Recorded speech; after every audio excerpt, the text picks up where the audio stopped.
Wait.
To the limits of his knowledge or beyond.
Big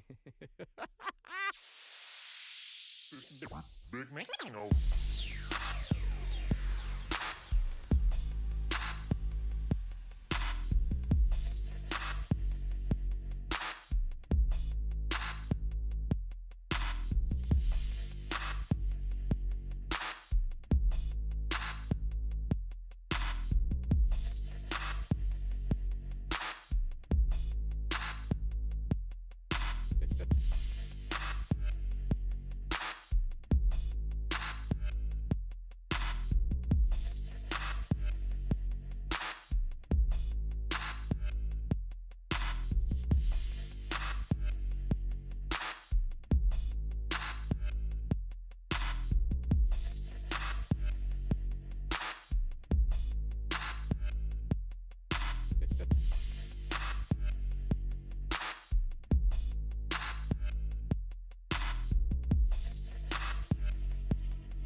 his arms around you and says, "Welcome home."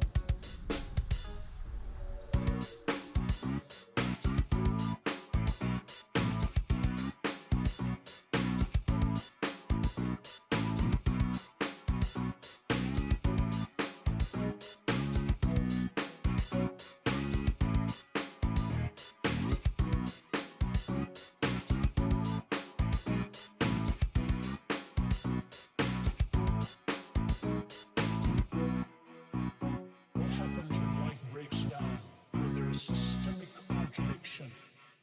3, 2, 1.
Hello and good evening everybody, welcome to the CivFR Squadrons Semifinals. Oh my god, I'm sorry, I actually started up the draft halfway through. I was actually in quite a bit of a deep talk over there and then got distracted with all of the things. They did start. Let me actually put it up over here. Give me a second. There we go, we got the draft going. It looks like, of course, on the left side we got Freritos de la Vega displayed over there as the FTLV. On the right side we do have the Sharks, DShark actually displayed with DShark. We're gonna need to see how they're gonna go through the pick and ban phase. And I do have to say, the map has been chosen. It will be Rich Highlands. We do have Cree being taken out by FTLV. I do see Basil II, Gran Colombia and also Mapuche being taken out on the left side. Right side, Genghis Khan with Lincoln and also Ethiopia are gonna be taken off. Put on the bench over there. Let's actually see what they're gonna go for the next 3 bans. They need to take out 2 more from the Sharks and 1 more from FTLV to see the tone of the game. What kind of Civ is gonna be selected first? FTLV is gonna have that honor. I do want to say hello to everybody. Give me a second so I can switch to my screen. Bonsoir monsieur et bienvenue. Also Fortuna Belli, good morning sir and welcome. Wait, I think they started. Yeah, they did. I'm sorry. Juanchi, also good evening sir and welcome. I did see Armada Saracusa, good evening sir and welcome. And hello sir, hello there sir and welcome. Not to mention, thank you so much Fortuna Belli for picking up that first promotion. I do see they did manage to roll the dice on goal by the looks of it. They will take out goal. I do see it's being written over there. Small, really tiny. Written over right side in the message chat. We do have them also needing to take out the last civilization here from FTLV. And I was actually trying to take a look over here. What do we have? There was a bit of a discussion on the CWC about uploading videos and stuff like that on YouTube, which would be like a great stuff if we could actually get that going. But it is extremely time consuming. And me, Linda, Marius, BW, and I think that's about it. We were trying to figure out a better solution that we could actually get to display them and also have the history on the website of all of the games that have been played out during the seasons of the CWC. I do want to quickly take a look also at CivFR while let me actually keep bouncing here. Oh, looks like Saladin is not going to be a part of this. He's going to be left out. And we do have also the other Arabia. Oh my god, the other Arabia is also going to be taken out. Sultan not allowed in. Oh no. Well, I mean, you know, that just makes space for Kublai in Mongolia here to take its place. And we do need to see how things are going to go. Good evening, Answer. Hello there, sir, and welcome. Also, Rafifi was surprised to see, hey, among the first bands, something happened in the last PBG. Well, I did actually see quite a few more people playing A, but I'm not sure if it is actually related to the last BBG update, but I can actually take a quick pick over here if we do have a few minutes. Let me see. Beta builds, patch notes, right? Patch notes. Let's see. 6v4 patch notes. And take a quick pick over here if we do have... No, no, no, no. It's just the others. They did get quite a few nerfs and or changes. Yeah, yeah, kind of, you know, it kind of looks like that. I don't see anywhere Abe Lincoln or America actually being displayed over here as a change. Maybe they did something under the radar. We never know, man. We never know. Let's actually see what do we have here. We do have Tokugawa being chosen as one of the leaders of DShark that are going to get in and play against the Kublai Mongolia. I do want to also take a quick pick because that's what I was actually going for. I do want to take a quick pick over here to see their history, right? We do need to see their history. And this is the big question. Who did manage to get what? So in the season 15 of the Squadrons in D1, Division 1, we got Ulysse leading the way with 17-1. Freritos de la Vega coming up second with 15-3. The Sharks are going to be 12-6. Golden Age 11-7. Arcane 8-10. La Tribu de Fana 7-11. La Gran Barrière de Fromage on 6-12. La Animalerie 6-12. Looking for the Sharks. Oh my god, they're going down. They're going to need to fight for their spot over here in Division 1. And also Lescar is going to need to do the same thing over there with 2-16. Now the biggest question is, do we have something like this actually displayed somewhere? This is somewhere. No, that's not it. That's not it. Okay, well, what do we have here? Oh, this is the qualifications for the CWC. Got it. Got it. Okay. But we have...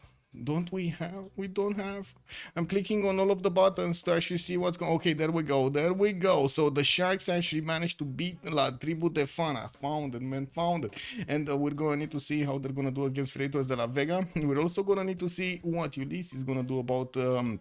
the winner over here. I think it's actually Goldenish, right? Isn't it Goldenish that managed to actually win the other one? Let me actually come back to this and we'll see. You forgot to remove the countdown, by the way. Ooh, it's actually still starting. Oh, the countdown randomly appeared. Remember last stream we didn't... Oh, I see. Remember last stream I actually wanted to put it up and it didn't actually show. That's kind of weird. Yeah, well, we do have also Spain being picked up by the Sharks here, and from what I do see, Eleanor, England is going to be the one being picked up by Freritos de la Vega on their side. We do need to see another two choices from each side, and we're going to need to see how they're going to try to actually get themselves advantages on the Rich Highlands. This actually gives me a bit of time to click on the map here and actually put it up, no? I think so. Let's actually see. Rich Highlands. There we go. Map Rich Highlands. There we go. Thank you, Rafifi. Whoa, red card. Okay, I get a red card. Yes. How do we do this actually? If I totally understand the Civ6 counter for the players over there if they do make a mistake in the game, but should we actually start up a streamer mistake counter or something? A streamer sin counter. Stream sin counter. Oh my god, that's an interesting idea. Wait a second. Let me actually put it up for a poll over here. Should I get stream sin counter? Yay or nay? I mean, you know, I'm kind of throwing myself under the bus over here, but what things has happened, no? Let's actually see what we will have over here with my coffee in my left hand. We're gonna need to take a look at the next choices. I do see Varangian. Norway is gonna be taken out by the Sharks, and we do have another two choices from FDLV that are gonna need to be picked up. The Sharks are gonna have the last ban of the day here, and well, I'm pretty sure they're gonna try to take out some of these powerful civilizations. Nay? No? Oh, okay. Okay. No? Okay. No for the strip sim counter. Okay. Got it. We got a yes. Uh-oh. Yeah, I don't know, man. I'm voting no on that one. Anyway, there we go. 2-1. I don't know what happened. Yeah, I don't know what happened, man. Anyway, we do have Theodora being picked up by FDLV. No, it's a ban. It's not getting in. Okay, okay. Hold your horses. Not getting in. I do have to say, I actually misspoke earlier. It's not going to be the Sharks that are going to have the last ban. It is going to be FDLV. Miss Scusi. We do have the Shark over here that are going to need to choose another save in the 28 seconds that they have right now remaining to take out from the board. And there's still so many good civilizations on the Rich Highlands that he could pick up over here for himself. Let's see for themselves, actually. Ooh, Scotland gonna be taken out. Been so long since we've actually seen Scotland in the games. So long. We haven't seen those golf courses in such a long period over there. Just giving amenities to every one of its cities, because you know why not. Well, we do need to see what the last pan from FDLV will be. They do just have a few more seconds to go, and we're gonna see the third pick from the Sharks. Then, of course, FDLV picking another two, and we're gonna have the Sharks finishing up the day over there on the roster with the last choice.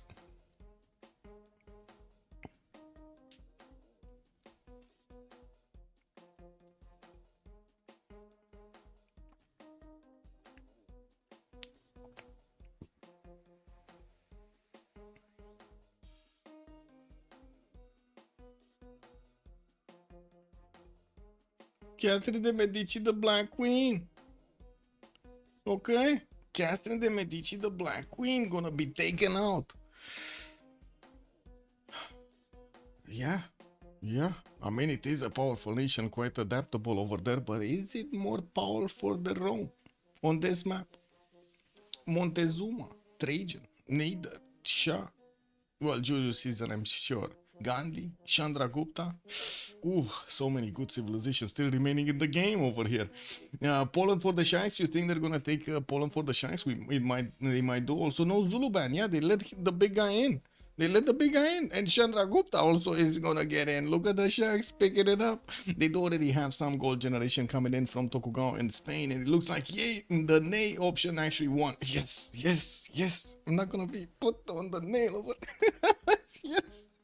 Anyway, Trajan for FDLV, you think it's they're gonna go for Trajan? They might, to be honest. Also, Ponuki was mentioning Scotland might be a targeted ban against Spriggan on the Rich Islands. Whoa, he's that good on the Rich Islands with Scotland? I mean, I wanna see him, man.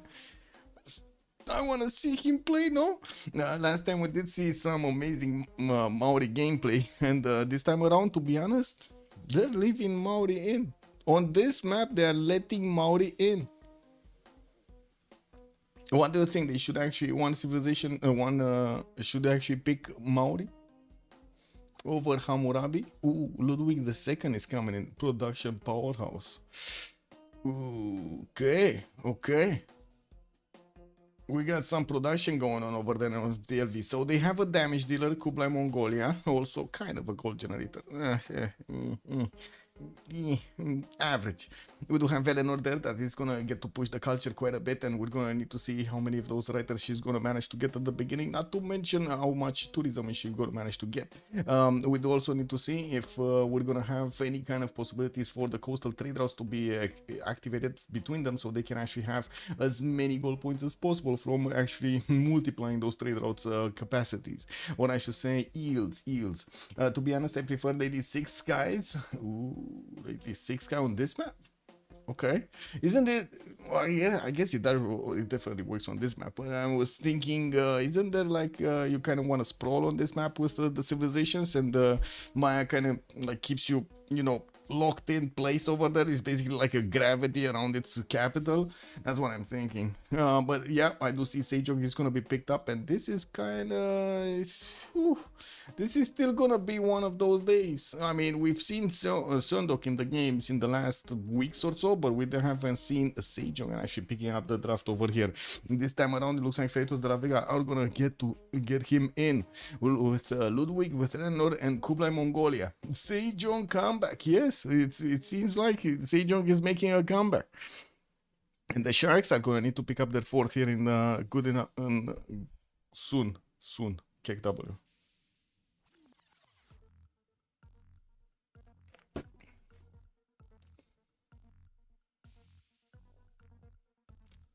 Soon. Since the Sion return, yeah. The Sion return, but then it's kind of one of these boys, Macedon getting in. Oh, the Sharks are out for some punches tonight. Okay, let's see what's gonna happen with Macedon getting in on the Rich Highlands. Ooh, yeah. I mean, yeah, let's see how it goes. I gotta say, I'm worried about that, you know, out of the way spawn for Macedon over there. As he's just gonna sit in a corner and won't be able to actually do anything other than sim. It's not like Macedon has some amazing sim bonuses, no? So yeah, that might be actually quite an interesting story to tell. We're going to need to see if he's gonna manage to get in between his opponents, and that might be actually one of the reasons they might want to remap this.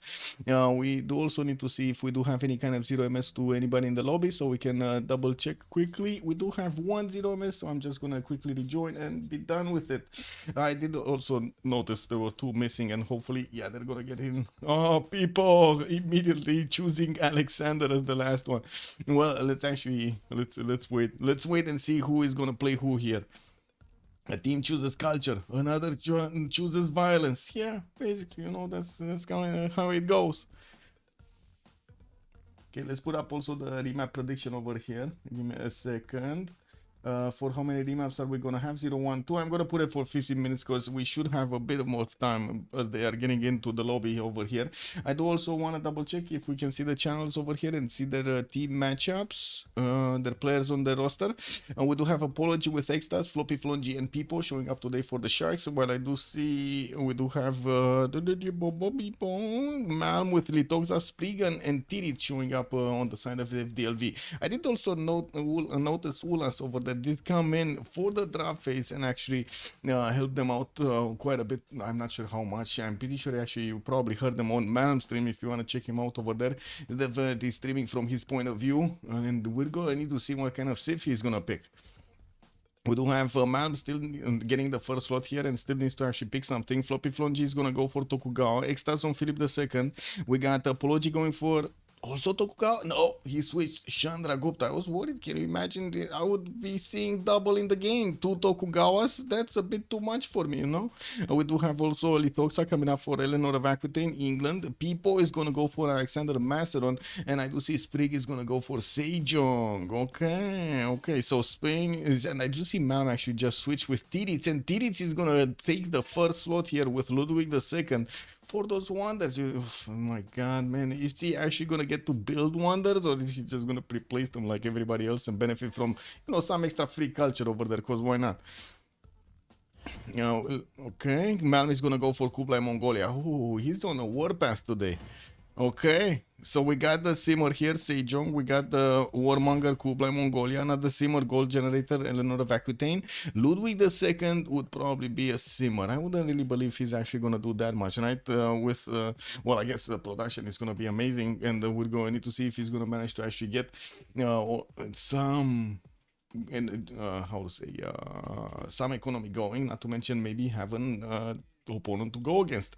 I really hope it's not gonna be Kublai Mongolian, sorry, Macedon spawning next to him, because that might be a bit of a sad day for him.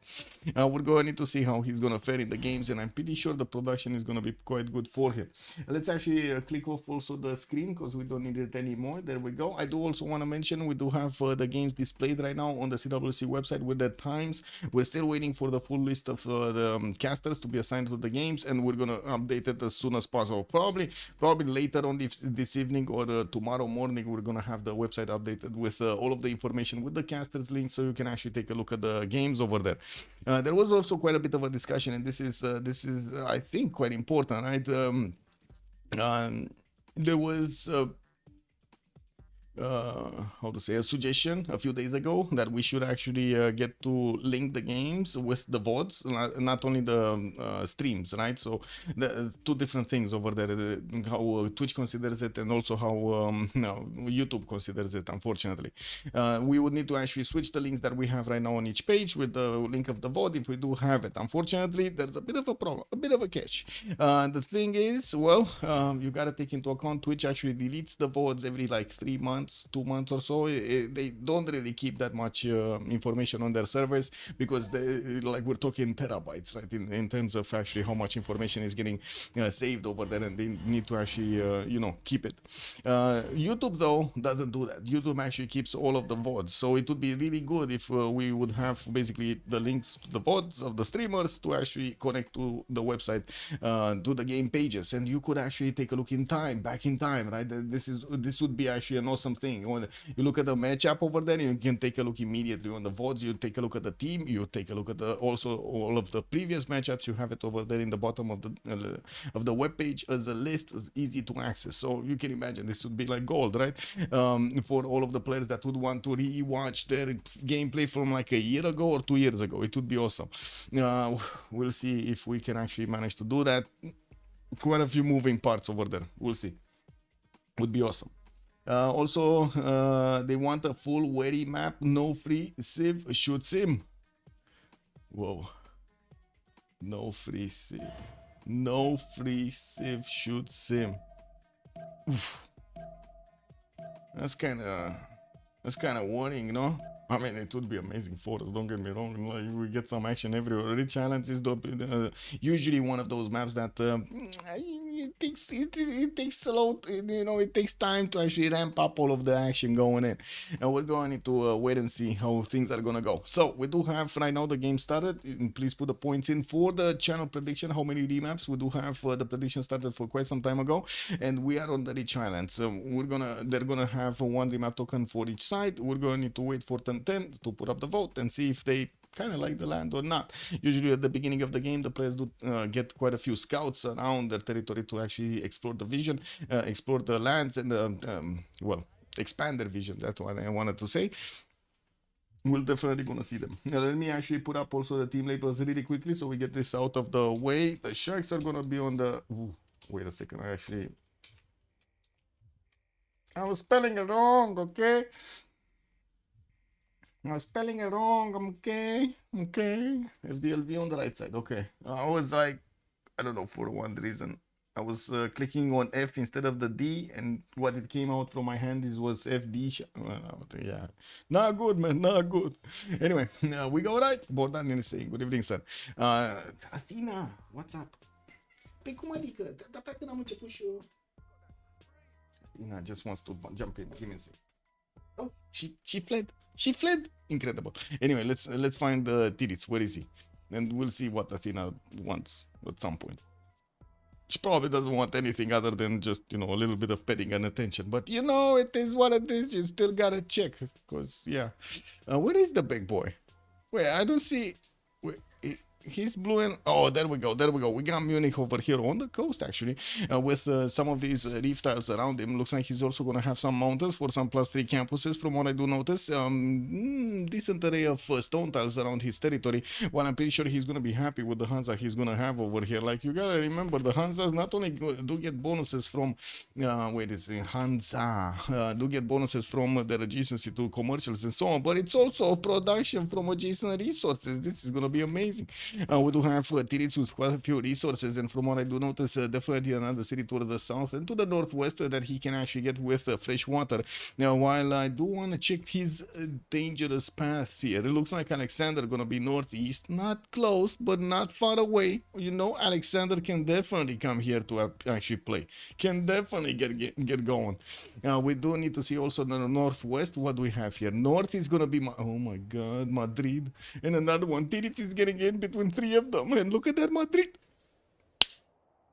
Plus, look at the campuses he has in his capital.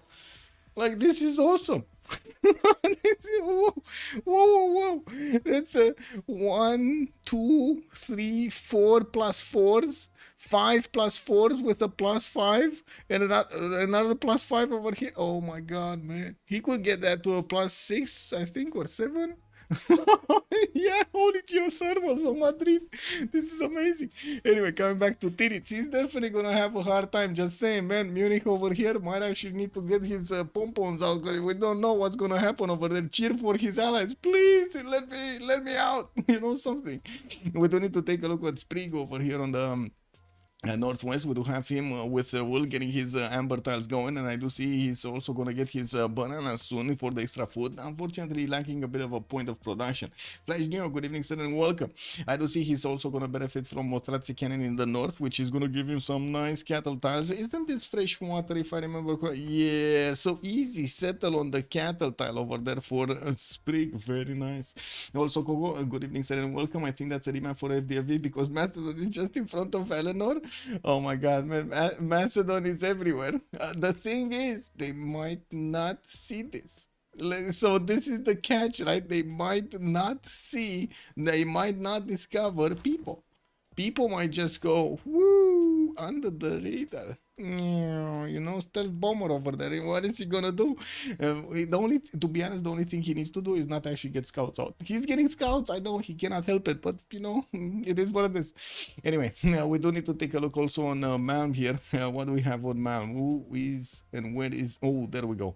Xanadu is actually gonna be to the southwest of Korea. This is gonna be a bit dangerous for Korea, also from the Sharks. And I do see he's gonna have quite an array of patches to get going. A decent amount of fresh water actually around his city. It's not a problem. I don't think he actually didn't have the fresh water on his lake, no? Oh, sorry, it's a lake. Sorry, I thought this is an inland sea. Never mind, never mind. See, he does have fresh water from a lake, the Hulun Lake. Never mind. And we do have him with some chops here, and definitely a decent, not that much of a distance between him and Korea. He has Tokugawa to the northwest, also as a possible opponent. We're going to need to see if he actually wants to wrap around this inland sea so he can get to him. Well, I'm pretty sure it's going to be much easier to go to Seoul. Now we do need to take a look at Eleanor here, pointing out by Coco that Lithoxa is in between his opponents. This is a bit of an issue, yes. London is going to get a scout out in one, and from what I do notice, he's also going to have quite a few cities with fresh water towards the south and towards the north. I think this is also a city spot, no? Yeah, I'm pretty sure this is also a city spot here, directly on the Lithoxan warrior, but no tutu around it. He's going to need to spend so much to actually get that going. Anyway, we'll see exactly how he's going to place his cities, and I'm pretty sure he's going to take into account the tiles that he has to use at the beginning of the settlement. I do see people is moving to Mohenjo-Daro, but nobody's there to actually meet him. Look at people go, man. He's going northeast with the other one. Pio Tahi Discovery. Oh my, oh my. Anyway, Floppy, what do we have here? We do have him with some fish tiles. He's growing into a coco as we just jumped in to take a look at his settlement here, getting those extra gold points. And of course, we do know the power of the coco. We also do have in the northeast also him with quite a few rivers here. It looks like he's going to have the south, not that much with fresh water. I guess 1, 2 of these one tile lakes, and that's about it. Maybe this river in the southeast where he does have some silk tiles to go for. We'll see exactly how close Mongolia is going to get, because I'm pretty sure he's going to want to be protective here. We might not have him with the possibility to go for commercial zones, because he's going to want those extra housing points from the lighthouses. Definitely it's going to be a question of how we're going to see Floppy actually get his gold going, the trade routes going. Also, Korea is with Mongolia. Korea is with Mongolia. Oh, you're right. Oh, they're allies. Oh, thank you so much for pointing out. So Xanadu, he has only one direction to go. He has only one direction. That's going to be Tokyo. Thank you so much for reminding me. So it's only one direction. I misspoke over there. Thank you so much, Coco. Much appreciated. Now we do also see the power of the Coco. Amazing. We do need to take a look also on Spain and Chandragupta, right? We did drool a little bit on the spawn of Spain, and to be honest, this is amazing, right? Oh my god, these campuses are amazing. Okay, not sure about the entire spawn, but these campuses definitely make quite a bit of work here. We're gonna see him getting his 2 scouts out, starting to go towards the south here, and from what I do notice, he's also gonna meet Delicate Arching to the north. Very bad one. Very bad Delicate Arch. This is atrocious. Like, look at this. No food anywhere. Like, what is this? No, man. No. Anyway, at least I guess he can get some mace tiles for food, but come on, that's not gonna work, no? Pega Petra. Yeah, we might see a Petra. I mean, to be honest, he does have his, chops over here, and he does have fresh water on that city center. There are quite a few chops to get the Petra going. Don't get me like, plug in Magnus over there, you definitely get it chop in a good enough time. Looking at also Chandragupta here, we do have Panna to the northwest of Tokyo. There. Don't really think they're gonna set up trade routes. So am I the only one thinking that? I'm pretty sure we're gonna see Pella and the Panna actually trading with each other here. It's not gonna be Tokyo. Tokyo really likes his internal, so you gotta take that into account. We do need to also take a look if he has enough fresh water, even though I do have to point out India does benefit from its stepwell, which does give him an extra housing point and a few of those food points, if I'm not mistaken. Let me actually double check this. Let's see, stepwell, food, housing, food, faith, housing, there we go. And you also get some more with sanitation. Kind of good, no? Also, any meetings? Third 9 already? I don't think so. Macedon is successfully getting under the radar. Yeah, I mean, you know, we did say this. We did say Macedon might not actually get to meet his neighbor. And look at them how spread they are. This kind of looks like a north versus south. Yeah, this is a north versus south, and the sharks are actually quite clumped up between each other in a line here. And it looks like in the FDLV is a bit split up. This might be actually the reason they're not gonna like this. I don't see any meats at all. Like nothing. Do we see? No. There's no meats. They do not know it. They do not know the loyalty pressure at all. They haven't met each other, so they really don't know who is where and how and where it could be. Well, I mean, they do know where could the other civilizations be, because you know that's kind of easy. It's where there's no discovery over there. That's where they're gonna be. No meat. Yeah, no meat. And I think the biggest danger is going to be Macedon. Just saying, man. Macedon over here is going to be massive. Yeah. People definitely going to enjoy this. Going for the double banana. Double banana settle east side. Tobacco getting in. Oh my God, man. He's going to do the poof poof with the bananas. Yeah, it is what it is, man.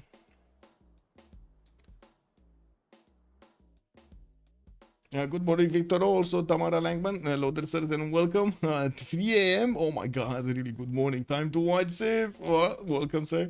And I did also notice Papas. Good evening, sir, and welcome. And let's see, they started to actually vote. Oh my God, it's actually the Sharks.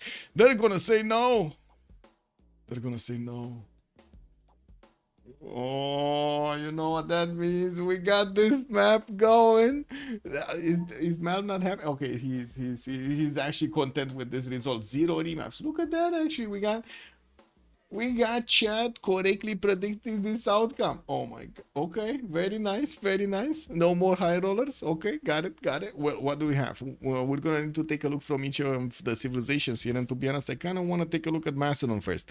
He does have his bananas 3-2s, also some gypsum for the start production there on 1-3-1s, and I do see him starting to move towards the east. Is he gonna wanna settle tobacco, or is he just fooling around there? Because I'm pretty sure there's not fresh water there. There's not fresh water. Yeah, maybe he's not that worried about housing. I don't know, but these bananas kind of look juicy. I guess he does want his oh, I know what he's doing. He's trying to leave another city space here for the stone tile. No, that's what he's doing. Not fresh water, but free pantheon. Yeah, Hunde Priest. That's what he's doing, and he wants this stone tile also, because you do see he wouldn't have had otherwise to actually settle on this. On the river. We do have another settler coming up in 410s. He does have access to horses in the second ring and also an iron tile in the second ring. Pio Tahi access to the northeast, which he unfortunately did not meet. This is another one of those. How did this? Oh my God, man. Look at these. They actually scouted the exact wrong way. Not even the settler can actually see Pio Tahi. Oh, well, maybe People Scout is actually going to get there. Yes, he's going to go for the fertile, and he's going to see that. Well, he does have a 2-3-1 in the second series. In the third ring, probably not going to expend the goal for it. Even though I do know some players that would definitely, ask for the team's goal. Hey, man, oh, wait a second. He already got a Pantheon? Yeah, he doesn't need to settle anymore over there. He already got a Pantheon. Oh, wait. Did he get something done? Did he pillage something? He probably got a hut or something, because by the looks of it, he did manage to get God of War and Plunder as a Pantheon for him, and to get some extra points for those generals whenever he's going to put down his encampment, some extra points for those merchants also for the commercials. Unfolk, good evening, sir, and welcome. Bonsoir. Also, Daniel Dingo, hello there, sir, welcome. What do we have? He won't be able to settle it. Yeah, is this the map, Alexander? It has 3 people. Yes. It might be.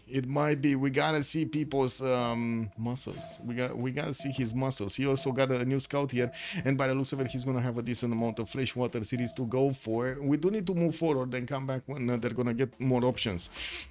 And to see the first holy site from Pana did get finished with a +3 on it. It did get the splendid bonus. We got another one in Calcutta, and he did manage to settle one of these ivory tiles for a 2-1 base. Has a few 2-2s around. No fresh water, unfortunately, on that city center. Probably will settle the tobacco west of Pana also, and will benefit from the geothermals for those extra adjacency points for his campuses.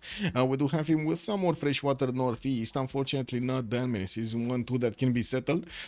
And then he's probably gonna need to take down Armagh in the south. I'm just saying, man, this city kind of looks like it's begging to be taken. It's kind of, you know, good. And he also will have, after he takes that city center, a direct access to England, to Lithoxa, which right now, he doesn't know.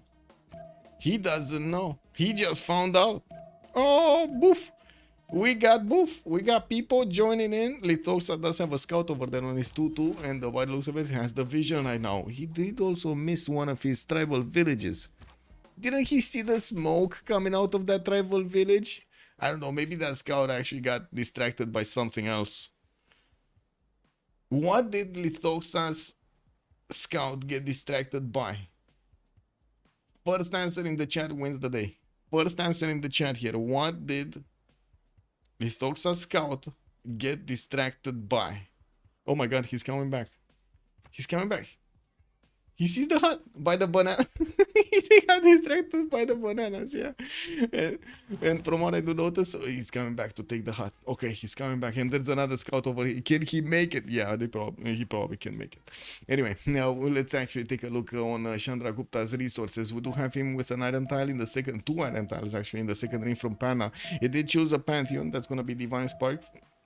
And from what I do notice in the second ring, he does have the horses there in between that city center and the second city. Now, we only have a single horse in quite a bit of territory, actually. He's going to need to take down Armagh for the second one, or maybe place it on Freshwater City Northwest. Anyway, looking at this, we got Sprig manually disconnecting. Oh my god, did the cat actually drop his wire over there? Uh-oh, I think Athena didn't actually press any buttons. Again, a Balato prayer who wanted Cavendish. What is Cavendish? What is this? What is this Cavendish? I mean, is a cave and a dish? That's what it means? It's a cave and a dish? Meaning. We got a quick lobby here. Tobacco softened, sweetened, and formed into cakes. Oh, that's what it means. Habitual name from a place in South Park named Cavendish from an old English by name Gefna. Now meaning bold, daring. Old English edict enclosed pasture. That's an enclosed pasture. Wait, it's a banana variety? The Cavendish? Wait, Cavendish banana. Maybe I didn't check. Ooh. Cavendish bananas are the fruits of one of the. Okay. Let me actually put it up on the screen. We need to put it up on the screen. Here. Cavendish bananas are the fruits of one of the number of banana cultivators belonging to the Cavendish subgroup of the AAA banana cultivar group. Oh my god, there's a AAA banana. Is this like AAA security or like AAA games? Because they don't really work out in real life, do they? Like, does anybody... Okay, that's... Okay, give me a second. Let's put up a poll. I want to ask chat, maybe I'm the one. Do you know of any AAA studio that put out a good game recently?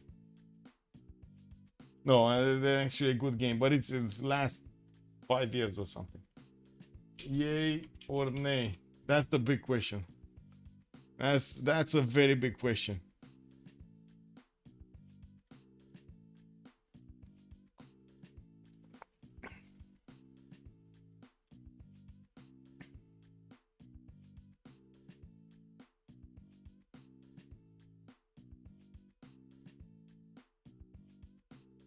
Civilization 6, learn every day, cultural improvement, yeah? Well, chat is withholding their votes here.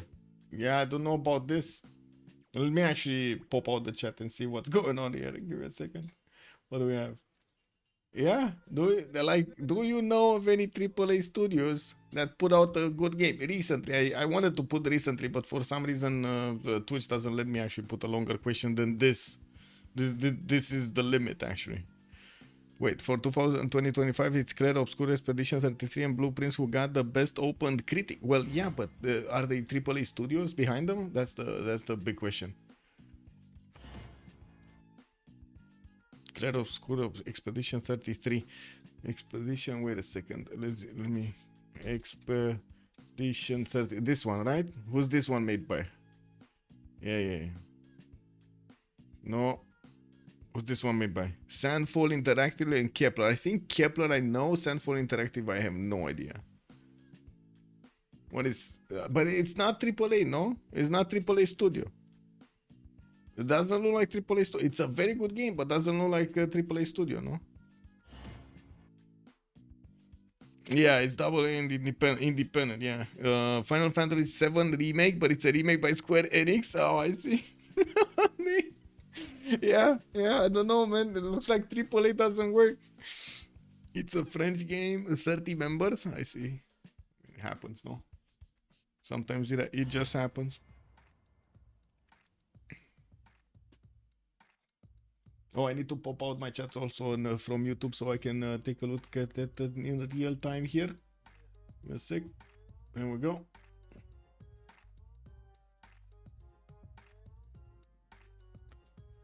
Monster Hunter Wilds. What's that? I mean, again, is that AAA? Oh my god, wait a second, we're reloading. I cannot touch the computer, guys, right now. The computer is going through quite a phase right now. You know, it needs to meet and learn the map, send it to all of others. Sometimes it makes a crisis. The computer has crises. It goes into an oblivion. It just freezes and goes double loading, triple loading, quadruple loading. It doesn't know what to do anymore. Yeah, but this time I think we made it. We actually made it first. WTF, man, that was very fast. That was extremely fast. That was one of the fastest relobbies I've seen, man. And we're playing on LAN. Anyway, now we do have Macedon starting to join the south here with another city center. He is slowly discovering the land between them, and they did also start to actually get their loyalty pressure between. Also, I don't know if Kingdom Come 2 deliveries from AA or AAA. There are like 80. Oh my god, can you imagine 180? So we should have 180 games, at least one a year or something. Very good ones, right? If AAA studios are counted as AAA studios. Is that, am I doing the math right? That's a game every 2 days. It's certainly not that much. Anyway, let's actually take a quick pick on the next one. So where were we? We looked at Chandragupta. We need to take a look at Spain. Resources, I believe we didn't. So Iron is going to be in the first ring from Madrid. We do have him with Scout coming up in 1. Horses second ring. He's starting to actually get his builders out and starting to improve some of his styles, especially his coastal resources. He's going to want to get his arbors out.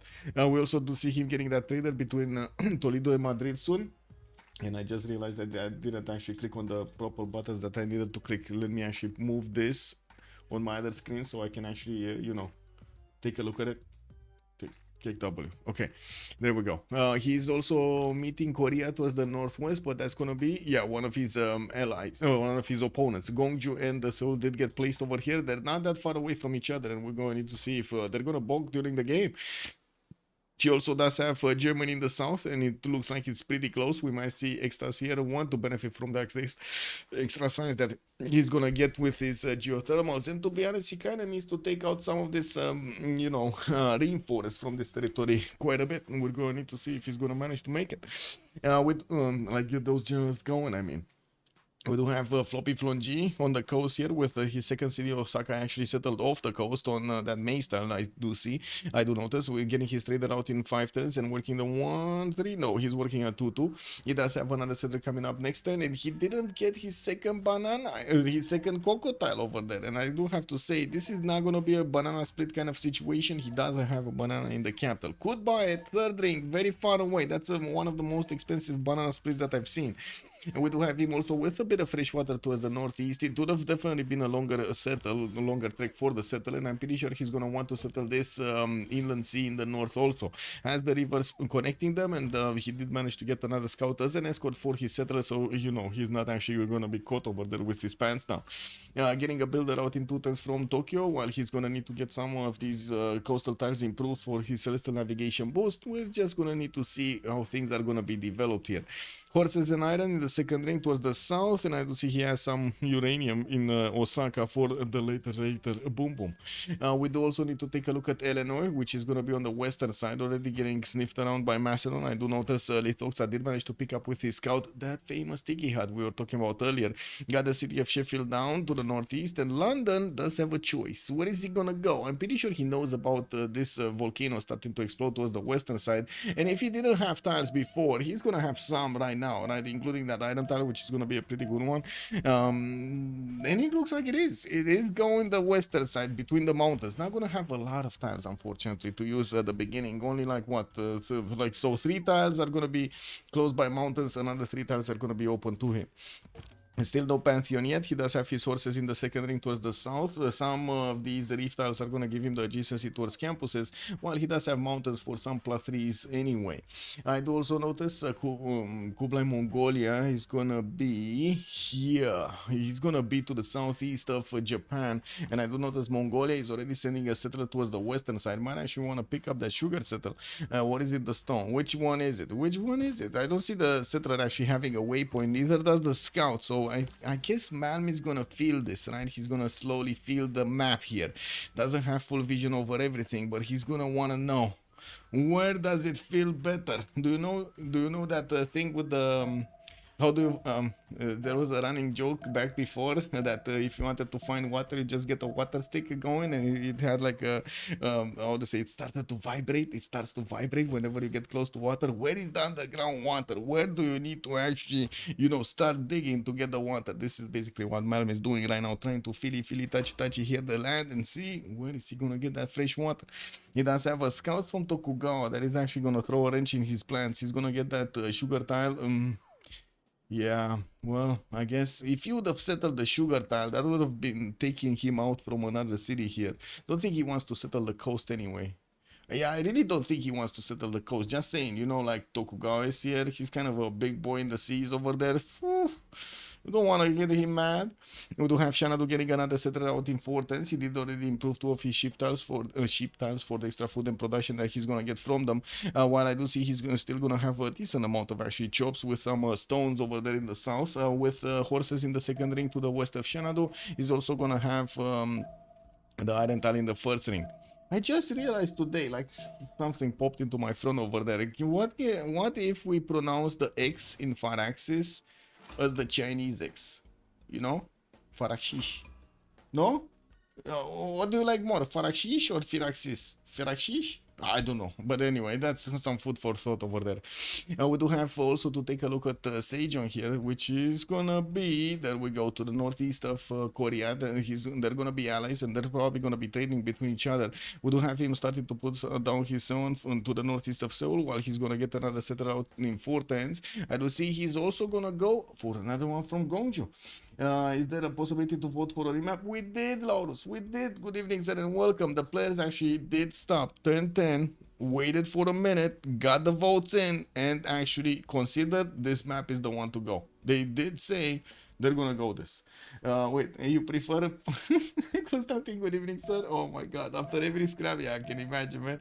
I got a friend that actually got played so much Escape from Tarkov that he really hates. He basically keeps on saying, right? He keeps on talking bad about the developers of that particular game. Even if it's another game, like everything is that guy's fault. You know, he's playing another game. It's definitely Nikita's fault. This is amazing, no? Wow, wow. Yeah, I mean, you know, it is what it is, man. Yeah. Also, with pleasure, Laurus. Usually we do have the remap vote at the beginning of the game until turn 10, and then we do let the players choose if they want a remap. We go turn 0 again, they start up again. Turn 10 we're gonna have another remap vote if they still have tokens. If not, the game just keeps going on that map. I do see also Pantheon here has been picked up by Korea. He's gonna get the religious settlements, and I gotta say he actually is stopping from building that second settler from Gongju, going back to his one here. Yeah, we do have him connecting already his second city to the capital. Got the third one, Chonchon, to the south to benefit from some bananas, and another wonder, Shripada. Look at this guy, he has two wonders next to him. Shripada with some extra faith, but that banana is just out of reach, man. It's, yeah, I don't know if it's too big or too small of a banana over there, but it's definitely not reaching past Shripada. I think that's a bit too much for it. Yeah, we do have the Magnus getting into the city of Seoul. I do see his iron tile is going to be second ring southwest, and I do see he is also going to have horses here on the right side in the second ring. He's gonna get his slinger to protect his territory here, and we're going to need to see how things happen. Boost from Hutton, he's boosting for Alice. So yeah, maybe he cannot discount anyway after Harbors plus Holy Site. You're talking about Chandra Gupta? No, Spain went Holy Sites. He went campuses. He went like, come on, man, that's a +5 instant campus, +4 instant campus. I don't know, man. I would have gone for this also. Get the discounts going, no? Speak that he's not Sundok, why +0 Seon in the top city. He just got it down. Cannot actually respond to that question. He just got it down, put it down. Well, let's actually take a look at Ludwig the second here for a few minutes. We do have him with safety Patreon Goddess as a Pantheon. He's plugging in Magnus in the capital, and I do see he's sending another settler on the north. It looks like he's going to want to grab a city here where his scout is. I guess he's not on the other side of the, well, I hope he's not actually going to be on the other side of that river. We do have him with some also monuments coming around in his cities to get those extra culture points going, and I'm pretty sure he's going to get a beautiful setup with some Hanzas in between all of these resources. He's also going to have the rift tiles to improve for the extra food in either the capital or the second city, while I do notice, well, he's still going to have another city here on the cattle tile. That's probably going to be a bit later in the game. We also do see he's going to have his iron in the second ring from Munich southwest. He also has a deer tile. I didn't actually speak this. Deer tile, 2-3 deer tile in the capital second ring. His horse tile is going to be also a second ring here. Southeast doesn't have any of his strategic borders right now, and he did need to get a slinger to protect himself from the big bad wolf over here. Extras, or I should say shark. Wait a second, we got sharks in, we ain't got wolves. By the way, why isn't anybody actually, you know, playing with the wolves, man? No wolf team. We got no wolf team, no bear team.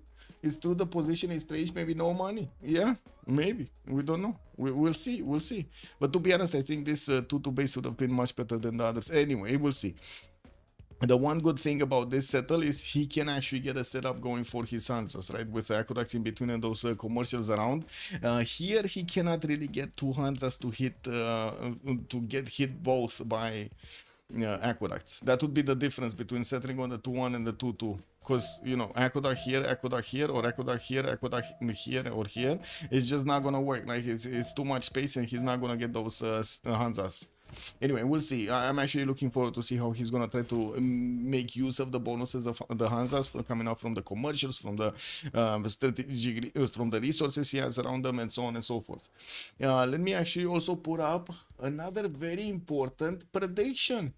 We got the who will conquer the city, the first city of the game. And there's going to be a question between, of course, FDLV on one side and the Sharks on the other. 15 minutes to go, and let's see what you think. Let's see what you think, because we got in camels starting to come out from Spain. And Spain is 17 size. Just say, man, he's 17 science. He's gonna be like, with that science, he can easily get to horseback riding in like a few turns here. I do see Extas is just 2 turning archery because, you know, he's a boss. And I do see him also getting craftsmanship coming up in 3 turns there. He's placing down his first encampment from Toledo in 5. And I gotta say, these encampments are gonna be later than he's gonna get his horseback riding. That's how much science he's making right now.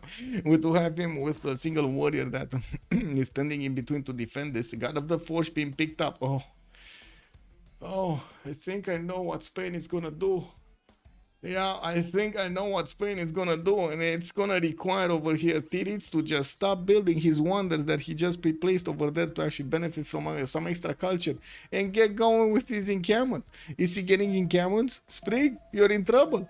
No, sorry, not Sprig, Tirits. Tirits, you're in trouble. He's going currency. Oh my god, he's opening currency.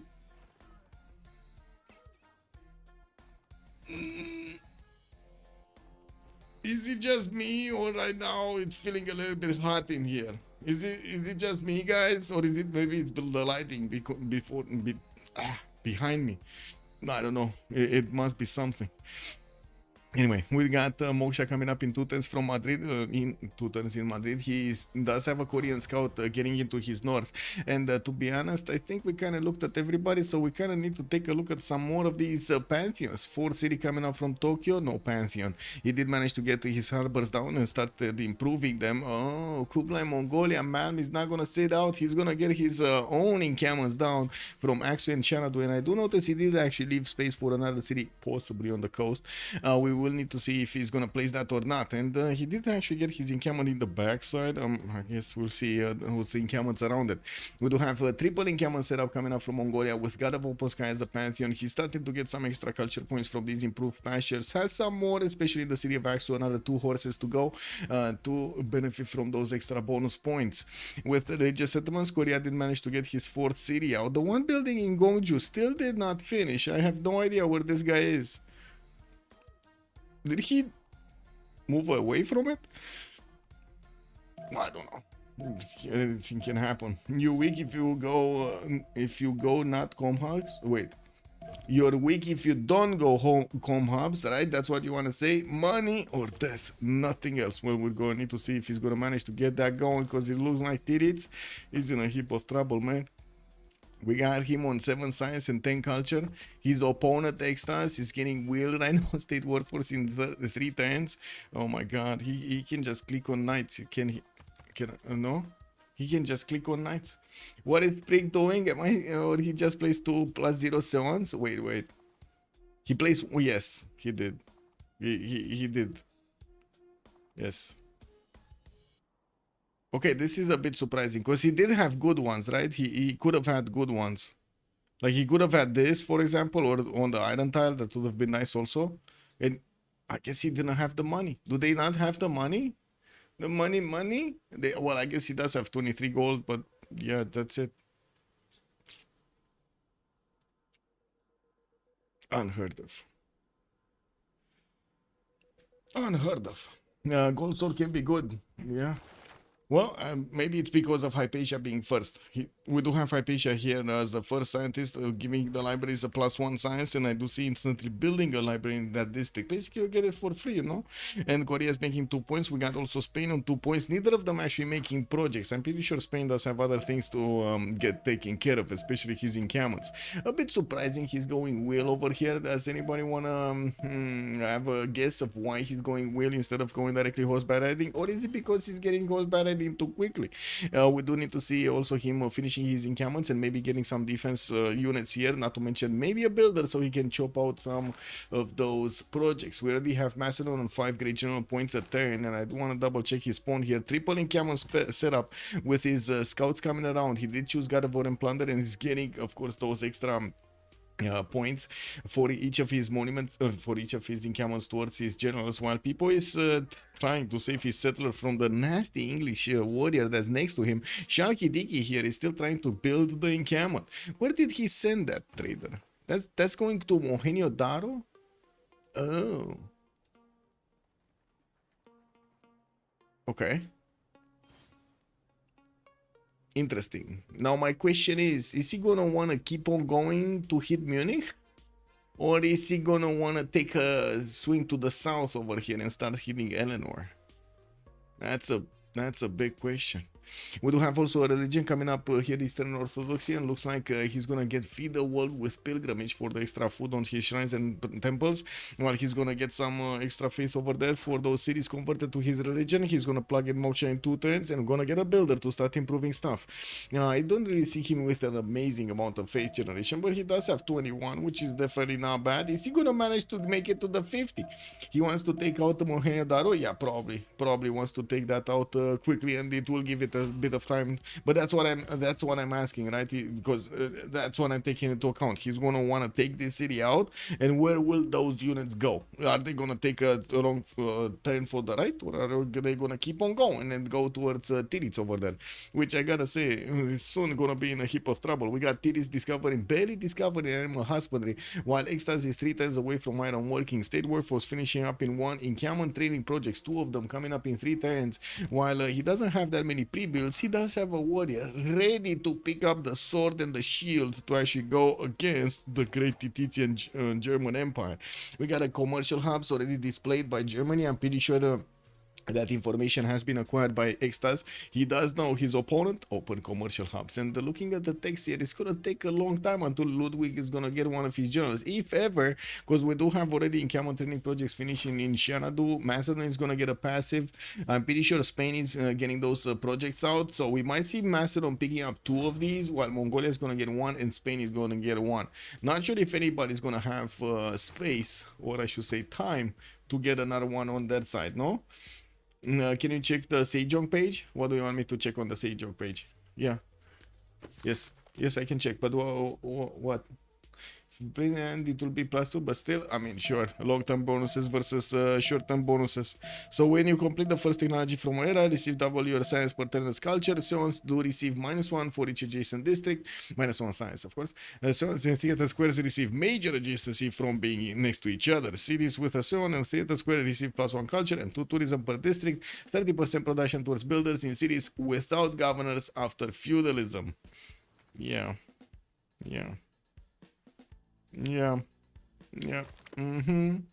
The goatee over there at Sejong is saying everything about him. I'm just saying, man.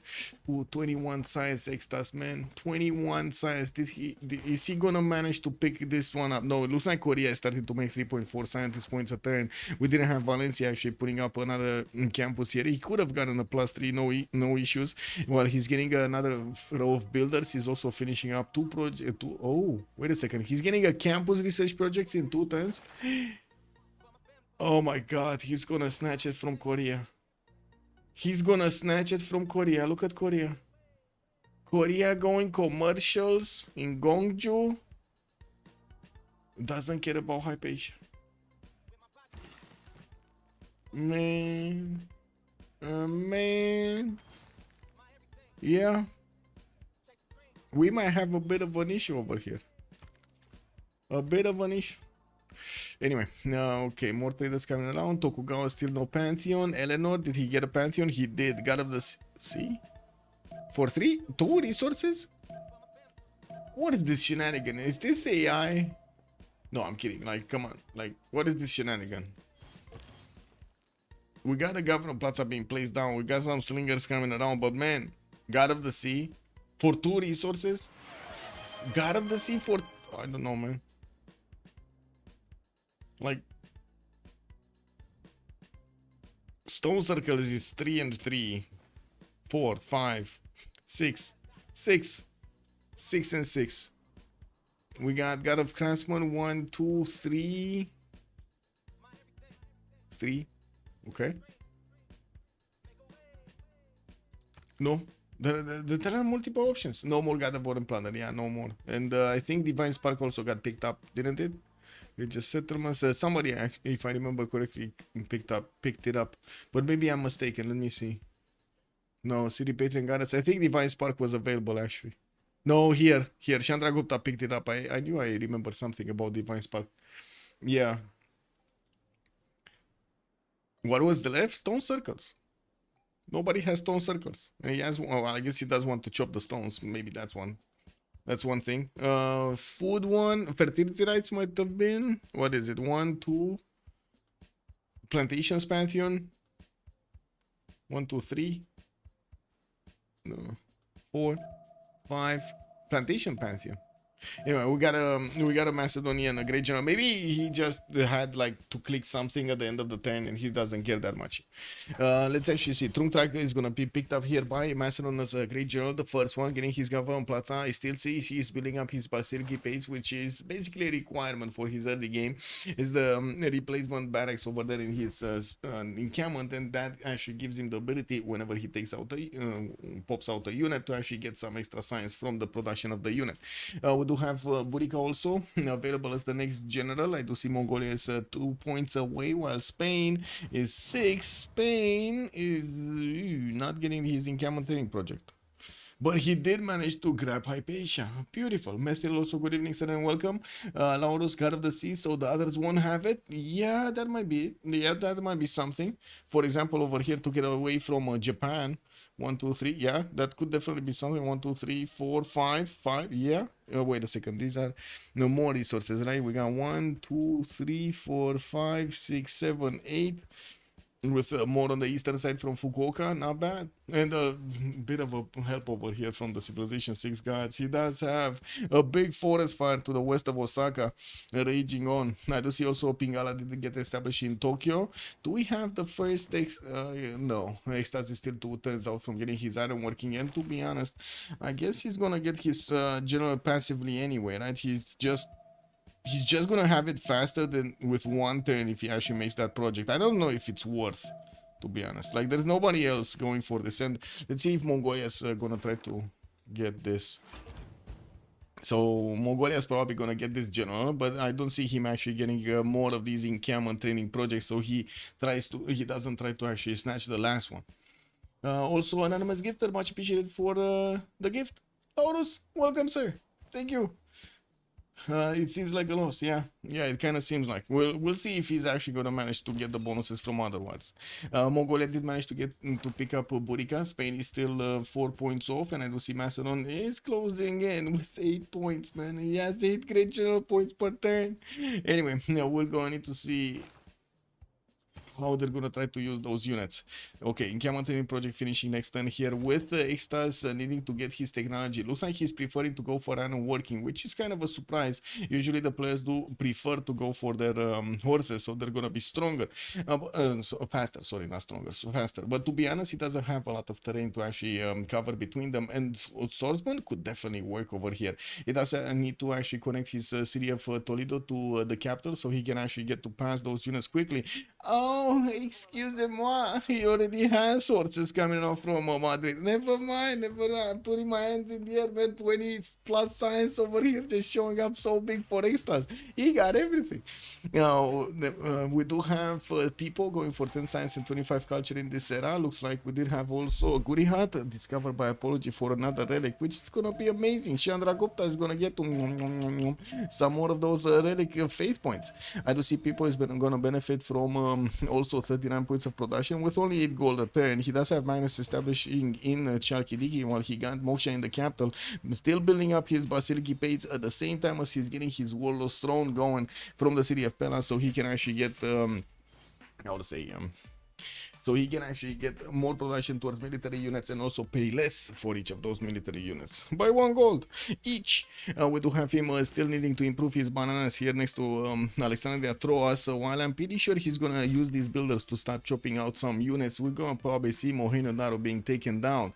Pembrash and Voice Golden Age as his first bonus. Nishandra Gupta did go for Monumentality, still on 3 cities, getting Ancestral Hall in 4, and now I would imagine he might actually want to chop that, but never mind, he keeps on improving his land here. Got builders with his initial faith, and he does have 42 faith at 10. He's definitely not on the same level as we've seen a few days ago with boom 50 plus of faith. Okay, was away for it. So the major conflict at the moment is Germany versus Macedon, Spain versus Germany. Look at this, man. You know, Spain already has a general horses being pumped out, and we're going to need to see if Germany is going to manage to get classical units. He barely gets his classical units in the next 3 turns. The technology. So yeah, no general for him, man. No general here.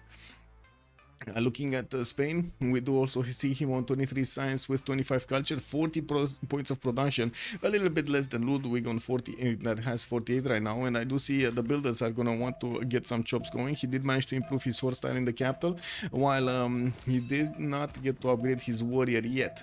Well, we only have him with 9 gold at 10. It's not that much if he actually wants to get some units out. And I do also notice he chose to go for another builder from Toledo, so he can have, guess what, more chops.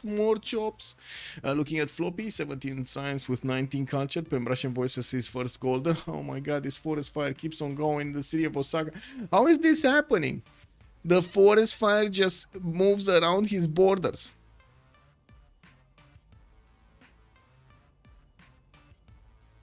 Do you guys have this happening to you? Because this is certainly not happening to me, man. If the forest fire starts raging, it just terrorizes everything. Keeps going, it doesn't care.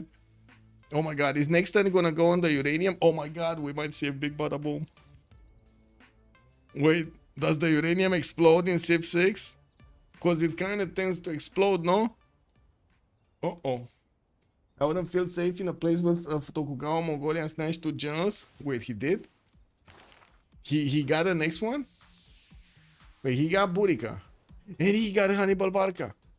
Ooh, he did snatch 2 generals, you're right. Nice, and he does have also the road builder Burica over there. Very nice. Sansu has been picked up by Extras as the last one, and we did have a Trunk Track by Macedon. Very nice catch over there. Battle Cruiser, good evening, sir, and welcome. Also, congratulations for making it to the last tier over there. I can't wait to make it there myself. We do have also take a look at Lithosa, 19 science with 18 culture on Eleanor of Aquitaine.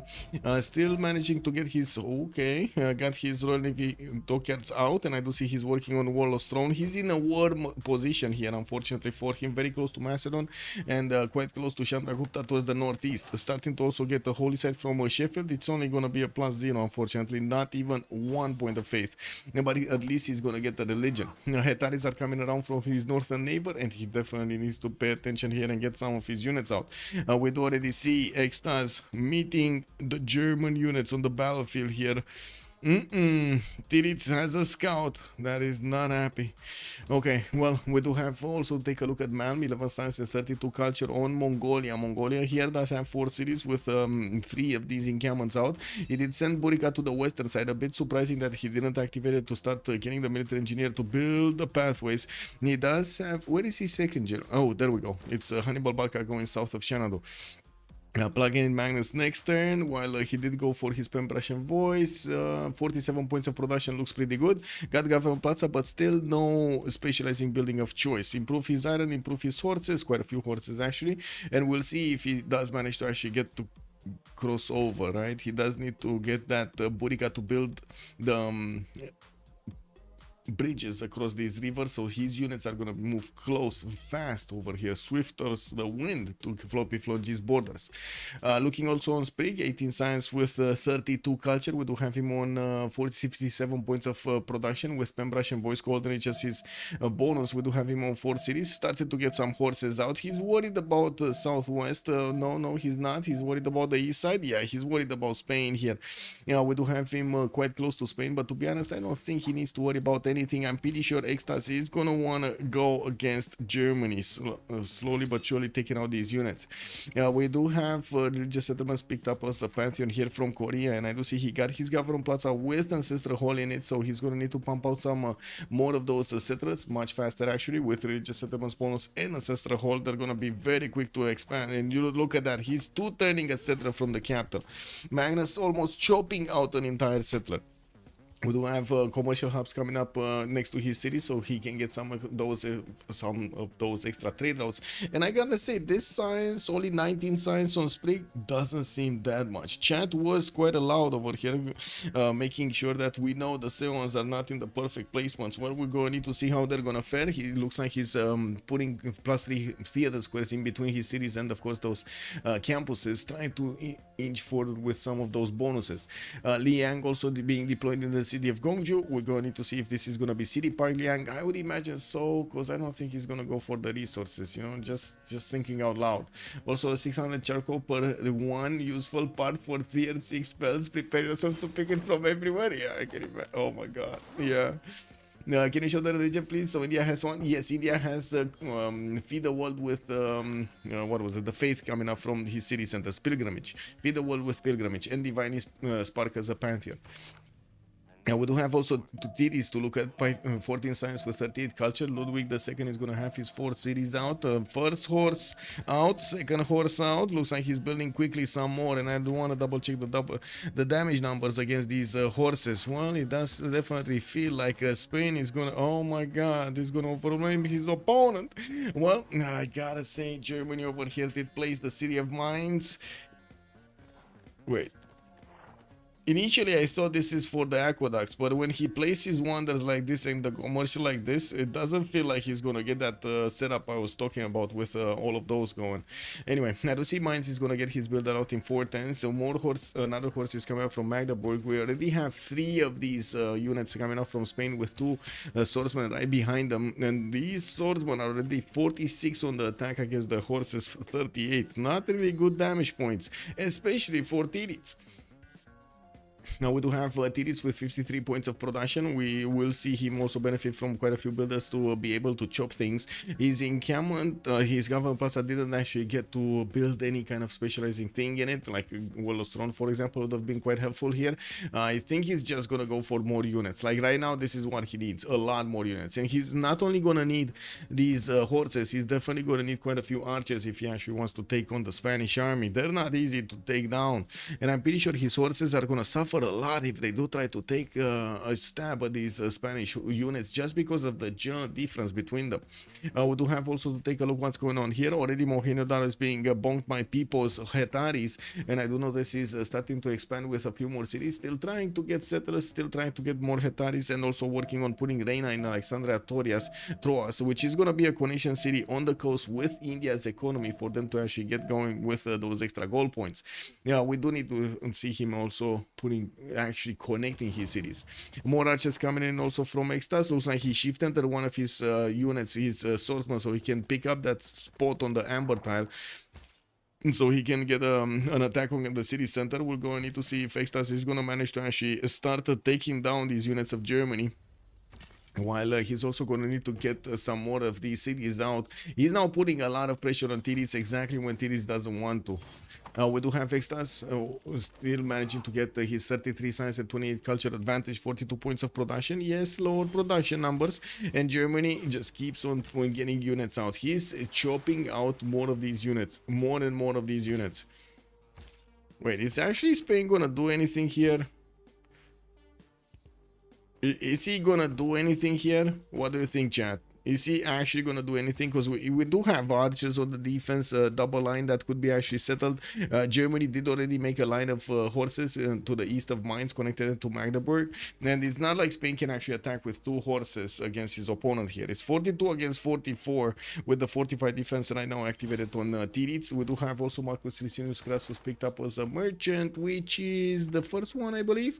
The second one is gonna be Ipfadland for the extra trade route capacity, and this is quite an important one. We're also having the engineer screen, a pretty good engineer. Isodor of Miletus is going to be available for them to actually use, and I have a bit of a pain in my left side over there. Anyway, I'm going to need to move a little bit more. Switch who to Pester? Who to Pester? Who's he gonna play? He'll build an aqueduct after someone will build this bad wonder for the era score. Yeah, probably. Yeah, I mean, wait. He's gonna build an aqueduct if he can actually build something else other than units, right? It's basically if Spain allows him. He did try to attack into one of the horses here, and immediately Germany get it back. I do see he's putting his swordsman in the front line so he can do the bigger attack, the stronger attack, and I do see he's, guess what, getting more of these units out. Now we do have also his scout staying over there for a little bit of vision to the western side, while I do see he's keeping his great general next to the encampment so he can give the extra movement points to the swordsman. I think the swordsman can move another one, no? Anyway, We'll see if he breaks him or not. More horses coming out from Madrid, extra settlers. I do see a fourth one coming out also from Madrid, moving towards the south, so he can take up the river next to the northeast of Magdeburg. While we do need to take a look what's going on with Mohenjo-Daro. Got picked up, and we do have Macedon sending one of his units towards England, one of his scouts, to see what's going on over there. Litoxa is starting to put units, defensive units in Manchester, and he did get one of these holy sites in there. Didn't he build one in Sheffield, or am I dreaming? He did. Wait a second, are these both plus zeros? Plus 0 holy sites, but a lot of swordsmen. A lot of swordsmen from Lithoxa. He's just getting them everywhere. Like plugging in every choke, every possibility that his opponent might actually come to. And guess what? There's a Japanese warrior, just a random Japanese warrior showing up to the south of London and managing to finish the horde style, man. He ran away with the passion. Wow. Okay, do we have some attacks here?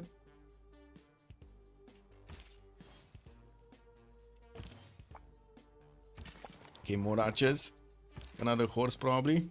Yeah, there we go. Oh, this horse might actually die. This horse might die. Oh, the other horse doesn't have enough movement, but this one does. So move horse here. Get this one, move right, attack into this. Get this one, move attack into that one. Move the swordsman front. Leave this open, no? Or he doesn't want to. He has one of his horses going back into his territory so he can heal a little bit. And I do see slowly moving with his settler towards the south. He did plug in also Magnus in the city of Valencia, where he does already have 3 builders that are waiting for those shops to go through.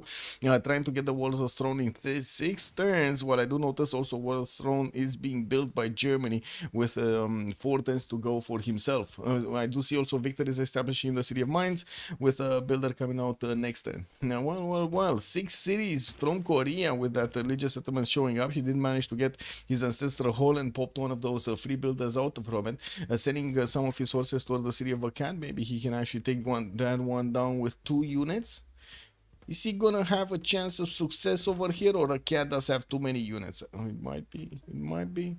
The big question is, where is Macedon gonna go with his units? Oh my god, look at this beauty. Look at this beautiful attack on the side of Tirits. This is gonna be just oh, this is gonna hurt. The thing is, you know what Tirits is lucky of? People, it doesn't have that many units. You know, if you would have had another 3 Hetaris, this would have been like insane.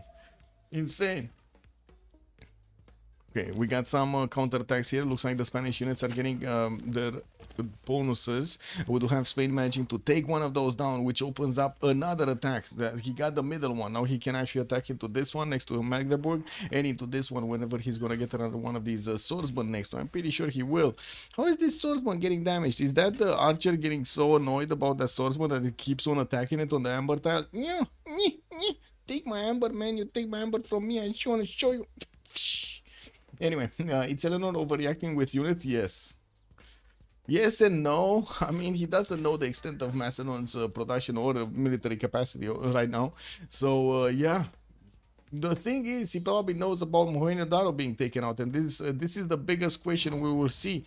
Is there going to be a scout from Tirits on the right side, actually wanting to, you know, keep away the Macedonian units? Anyway, now I do want to keep the screen here and take a look at the city-states in the game. We do have Brussels with Singapore and Cardiff for the industrial city-states. Looks like Nazca is going to be the only one, and with Armagh will be the ones for religion. Caguana with Rapa Nui will provide some culture. Volin with Preslav and Akkad will provide some military. And then we do have... That's it, right? There's a Fez. No, we got Fez. We got Fez in for the other type of district, for the other type of a city-state. That's going to be the science one. Is there anything missing here, or am I just... gold. There's no gold. No gold city-states. No Zanzibar in the game.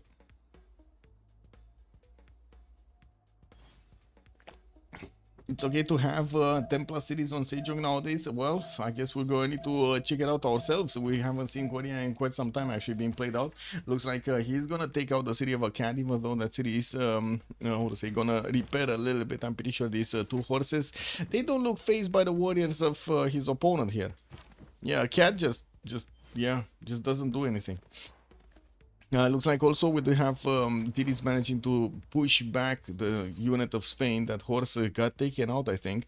While he's going to need to do the damage against another one, we're going to need to see if he's going to manage to punch through here. He does have level 1 upgraded horse. That's going to be much better. Ooh, almost lost another one, but promoted it right on time. Has the other horse to come in, and he does have the double shots on this horse to take it out. Maybe traded. Oh, even the archer to actually beautiful. Even the archer. Anyway, we do have extras moving in, a few more swordsmen, and I do see he's also going to have a double attack on this weak horse from the commercial of mines.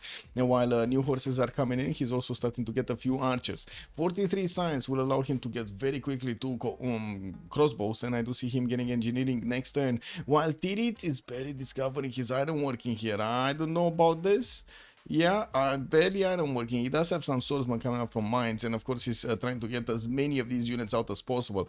And with also no people changing direction, looks like he's gonna want to meet the Lithoxian horses head on. Lithox, I think, sent these horses so he can save Tirits from being double wham-bammed. Civ6, no gold for the science, yes, yeah, no gold and 1 blue, that's harsh, yes, Ufo, good evening, sir, yes. Also, Battle Wizard, if I remember, oh, Musrat, good evening, sir, how are you doing? If I remember correctly, Sejong has boost for having tons of cities, unlike the Sundok. Well, I mean, let's actually see, bonus for having more cities. I don't think there's a, wait, yeah, there's no actual bonus for having more cities, or at least from what we do see over here. Okay, anything? We did see that city being taken out. Like Cad is gonna be the 7th city coming out from Spring. While he did manage to get his feudalism charges out, he's gonna start expanding everywhere and improving everything. He does also have Liang with the city parks for those extra amenity points, and I do see he's putting down a few more of these theater squares. We do need to keep on watching what's going on here. Whoa, Tirit's pushing back. He's pushing back extras. He's not allowing him to actually get into the borders of his cities without taking out quite a few units. We do have another city settlement coming up from Spain, and I do see he's keeping Tirits 17 science a turn. That's way low right now, way low. Doing great, how are you? I was wondering when the next stream gonna be, then I remember CWC, it's only on Thursday and Sunday. Yes, well, I'm still gonna try to get some streams in between, like the, how to say, Monday and Wednesday. Yeah, let's see what kind of streams we're gonna have. I understand CivFR Squadrons is going for the semifinals and the finals. We're gonna have the CPL Premier 4.5 season also started up soon, so we're gonna have the teams that did not manage to get into the CWC to watch them, basically getting their trainings going and getting accustomed to all of the rules. And then we're gonna have the CWC games. We're going to need to see what we're gonna have.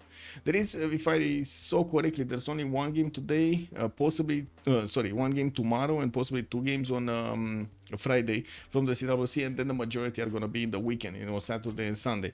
We're going to need to take a look at that schedule a little bit later, I believe. Give me a second. Let me actually take a quick peek over here. Yeah, there we go. Slowly getting going.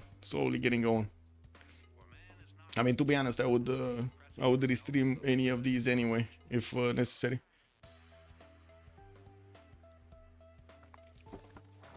Okay, it looks like Spain is just getting GTA phone. He needs to get stronger units out. Machinery coming up in 2. And he's going to need quite a bit of gold. That is something that Tokugawa is trying to get with 50 gold a turn here. I do also notice Tokugawa will have a Mongolian problem. Malm is not letting him go, just make the gold as he wants to. We do have Malm starting to get Burica to build those pathways towards the western side. Send Hannibal Barca to actually hold the military engineer's hand, and I do see he's pumping out a few horses from his side. Probably will want to go for stirrup soon. While I do see Malm is discovering his apprenticeship, he will have quite a few chops also. Did manage to also get Ethelfled as another general, not bad. While he did manage to also get to feudalism for his extra points on the builders from the card. I do also want to point out Japan over here does seem like he only has like 4 cities. He's starting to be converted by the religion of India, and did manage to get his Warlord's throne out. He's ready to party. He's ready to party. He does need an encampment though. He did manage to pre-place one from Osaka, where he's also getting victory in, and I do notice he's getting some swordsmen out. Well, let's actually see if he's gonna manage to get a higher tier unit to hold those Keishiks out, because that's gonna be a problem. Yeah, that's Tokugawa's religion. Wait. Oh, it is Tokugawa. Thank you, Darius. Good evening, sir. Did he... Wait a second. What did he take? Choral music with holy water. Shrines and temples provide culture equal to their intrinsic faith output and holy waters. I'm pretty sure this religion is going to get spread into Chandragupta's territory to get together over there with his other bonuses. While I do see also England did get religious community for the shrines giving him the gold, and not to mention the temples giving him the double gold, and defender of the faith. That's going to be really useful actually to defend against Macedon. Okay, what do we have? Still not much. Not much is happening. Doesn't seem like much is happening over here. We definitely need to see stronger units from Spain if he actually wants to punch through those defenses. He was a bit late, like with 2 turns late. And to be honest, he kind of got there late by his own mistake, as in he didn't really have the chops at that particular moment in time. Oh well, it is what it is. Macedon is starting to pump out a few more Hetaris, sending also units towards the south. He does have the ability to actually double slam these forces in the choke points and take them down, and I do see he's already hunting them down back towards the city of Manchester. Since we do have England not benefiting from a general, this is quite dangerous. He does only have 4 cities here. Oh my god, he might get eaten alive. Yeah. I'm sorry, I just rewatched Alien and right now everything looks like it's scary to me. It is what it is. Yeah, Panic at the Disco, man. Panic at the Disco, basically. Follow the yellow brick road. Yeah, follow the white rabbit also. Moonstrat is also calling out Extas. Is execute us from Vitality. Kicked off, I don't know. Wasn't there another one? No, I don't. I was thinking ninjas in pajamas. No, NIP had the one kind of the same. Let's see. I don't remember. Way too long ago. Way too long ago. He built tons of units 20 turns ago and now he's gonna die. Well, yeah. Let's see if this Oxa is going to manage to make it 28 science and 26 culture versus people's 20 and 34 right now. It definitely feels like Alexander's opener with a lot of encampments did help him get those production numbers up. And we do have him on 91 points of production, while Lithoxa, sorry, 49. And we also do need to see Extas getting the gold from his teammates. It doesn't seem like he actually has a lot of gold in the bank to upgrade those crossbows, but I think he has at least 2 to upgrade, right? As 116 with 64 with 34 and 42, while Extas, I do see he's getting some more builders out. I would imagine he's going to want to get as quickly as possible, not only civil service, but also get to his mercenaries so he can, well, upgrade with the half-cost these units. He's trying to find a weak spot in Germany's defenses, but it looks like Tiris did manage to properly get the line of defense up with the archers right behind them, so he can actually take a shot at any of these Spanish units coming towards him. Another one of these campuses, but this is kind of a weak one. It's only a +2. He didn't, oh my god, he didn't buy the oil tile for the +4. This would have been a +4. Oh well, I guess it is what it is. The multipliers are insane if you do manage to get these with a lot of good numbers. The multipliers are such a good thing. We also do see the horses of Mongolia keep on going towards Japan. Japan is starting to get a few more warriors, even buying them out. Oh my god, wait a second. They bought a warrior out for floppy, but they did not give the gold to Extas to get to upgrade crossbows? Okay. Okay. Man, that's a warrior buy. That is very expensive. That's 80 gold. 80 gold. Yeah. I probably got scared, so one of the Mongolian horses instantly bought a warrior of his own. I'm not so sure about the England's preparation. Being behind of stats and production versus Macedon is very bad. Yes, and not to mention city count. Look at the city count. 2, 4, 6, 7 cities. Oh my god. Macedon might actually pull one of those... misclick kind of strategies, no? No, I think Lithoxa are ready, man. Lithoxa saw this a mile away. He saw this happening.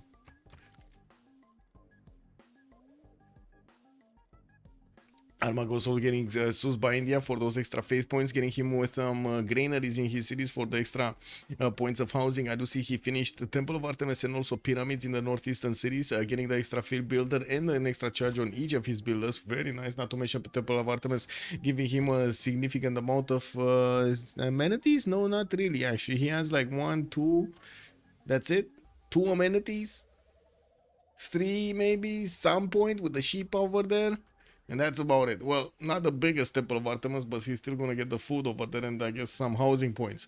While we do also notice extras, he's starting to get, come on, castles in 5 turns. Okay, that's a bigger unit. That's a courser. That might actually be needed to break his opponent. Although Ludwig is 6 turns away from getting his own military tactics, and that is going to be kind of at the same time as Extas is getting his own castles out. That's unfortunate, actually. That is quite unfortunate. He cannot get there. Tiritz is managing to get there. How can he do it? No, Extas must have actually wandered around with too much science on too many things that were not actually useful. Right? I think so.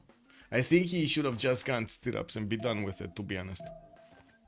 Getting machinery for looks like it took him too long. Ludwig already getting to military tactics, just unbelievable. Now we do also need to take a look if Macedon is going to start to pump out a few more units. Looks like he's trying to figure out a way into his opponent borders. The swordsmen are picking up the tab over there to hold the chokes, definitely much stronger than the horses just of their own holding it. I do see also Pipo is managing to get really close to Brussels, but he does have a targeting solution on one of the English horses. Can double slam and boom, take it out. Is he gonna do it though? Is he gonna do it? They don't know what's behind that horse, right? So they might actually not go into the forest. Can he do it? He has the charge promotion. Lithoxa made a mistake over here. This horse is being placed in Fortify. And in Fortify, when you have level 1 heavy calves coming against you, you have the biggest bonus ever. Plus 10 on your units from the charge ability. 140 production on Korea. Whoa, that's quick. Sprig over here, man. We doubted Sprig, but look at him go. 65 science, 67 culture, 121 military only, and looks like he does also have his 135 points of production. Only 11 gold. I gotta say the gold is looking terrible on the side of FDLV. Would be the first time that we actually see that happening. And we do have some industrial zones also starting to come around. He probably is discounting quite a few of these districts, and I do see he keeps on building up his own count. We do have Liang establishing his city of Sancho with already the builders ready to start upgrading those city parks, while we do have builders coming out from everywhere to keep on upgrading these tiles. Hanging Gardens has been finished in the city of Chanchon, while we do have Mongolia starting to get a few more horses out and sending them on their merry way towards the western side. You do see he did manage to build one of these bridges. Now he's working on the second one of his bridges, and he just keeps on going. He's not stopping. Where is he going? Where is he? Oh my god, look at Floppy settler. Where is this settler? Okay, he's going northwest. And what do we have here? More units, but not too much. Germany starting to get level 2 archers, getting those +7 and +5 points from each of his promotions. Diplo Quarter coming up also mines, and I do notice Magdeburg that just keeps on pumping out swordsmen from his side. We didn't have Macedon. This would have been amazing. We do have Macedon with a few units in Mohenjo-Daro, and the big question is, will he follow this up with an attack against his opponent? Pipo is 5 turns away from stirrups with 4 turns divine right.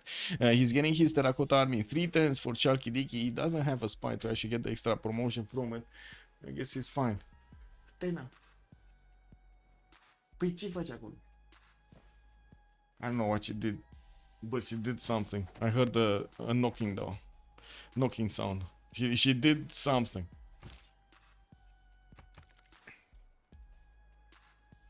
Anyway, quite a builder army coming up from Spain. He did manage to get 4 cities out, didn't go for more, and I do see him locked in a war with Germany. Germany is on his 8 also, and we do have intelligence agency coming out from Munich in 8 turns, while I do notice the archers of Germany are starting to move towards the eastern side. He might be worried about something coming up from there.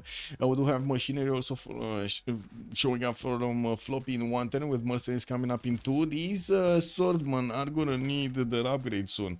We're gonna need to see if Mongolia is gonna get his stirrups. in any time. Where is he? Where is he? Stirrups next turn with 210 intelligence agency. Okay, and of course no terracotta because he didn't have time to build the chopper out. Magnus establishing Korakoto while he does have a few more horses coming around. I do have to say he doesn't have the upgrade button for the courses out of his horses. It's a bit unfortunate. A bit unfortunate. Okay, he's also starting to spread his religion. Tokugawa is starting to spread his religion in India's territory, while Stonehenge is getting built over here by Apology. Okay, anything happening? No. Gold per turn is changing? No. We only have 48 on Floppy with 22 on People, 9 on Apology, and Extas is barely going to be on 8. We do have also more of these promotions on the Spanish swordsman getting a little bit tougher, and from what I do notice is not managing to get enough gold to upgrade his crossbows. This was kind of a mess to upgrade these. Like he couldn't get enough gold to upgrade these. Too much gold needed. 125 a pop while he doesn't have his mercenaries to actually get them quickly. Anyway, castles in 210s, mercenaries in 2. He's gonna get those upgrades soon. We're just gonna need to see him reposition his horses in his borders, and to be honest, it kind of seems like we're gonna have these German units managing to get to the maritime upgrade anyway. Anonymous gifter, thank you so much, sir, for the gift on Folk. Welcome, bonsoir, monsieur, bienvenue. Also, maybe Spain should have sent some units into Korea instead of stalling the German front. Maybe it's not the patch with the gold shrines. Yes, it is with the +6 gold for the shrines and the +12 for the temples. Yes, it is. Also, Coco Clasher was asking, does Mongolia do the terracotta? No, he didn't even start it yet. I think he knew he's not gonna get it. And Muzdra, thank you so much for the 100 berries, starting off that choo-choo, the hype train. Nice. Thank you. We do have some more Kesheks coming out from Maxu and Shanadu, and I do see Korakoto, the 14 camel coming out from Urumqi soon. While Mal did manage to get his horses, he's going to need to get castles if he wants to upgrade these. He does have engineering finishing up next turn with medieval fairs in 2, while his Kesheks will start moving towards the front line soon. We're going to need to see if these are going to manage to breach through the Japanese famous defenses. Printing coming out from Floppy in 8. I do see also he's getting his mercenaries, while his first wave of units are starting to wrap around here. He's gonna want to drag the defenses of Japan out from Osaka, where of course we do have a Governor Victor established. 4 more turns for the Golden Age. Yes sir, Coco, we're gonna need to take a look. We do have people, 59 science and 56 culture, still trying to figure out if he can attack into a opponent. I think he actually, wait, he did not take that horse down? He didn't take the horse down. The horse is still alive. Anyway, has not actually sent any units towards Germany, unfortunately. We do have him with the army of builders keep on upgrading stuff. He does manage to get his terracotta army from Chalkidiki, and will get to promote his units with another level here. Not bad. Free promotions, good promotions in my book. We do also need to see Apology. I do see him 1 point off, 51-52, while India is going to get his Monumentality Golden Age. He does have 150 Faith at 10, but only 22 Science and 39 Culture. He did manage to expand quite a bit, and we do have him on 8 cities, while, for example, People is on 7, Ecstasy is on 4, and Floppy on 5. On the other side, looks like we're going to have Sprig over there with 9 cities, 1 above. Stonehenge is finishing next turn from Calcutta, while I do notice the army of builders here just keeps on improving. India did manage to buy a lot of them with his face generation.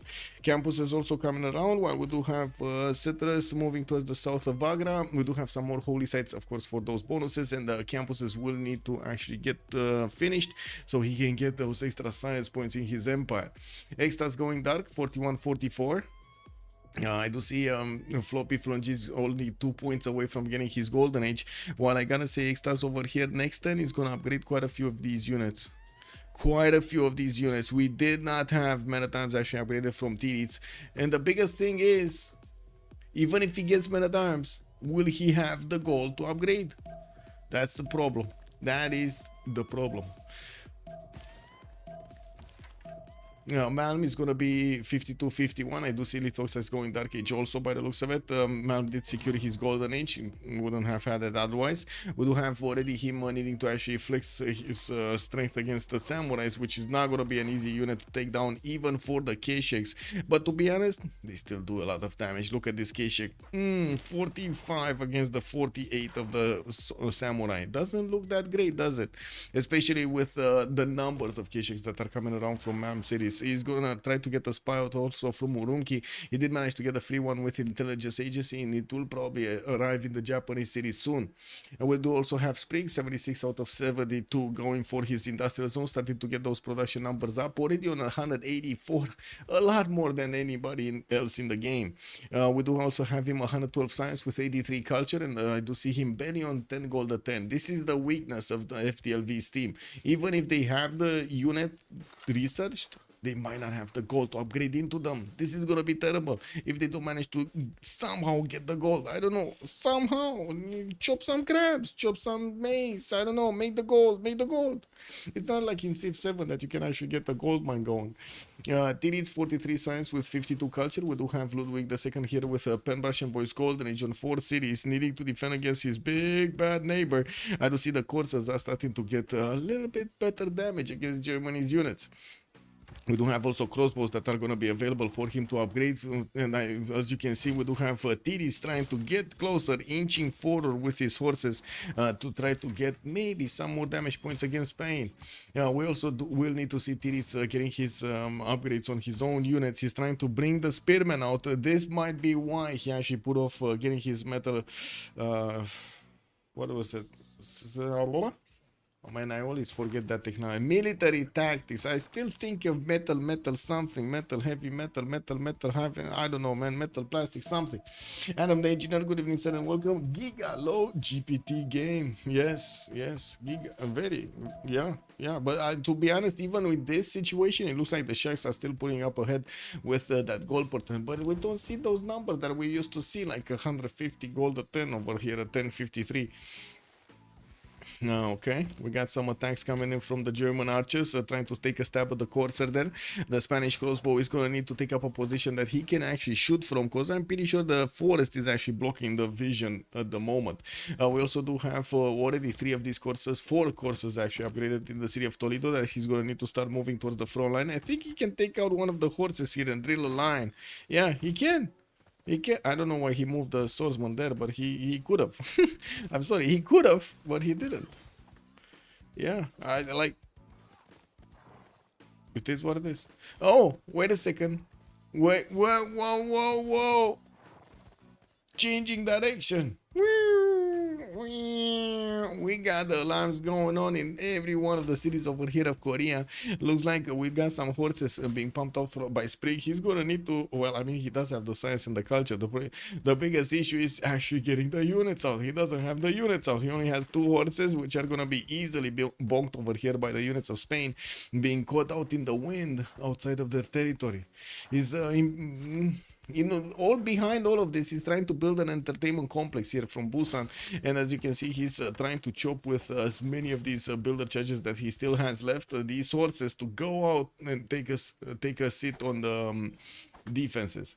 We do also need to see if Macedon is going to pump out units. No, not there. Macedon did get quite a few units around Brussels and started to push back the English units from there. There was a settler here from Lithoxa. Is he trying to get out of here? Wait, where is he going? Why is he trying to get out of here? Like, where would he go? Into Germany's territory that is also going to get smashed? Why didn't he go east? Okay, well, that's gonna be an issue. We do have also England managing to get quite a few of these horses in Sheffield, and from what I do notice, we're in the last 2 turns of this era. We're gonna soon also see the attack coming in, raging from Mongolia against the units of Japan here, and we do need to see what's happening here. Yeah, there we go. One of Korea's units got taken out immediately. We do have extras moving through the forest very quickly, while I do notice also Titis is trying to expand a little bit. Yeah, we do have him with the settlers coming out from Cologne and Mainz. I do see him trying to get the west and the south settle going. Spain is going to try to drill a line with his crossbow and of course the other units. through the German defenses, trying to also hard build a few more of these crossbows coming out of from his cities. Good choice, good choice. Is he gonna manage to actually get more upgrade? That's my question. Is he gonna manage to get more upgrades? There is a decent amount of gold on people, but is he gonna want to get knight? No, hard building knights is gonna be the way here for people. Like, let's be honest about this. Hard building knights is gonna be the way. I do see Lithoxa is on 39 cents and 29 culture, and looking at the era score, I do see Ecstasy is going dark and Tirits are both going, and Lithoxa. Oh, Lithoxa is also going dark. No more gold for the Pembrush and Voice Golden Age on his districts. Yeah, that's gonna put quite a bit of a drag on his economy there. Very good decision. Laurus, 2 fronts. Yeah, he's opening up 2 fronts, yes. He does not make progress on Germany, but can force Korea to build units. Yeah, that's exactly what he's doing. Like, instead of letting Korea keep on simming over here, he's trying to flex his strength. And I gotta say, this is quite punishing even for Spain to actually go on this. He's the highest science maker, and it's not like he can, you know, keep on developing his cities properly, because he needs to pump out so many units, because now he woke up Germany. Like, there's no other way than to actually, you know, get the defense against Germany, because Germany is gonna be mad if he doesn't. He's gonna get into his bars over there and always order like meters of beer. This is what it is. Why don't we have that in Bucharest also? Meters of beer. Have you seen how it is actually in the German pubs? Meters of beer. Yes, let's go.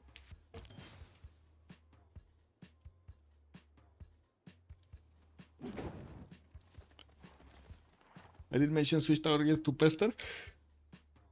Yeah, he didn't have the units back then. Like, only a few horses, and you've seen how much it took to actually hold back Germany. Germany started lashing out. I do see Ecstasy is trying to figure out the defenses here of Korea, and I do see Korea is bringing back his units. He's probably going to want to get to upgrade these. The question is, does he have the gold? Tirits is on 232 gold, and you do see that Korea Sprig is... Oh my god, wait a second. Guys, they're losing gold in total. It's 10-1-4, right? Okay, now that... excuse me. He went from -16 to +3. Oh no. 13-1-3-4. Oh my god, man. He should have, like, his I should have made 2 gold. So, you know, it's 1, 2, 3, 4. Ching. Yeah, who needs gold anyway? Oh my god, this is beautiful. This is threading the needle in another way. Anyway, I do see in the score tab we do have the sharks with a bit of gold on their side, and they're definitely making a lot more than their opponents. 32 on floppy, 34 on apology, and then 26 sorry, on people. We do also need to see what will happen during the Congress. We're gonna have a pause for 2 minutes, and we're gonna come back to see what's going on there. It will be an economic war in the end. Yeah, they're gonna put some tariffs. Almost can't afford to keep the units. Yeah, it's very close, very close, very close. Well, at least he's getting his Hanzas out, and I'm pretty sure he's gonna hard build quite a few of these units afterwards. He's getting a Padana in the city of Munich, while he did get also Oracle in there. So he's gonna place... Wait.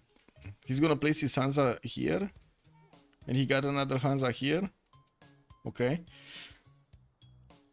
At least the southern one is aqueductable. This is gonna be like what? 1, 2, 3, and 4. That's it. Doesn't seem that big. What are all of those resources, man? Anyway, it is what it is. Let me actually fix this. We got no trade, right? No trade. Oranzi, Oranzi.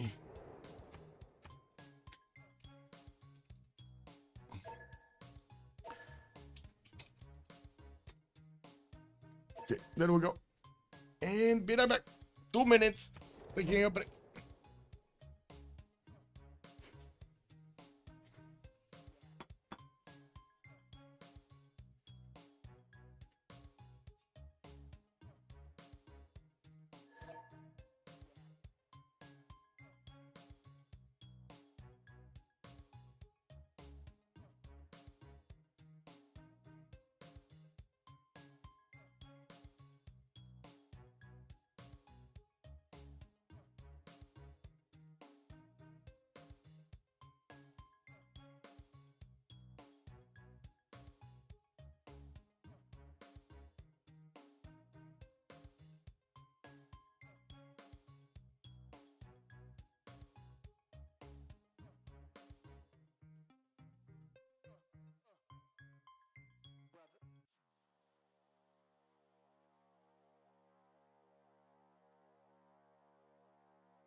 Gotta throw stuff. My cat is just running away, running everywhere. It is what it is, man. I don't know where she got all of this energy from, but it is what it is. We got many times the technology coming out from Germany. Yeah, there are no units from Macedon coming through, and it looks like Macedon is starting to get a few knights. People still with 40 science and 33 culture, but that's not Macedon's main strength, right? Getting units and getting the science from the units is the main strength. Also, intelligence agency finishing in 3. Industrial city states do not provide a unique citizen bonus. 20% population growth on Sejong, and then we do have Chandragupta gaining the 2 Diplo points. We might actually see Mahabodhi getting built somewhere. We got also a GMC coming out from Pana in 6, and I do see quite a wave of temples coming in for his territory. Mongolia's trying to get in through the Varu line. Whoa, he got caught out. I guess it is what it is. Apology. He did manage to get a few units, and I'm pretty sure the Varus are going to withstand this attack. Shouldn't be a problem for them. We do have some units even from England being sent against India. Whoa.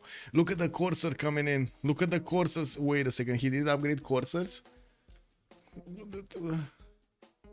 Okay. Well, we still have 280 gold on Sejong. They must have chopped something. Because, yeah, they didn't manage to get a decent amount of gold right now. It's not from the gold pattern. They must have had it from somewhere else. Maybe a few pillages or something. I don't know. Spain is looking at the Korean Corsairs, and by the looks of it, he does manage to do a decent amount of damage against them. Can triple shot them with his general.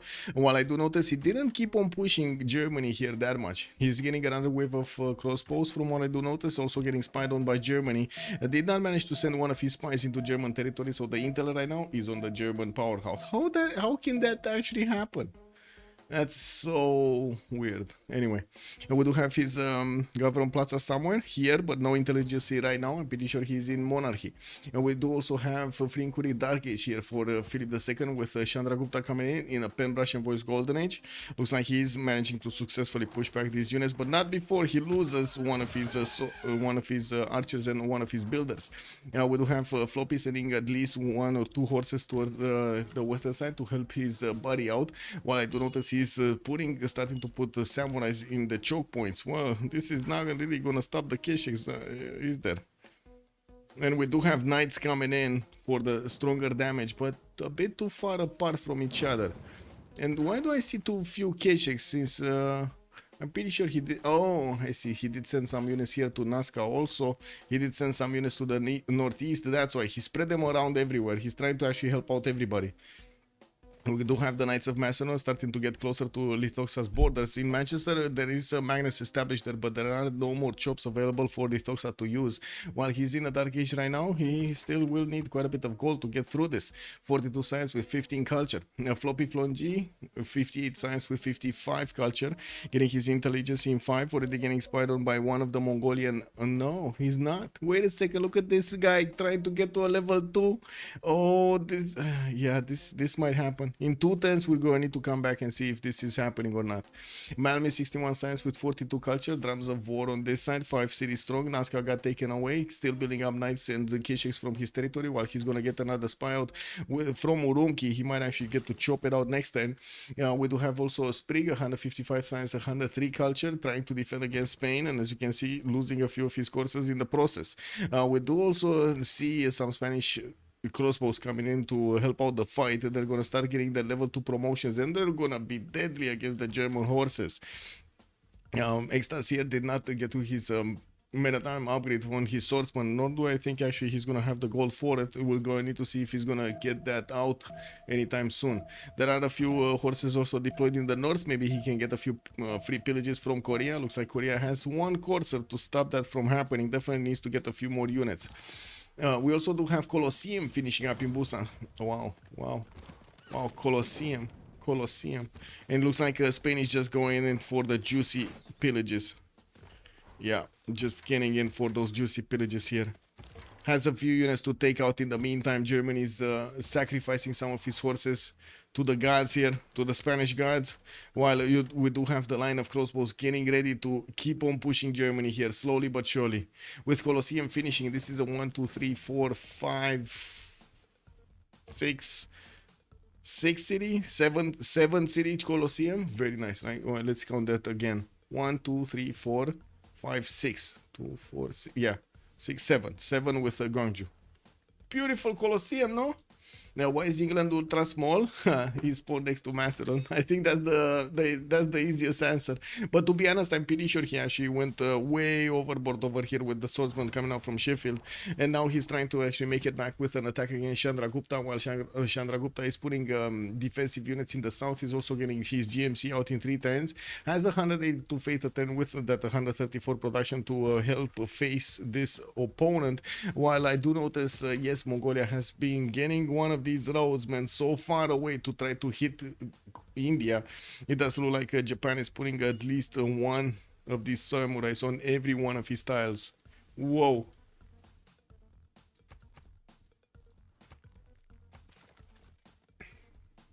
There was an English column who was marching in Tundra. Yes, this one. There still is. Look at that.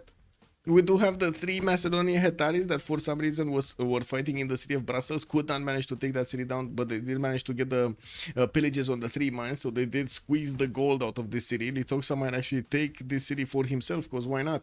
There are knights coming in to party here for the attack on the city of Manchester, and we're going to need to see if his knights are going to manage to punch through.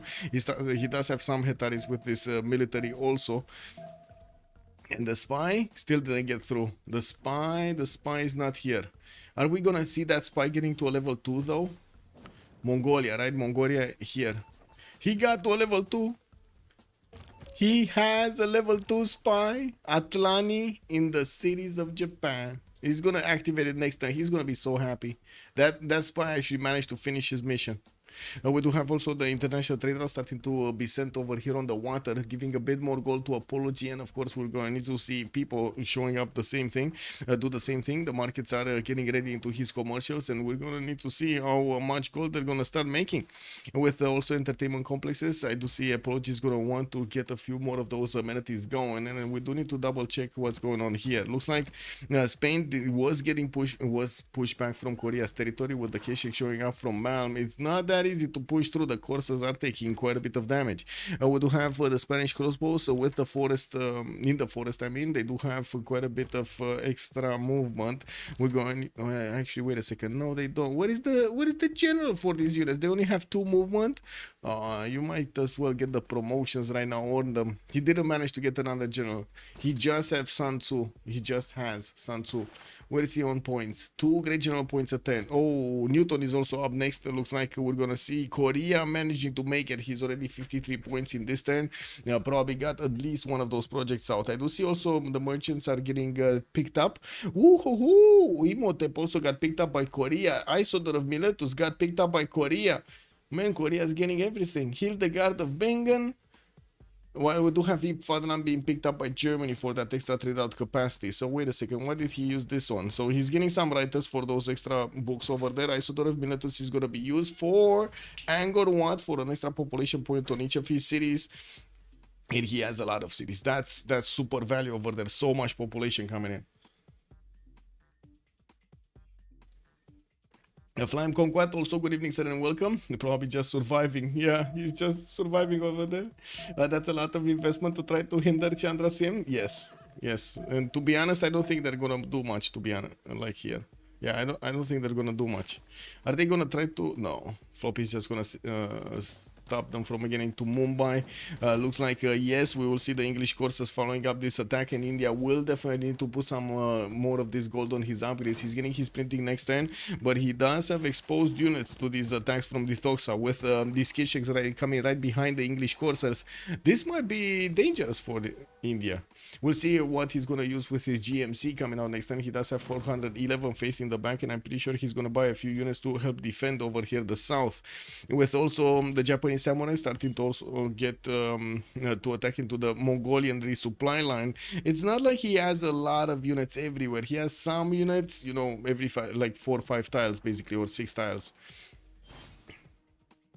Okay, Piero De Bardi did get also picked up here. Great people. Zankian is going to be the next one. Macedon looks like he's going to have enough points next turn to pick it up.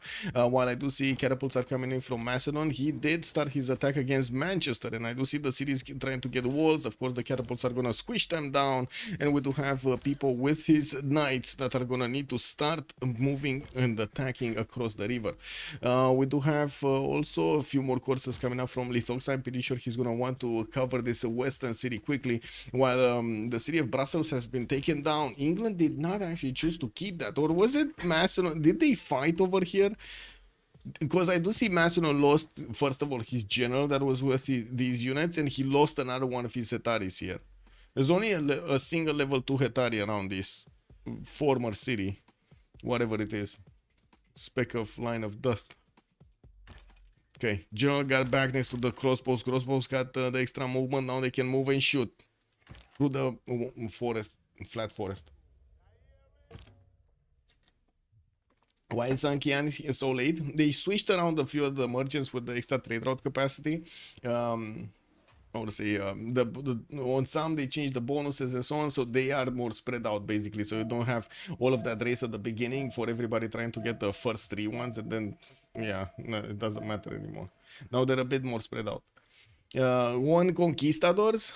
Is there anywhere? I don't know. Extas is 1 turn away from military tactics, not near close to those conquistadors. Now we do have the crossbow starting to attack into the pikemen, and as you can see, we do have horses that can counter-attack into them. With some of these archers, we're going to need to see if Exta's units are actually going to get onto the front line here. We do need to see if also... Oh, this pikeman is going to be taken down next time. We're going to have 3 of these crossbows, or possibly 4, that could attack into it. There's also Abu with this military, so he's going to get stronger heals whenever he's going to start healing. More campus research projects coming in. Ibn Khaldun is going to be the next one, and it looks like Korea wants this for himself also. He does have Colosseum, so this is going to be a very, very good bonus for him. I really like what Korea is doing here. Definitely not this, not the Korea we were expecting, but very strong gameplay coming out from Sprig. 220 science, look at this. 220 science, 140 culture. Apologies, not even managing to get to 100. And it looks like he's gonna have quite a courser problem on his side. He's gonna need to get to his own coursers, castles, and of course he's gonna need to also get stronger units out. I do see he's getting stirrups next turn for the upgrades into knights, and I do see he's also he did finish his GMC and working on a spy from Panna.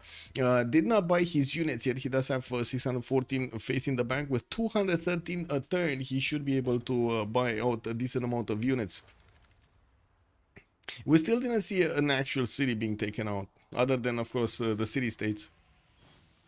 That's a bit unfortunate. Well, I guess we're going to need to see when that happens. Settler also, more settlers from Spain, moving southeast, trying to get his intelligence in 5/10 for the extra spy. Already we do have Germany spying on him, and of course getting that extra intel is unfortunate. But it's tied down, actually. Wait a second, it's tied down. I think Tiris is missing printing. Yeah, in 2 turns he's going to get a +3. We did have the level 2 spy also activate on Japan, and now these samurais are not going to be as strong. With +12 intel, the knights do 70 strength against the samurai 65. Mongolia is just going to have his way with all of these samurais. Oh my god. This is going to look like the last samurai movie. Are we going to get Tom Cruise action going on here? The Mongolian Tom Cruise. No? Mongolian Tom Cruise. Did anybody see The Last Samurai, or am I just talking to myself here? I don't know these days, you know, I don't know these days. Like, you know, how many movies did you watch the movies? What kind of movies did you watch? And so on and so forth. But I would imagine, you know, The Last Samurai would be on your list, no? Oh, we do have Spain starting to get in slowly. Oh my God, no response. Dorios, good evening, sir, and welcome. You didn't do a regular prediction. I did do the prediction for who's gonna conquer the first city. We're still waiting for that because nobody. Yeah, no cities yet. No cities. Yeah. You saw it long ago. Yeah. I mean, me too. But it's just, you know, stuck in my head over there. We do have Korea sending his forces to also try to squish the army of Spain. We're going to see the Kisheks coming in to help. And it does look like Spain is getting squished between 3 civs. Oh my God, the big army, the big beautiful army of Spain, of Extas, with all of those bonuses, the biggest spawn ever with the geothermals. Am I the only one thinking that he's not going to get out of here alive? Like, what is this happening, man? Sprig is just gonna plane him. He's gonna tank him. He's gonna bomb him. He's gonna GDR him. Oh no. Oh well, let's see Chandra Gupta. What is he doing? Trying to get a few more crossbows board. He's attacking into the courses. Looks like there are only 5 of them. One of them very, very weak HP. Mongolia also sent his units to help out. And it does seem like India is kind of in trouble. He did buy another 2 knights from the city of Panna and Hyderabad. We'll need to move quickly to the front line. While I do see more of these Japanese samurais are coming in from the northern cities, he did get these back. He probably did see the plus 12 on the Mongolian units. And he was like, well, no, I'm not touching that bad boy. Yeah, yellow units, no yellow units. We're not touching that bad boy.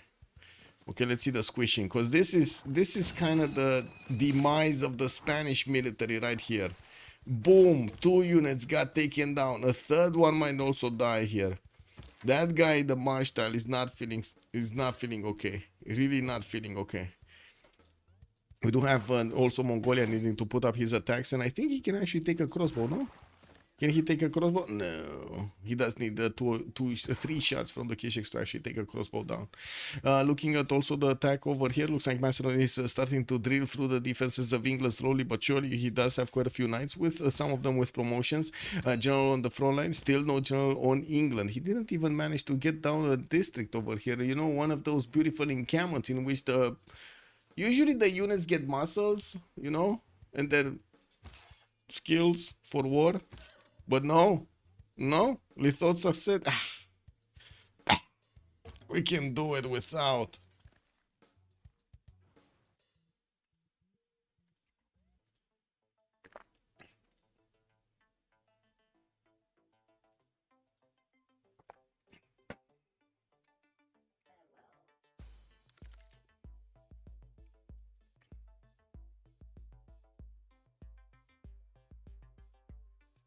They are bullying the poor Spain. Yeah, poor Spain. yeah. Poor Spain. Oh man. Anyway, Extas over here definitely will not have a good time. He's not gonna have a good time. He's gonna get pressured back into his territory here by the units of his opponents. I don't think that many of these units are gonna get out. Oh, the crossbows are kind of slow to get out here. Looks like he's getting some men at times upgraded, and Barcelona does have a few units on the defense. We do have level 2 crossbows also coming up from Germany, which are gonna be very strong against Spain. I do see Extas going for his education. If he doesn't want conquistadors, he's gonna need to get that muskeman technology, and will need his niter, his military engineering.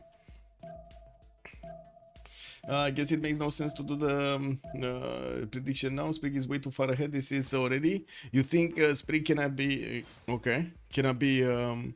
Well, I guess I'm kind of your opinion also, man. 240 science, 160 culture, 308 points of production. And while his opponents are dying over here, it doesn't look like the combination of actually going with at least 2 of your nations, or I should say 2 of your leaders, full headstrong against your opponents, with Macedon and Spain needing to actually get their attacks going, needed a lot of upgrades and everything. And then they had Chandra Gupta that didn't make that much goal for himself, unfortunately. I guess he could have gone Thais, but I don't think that would have been a solution, to be honest. I don't think it was a solution. He definitely needed a very strong monumentality there to sim. The biggest problem is the goal per turn, no? And we still have a very big problem with the FDLV. I gotta say, this is something you should respect. They did manage to manage their economy quite well, and they did also manage to get whatever pillages they needed at the correct moment in time, whatever chops they needed at the correct moment in time, and something. This is not easy to do. Very not easy. Quite not easy, actually. Spanish General, boys, we did our best. Let's go back home and eat patatas bravas. Yes, yes. What is patatas bravas? Wait a second, Ponuki, you're giving me some Spanish cuisine over here I'm not familiar with. Oh.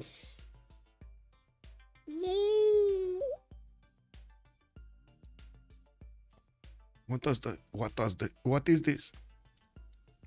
Patatas bravas is a dish native to Spain. It typically consists of white potatoes that have been cut into 2 centimeter wide cubes, then fried in oil and served warm with a spicy brava sauce.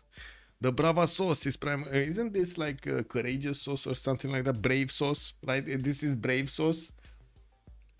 I did visit Barcelona. What do you mean? And I did enjoy the evenings over there. It's very quiet, even at Christmas. Even at New Year's Eve. This is insane.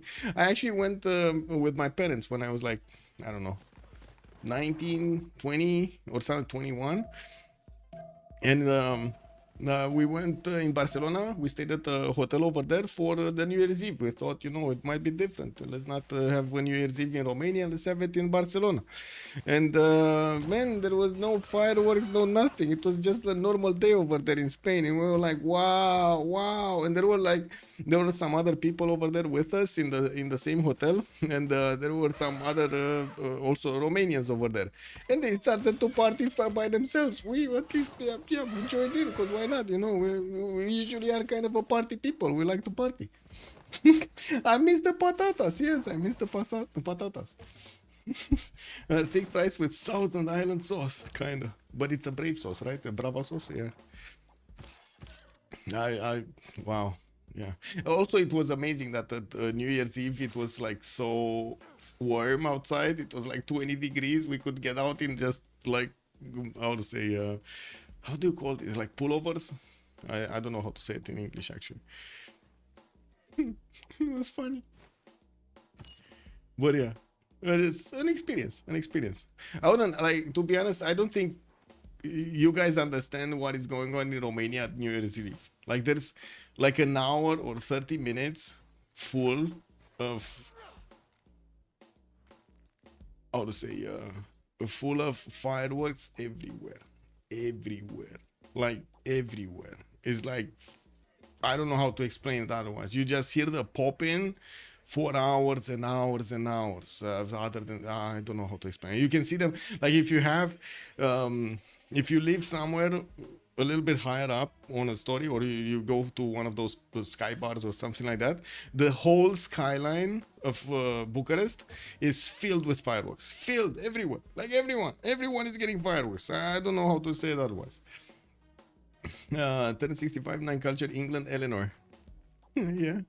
He's going for a record. What do you mean? I still don't understand the game of England.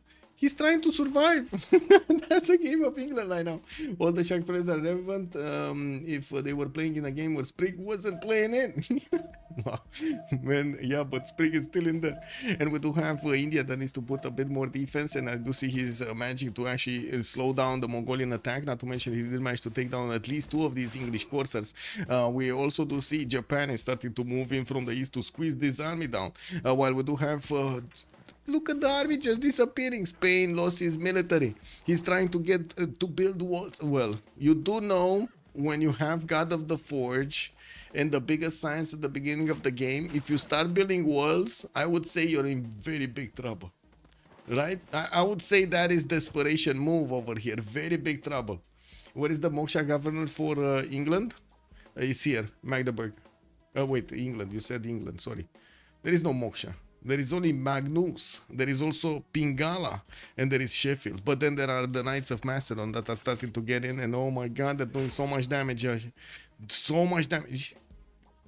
Is this okay? He did manage to get +3 intel. Okay, is this corsair being... No, these are not level 1 knights anyway. He did manage to also get around the city of Manchester with the catapults, about to start taking the shots on that city center. He's gonna work on taking down the entire England. I do have to say, England did go first for the south. This is what I don't get, by the way. He went first for the southwest, and then he went back across the south to go east side.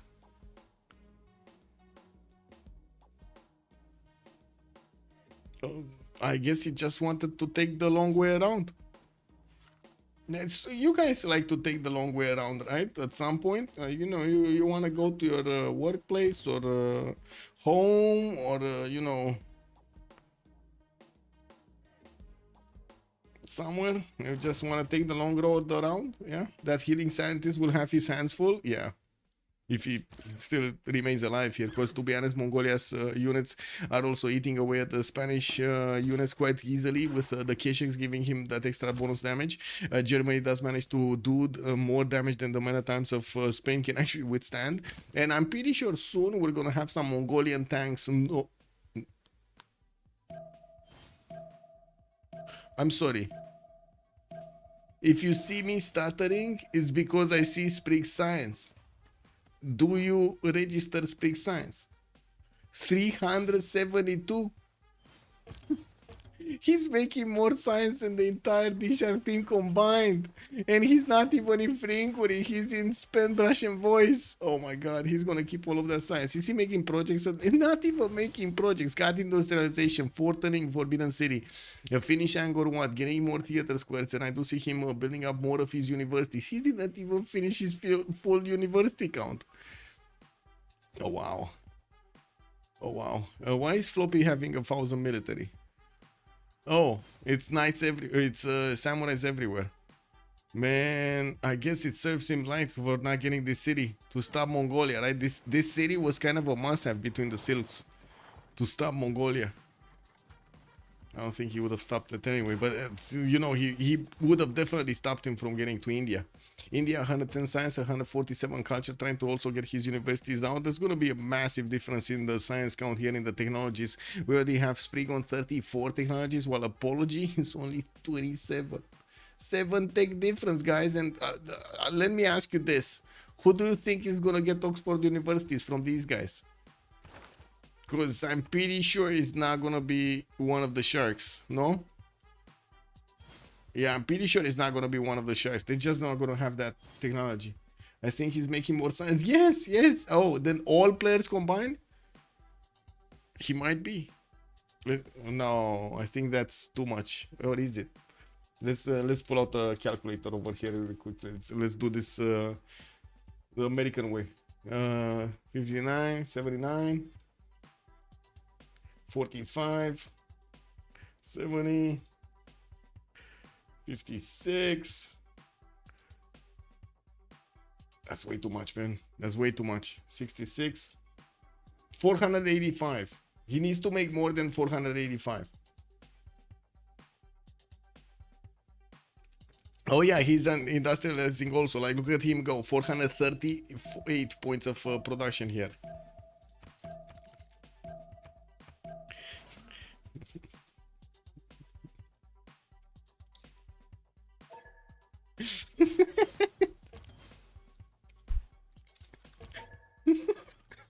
Man, this Korean science, man, it's insane. For Forbidden City, he's gonna get an extra wildcard policies to get in, and I'm pretty sure he's gonna want to use it quickly. We do have also Spain trying to lash out over here, and did manage to take out one of the Keshiks of Mongolia. We do have also the attack coming up from Germany against the city of Barcelona, and by the looks of it, the courses are gonna be successful enough to keep those units away from him. Does manage to get Magnus in there, but I don't see a builder to actually help him chop. We do have finally a spice from Spain into the cities of Magdeburg here, so he can actually get a bit of intel. And I do notice Apology is going to get his gunpowder, while Extats is going for siege tactics, trying to get to calves. Pipo is also metal casting. He did manage to get Manchester, first of all, under siege, second of all, very low HP. starting to also work on the other units between Sheffield and London, about to take down also the defenses over here, not to mention the pillages of London. Bringing in a few more units, but I'm pretty sure what he has right now is enough to actually take the initial cities of London down, of England down. What I do notice, he's trying to get out of there. He's also helped out by some of the Korean scouts here, and one of his own scouts that's really banged up in the coast.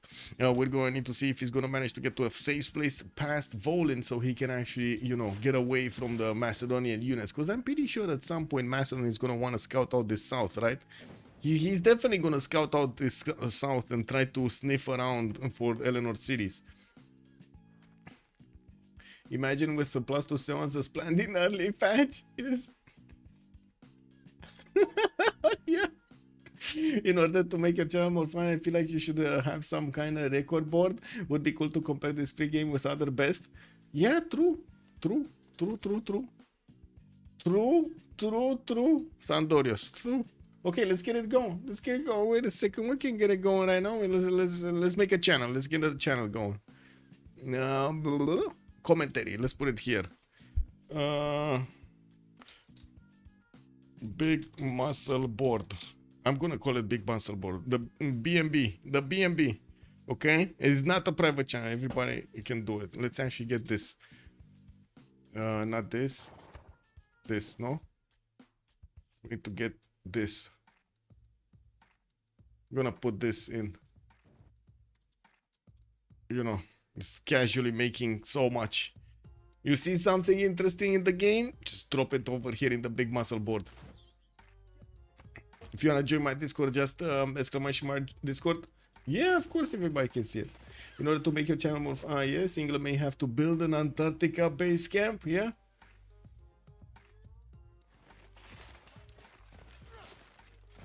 Wait. Let me actually do something else. Permissions, private channel. 1 second. I think I need to actually stop everybody from seeing, no? Oh, wait. No, nobody can see the channel right now. It's fine. Nobody can see the channel. I'm gonna open it up afterwards. It's fine. I was just thinking because we're in the game and they don't see all of the yields, like the gold and the stuff. Yeah. And let us all in into FDLV victory. Yeah. The Greeks took an English city, so that's the first city taken out. That's the first city taken out from the game. Choose an outcome. Let's see, what was it? The Sharks, right? The Sharks did manage to get the first city. Yeah, they got it. Let's put a who will win. But I like, do we need to put a? I guess so. I guess we should. Let's get it going. Prediction. It might finish before though. Will win FTLV versus the Sharks. There we go. Yeah, you need to all in it. Yeah, go for it. We do have London getting the walls up, but it doesn't look like Macedon is just a few turns away from getting his catapults next to that city center.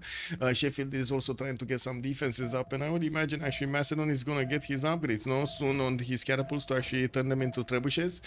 We do have him getting ballistics already. Oh my god, he actually has, wait a second, he has bombards to upgrade. And the question is, do they have the gold? They have, they definitely did manage to get a lot of gold, 1,000 gold in people's bank. We do also see Germany did stop his attack on Spain. We do have also Korea and Mongolia stopping his attack on Spain, just sitting on his borders to try to make him uncomfortable. We also do notice we're starting to also to get Tiris to make a lot more gold. How is he, man? This guy is making everything. He's making so much more gold than his allies on the front line. How is this possible? No. Amazing. Let's actually see also, we do have more units coming up from Mongolia, a lot more to go against India, and it looks like he's gonna start punching through the Indian defenses. Did manage to get one of those spies in India's territory and manages to put, okay, he's actually tying out the extra intel that India has.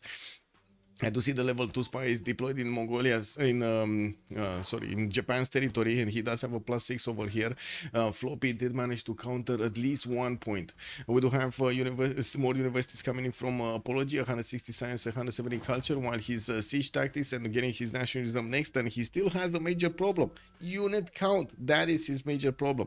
With so many units coming up from Mongolia, this is gonna turn into a bigger and bigger issue. These K-shakes, when they get big enough and hard enough and numerous enough, they will start eating very quickly through the units of their opponents. Be them samurais or knights from India. We're going to need to see if India is going to manage to get to CAF technology or ballistics to actually get the cuirassiers with the extra strength. People is also 5 turns away from ballistics and will get to upgrade these units over here. I guess it will be an open question if he's going to go save Mongolia afterwards or he's going to turn to the left. We do have him with a possibility to get cuirassiers upgraded in the city of Mohenjo-Daro. He has Timur as a great general, which is not a good one. It's actually a medieval renaissance, and he's still trying to get a few more knights out. I would imagine this is going to be the plan, no? This is the plan. Cuirassiers upgrades from Mohenjo-Daro, going to the borders of Germany and start picking off cities. We need to, yeah, Sprig at calves. Wait, Sprig is actually at calves? Oh, we got him. Oh, yeah, he is. He is, and Malm is also 3 turns away from calves. But he doesn't have a city to upgrade from. Nor does he actually have that many units to upgrade from, like knights or coursers. He has, like horses or coursers.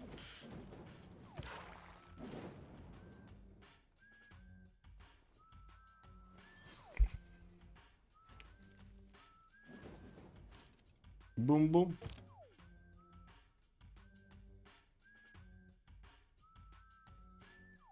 Boom, boom.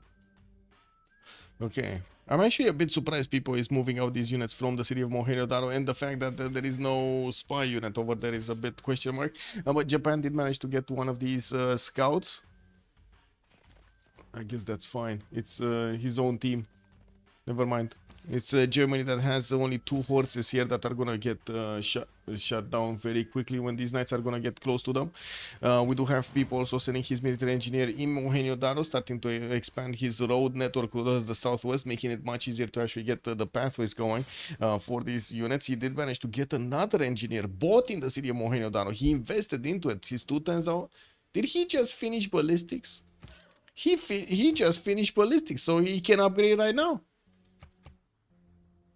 Does he have the gold though? He needs some gold from Floppy to actually upgrade. These are not easy units to upgrade into. I guess they're not that easy. We do have Mongolia still eating away the units of India here, and from what I do see, more of these are coming in. He's buying a decent amount of every turn. We do have 247 faith a turn, and I do also notice India is going against the city of Armagh because Mongolia got to take the Sus. We do have London starting to be attacked by the catapult. Did not get it upgraded into a bombard, but I do see field cannons from people. We do have some crossbows also that are moving in. Of course, they're going to need to start pillaging every one of the tiles and managing to get the gold is going to be quite an advantage here for people to upgrade those cuirassiers. He's not stopping for anything. He actually wants to go into the German defenses with his knights right now, and I'm quite surprised he didn't actually last move these, so he doesn't get too much time for Tirits to actually react to this. As you can see, Tirits immediately put a knight into the production of Cologne, which is gonna chop. Of course, one knight is not gonna stop the entire army of Macedon, but less units is the better. So many samurais, yeah, the biggest samurai army, man. Biggest samurai army. We do have also Korea starting to get the culture. Oh my god, he's 7 out of 42. How much culture is he making? He's getting man, this is like playing the AI. No, this is like when you are trying to go for a science victory or a domination victory and you like casually get the culture victory against the AI. Did this happen to you when playing single player? Definitely happened to me quite a few times. We do have some of the Macedonian knights still in the borders of Mohenjo-Daro, and I do see more cuirassiers are coming in from his main cities and also next time from Mohenjo-Daro. He did start to attack into the German units and took the first one down. He does need to move his general forward, and I'm pretty sure Macedon is also going to need to get one of these other ones. The industrial generals are going to be extremely important here. With Macedon, Did he pass the first one? He passed the first one. Oh my god, he could have picked Gustavus Adolphus and he chose not to. Wow. Okay, we do have an in-camera training project coming up from Madrid. This might be the choice, right? This might be why he wants to give Spain the chance of having one of these generals.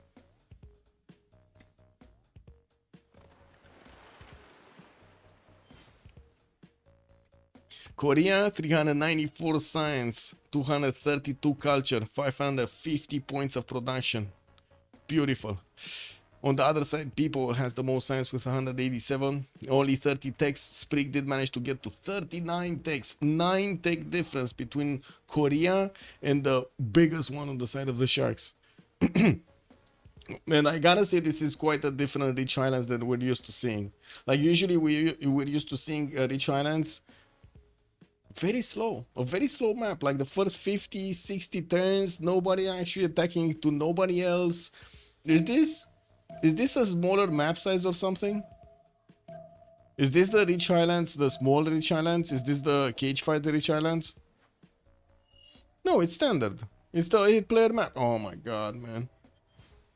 Yeah. Yeah.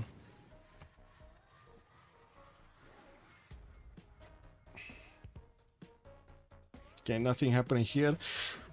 Capital city of England got taken down. I do see he did manage to place Leeds down, and now actually it did reveal that he has an extra city to his opponent. We can actually see it right here, right? If you hover over the English amount of cities, he's gonna get Leeds and Sheffield. Sheffield being this one, Leeds being the one in the south. And Spy did also get taken out from the city of London, so Macedon doesn't have his extra intel anymore against Sheffield. A little bit less damage, but to be honest, with so few units, it doesn't matter. Armagh has been picked up by Apology for an extra city state, and I do see Mongolia is trying to get his level 2 spy in Calcutta, fomenting arrest in 2 turns, while India did upgrade his Cuirassier Corps. Now this is a unit that probably Mongolia is not gonna get through. He does have Keshi Corps, but they're still not strong enough to take down these Cuirassier Corps, so while I'm pretty sure his knights, no, they're not gonna bring the pain. They're actually gonna take a lot of pain here. We do also need to see if Japan is gonna manage to push back his opponent here, but I think the damage has been done. That's what I'm thinking. I'm thinking the damage has been done. You do have England, Lithoxa actually sending a few of his courses into the Mongolian territory. They are allies, so it shouldn't be a problem. While we do have a coal power plant started up in Korea's territory. He did finish in Forbidden City, getting great library in the city of Busan. And I do want to double check his era score. We got extras 1.0 from actually getting a Heroic Age, while everybody else in his team are gonna go Dark Age here. Lithoxa is also 4 points away, but yeah, he's on down to 2 cities. Not gonna make much with his Golden or Heroic.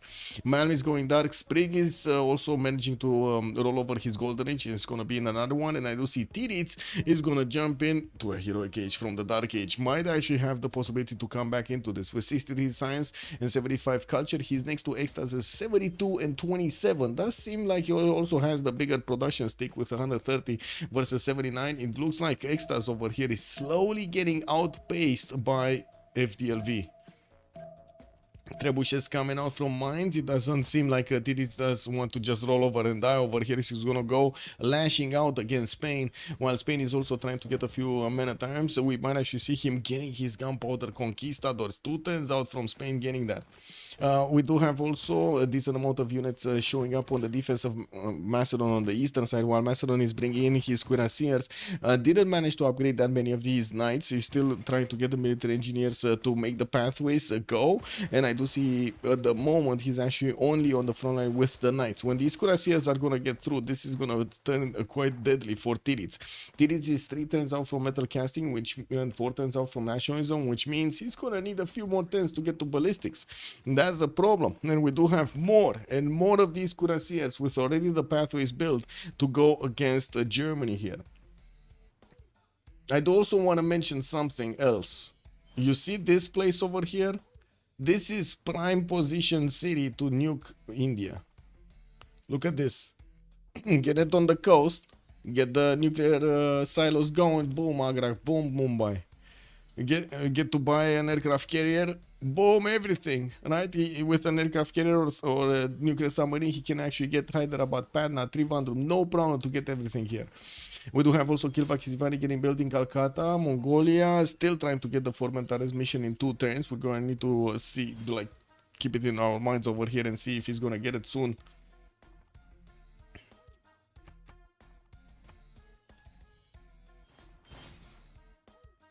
DShark easy win. Clap, clap. Adam the engineer just clapping back here. Can't have vision over England's frozen city. Yeah, he doesn't have. They don't have. They don't know. They don't know where it is. They just know it's somewhere, but they don't know where it is. And I do see he did manage to upgrade his bombard Macedon and started attacking to Sheffield's defenses so he can take that city down. There was an English pikeman that was very, very rude against the Macedonian knight, pushing him back from there.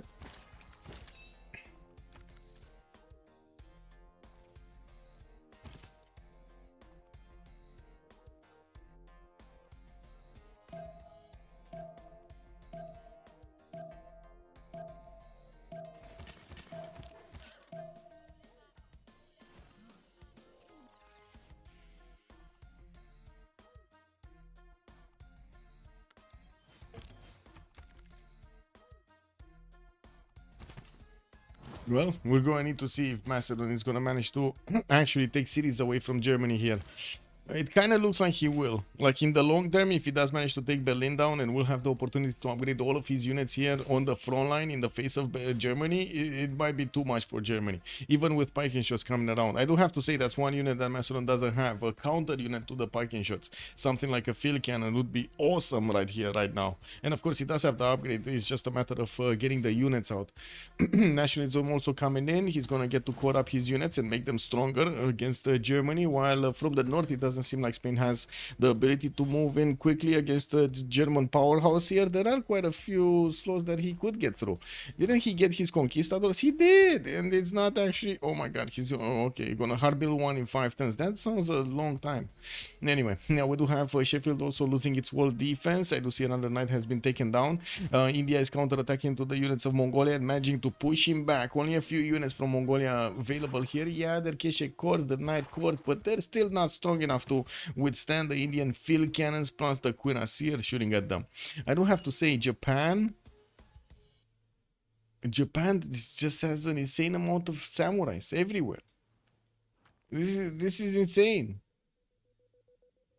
Wow. So many samurais everywhere. Can he withstand the Cav core attack? Because Mongolia is going to put a very strong Cav core attack against Japan.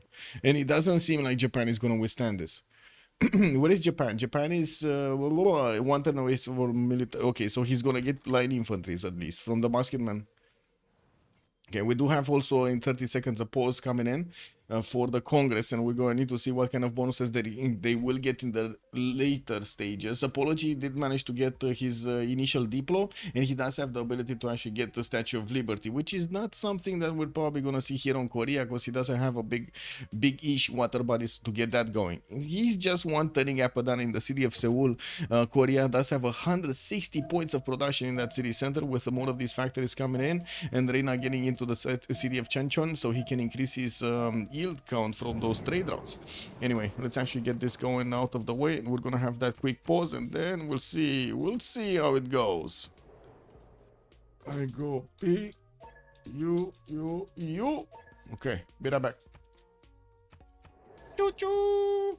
Not even 10 something, we fine. Yeah, but where gold? Where is the gold?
Oh, let me get some water.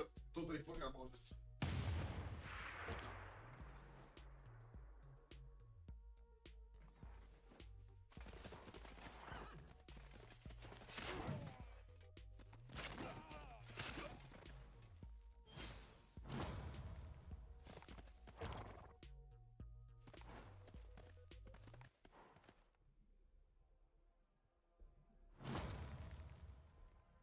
So we have the Korean apocalypse in the game, right? We got so much science here coming up from 434, man. He's still making more than everybody else. We do have him with a big of a problem, big problem in the goal. Tirits is making 98. We got Sprig on 45, and I do see the Toxic barely 4 over here in the city of Leeds. His last initial city got taken, Sheffield, and from what I do see, he still has 3 units that are gonna slowly die. We will need to see if Mason is gonna manage to sniff him out, and I do see he's sending one of his scouts towards the southeast. Oh, never mind. Spain actually got. Okay, he got to levy this city.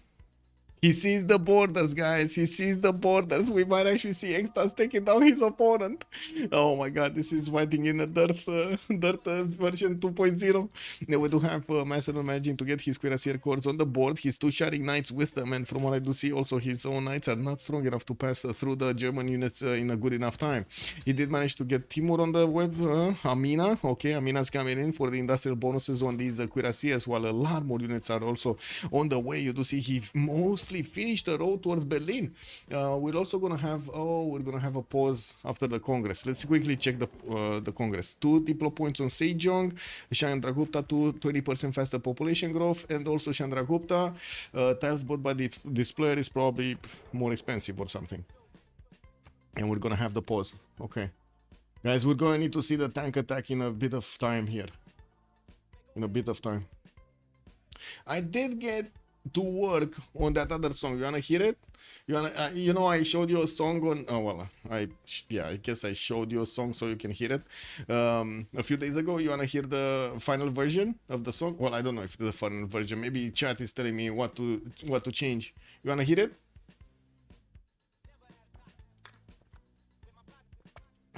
Maybe a 3 versus 4, but they are so far away from a diplomatic victory. Yeah. I'm just saying we're still gonna have the pause, right? We need to find something to do. Go for it? Okay. Let's go. Let's open up the program. Just gonna put it from the program directly.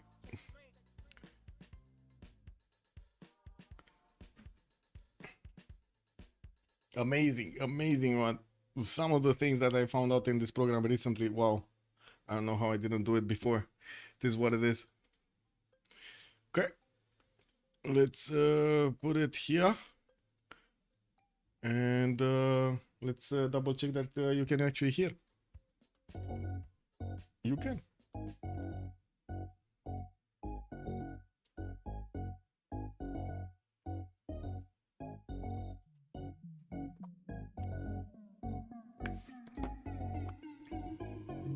I want something that's gonna make me want to get up and dance.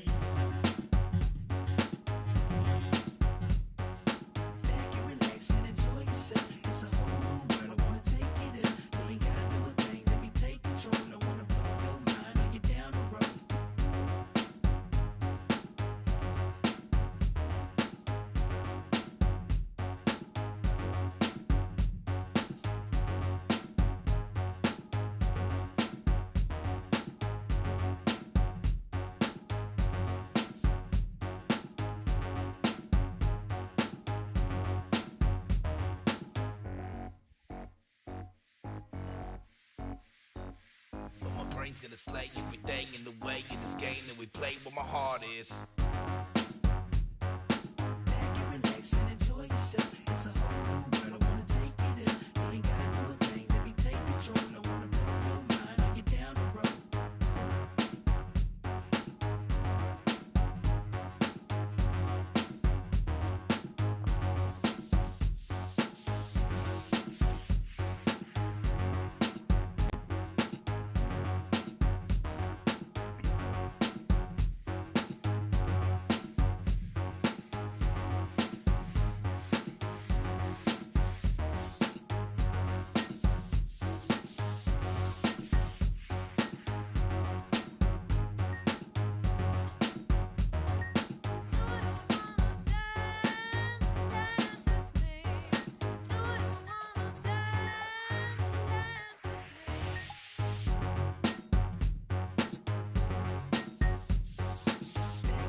Back and relax and enjoy yourself. It's a whole new world. I wanna take you there. You ain't gotta do a thing. Let me take control. I wanna blow your mind. Are you down the road?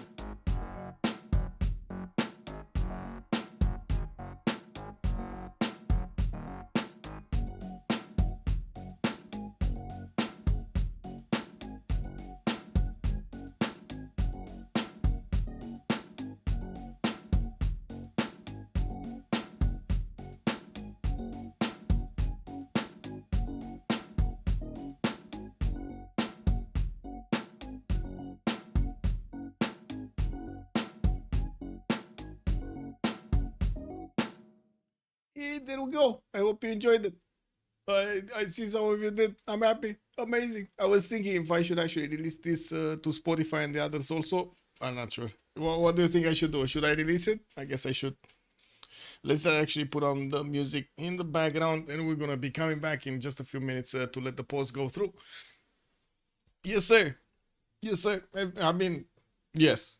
I've been producing music for a long time, mostly for myself, to be honest, and for the stream over here, because that's the product basically, no?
Pum, pum, pum. You already have a good amount of solid music. Thank you so much. But I've heard people talking about bad things about Spotify, so please be careful about their terms and conditions. Maybe a YouTube channel in the project. Actually, YouTube penalizes me and Spotify also if I'm an artist.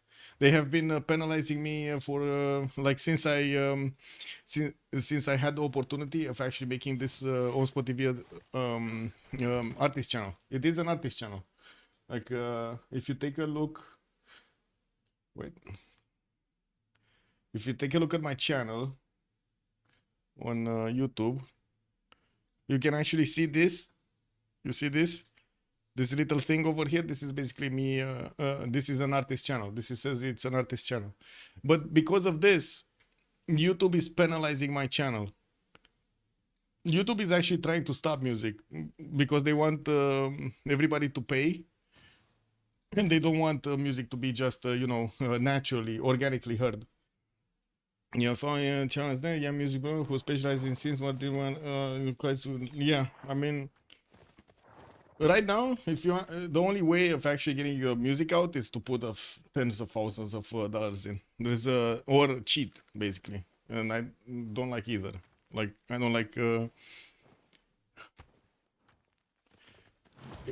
It's not worth anymore to advertise on YouTube or Facebook or Instagram or any other one of these because they're full of bots. So you lose money. Every time you click on the advertising button, you lose money. And you also run the chance of actually killing your own channel by buying whatever you're buying, even advertising your because they're still gonna give to bot accounts advertising. There are too many, way too many bot accounts. Anyway, ongoing problem. It is what it is. These days problem. And unfortunately, if the authorities are so idiots, are so much, I don't know what to say. It is what it is. The whole world is gonna suffer.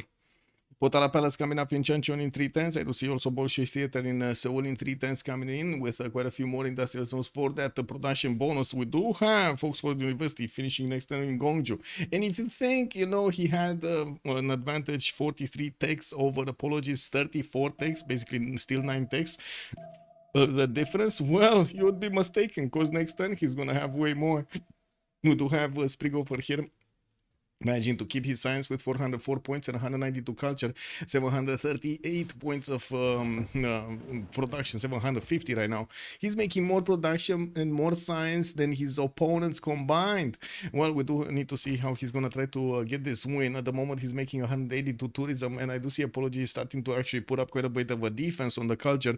Sprig is 9 tourists out of 54, and we do have him with that Golden Age, Reform the Coinage, 43 gold a turn, trying to help out Malmo for there over here on the right side, trying to upkeep his military. I do see Mongolia does have a bit of a problem actually attacking into India. While we do have Malm getting his Dark Age, his Cav cores are actually super good to attack into the Japanese units, even if these are all musketmen. There isn't that much gold for Japan to actually upgrade his units here. We don't have that much gold in the bank at the moment for either side. And we're going to see what Malm is going to choose. Who is he going to choose to go against? I gotta say, if he goes against Japan here... Yeah, Floppy is just running out of gold. Look at him, 11 gold a turn on Tokugawa. We only have people, which is kind of surprising, right? People over here, Alexander is managing to get enough gold per turn and also pushing in strongly against the German cities here. We do have him actually meeting up the package shots on the battlefield, not really doing enough damage with his cuirassiers to actually take these ones down, but definitely German knights are no match. We also do need to see some trebuchets on bombards or something showing up to attack into the city defense of Berlin after he's going to take out these units, and we're going to need to see it soon because it looks like he's bringing some from his attack against Manchester, but it will take a while since he is going through the water and through the rivers and whatever he's doing. We do also have the Conquistadors coming up from Toledo, and I do see also Barcelona coming up here with quite a few of those upgrades. We do have him with 64 attack strength against the 71 of the Knights. I do have to say Germany did not get the religion, so he's not getting that extra +5 from his... Wait, is it the +5 or +3 right now? Did they change this into a +3 also in Spain? Philip II +3. It's +3 right now. Okay, I was remembering something. We do have to see if his conquistadors are going to get to core up and be a bit stronger, while I'm pretty sure we're going to see airdromes coming down from Korea soon. We do have at the moment Sprig getting his refining. I do have to say he doesn't have any pre-builds for his tanks at the moment, and from what I do notice, he only did manage to make one encampment.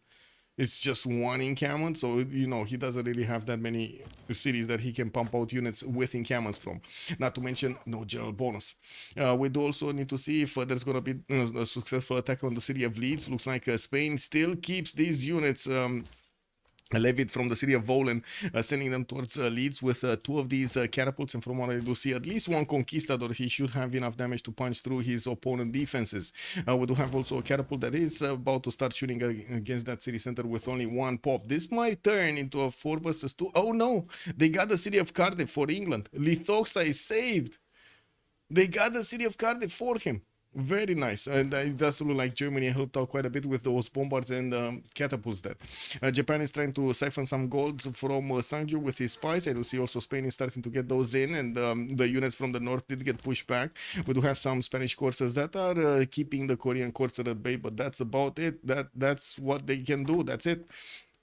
Now we do need to see also if Germany is going to manage to get out of this. As you can see, these cuirassier corps can actually double shot the Viking shots if they are full strength. If not, that's a problem. And we do have a helicopter corps getting out.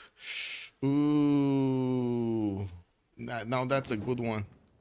Now that's a good general. Now that's a good general.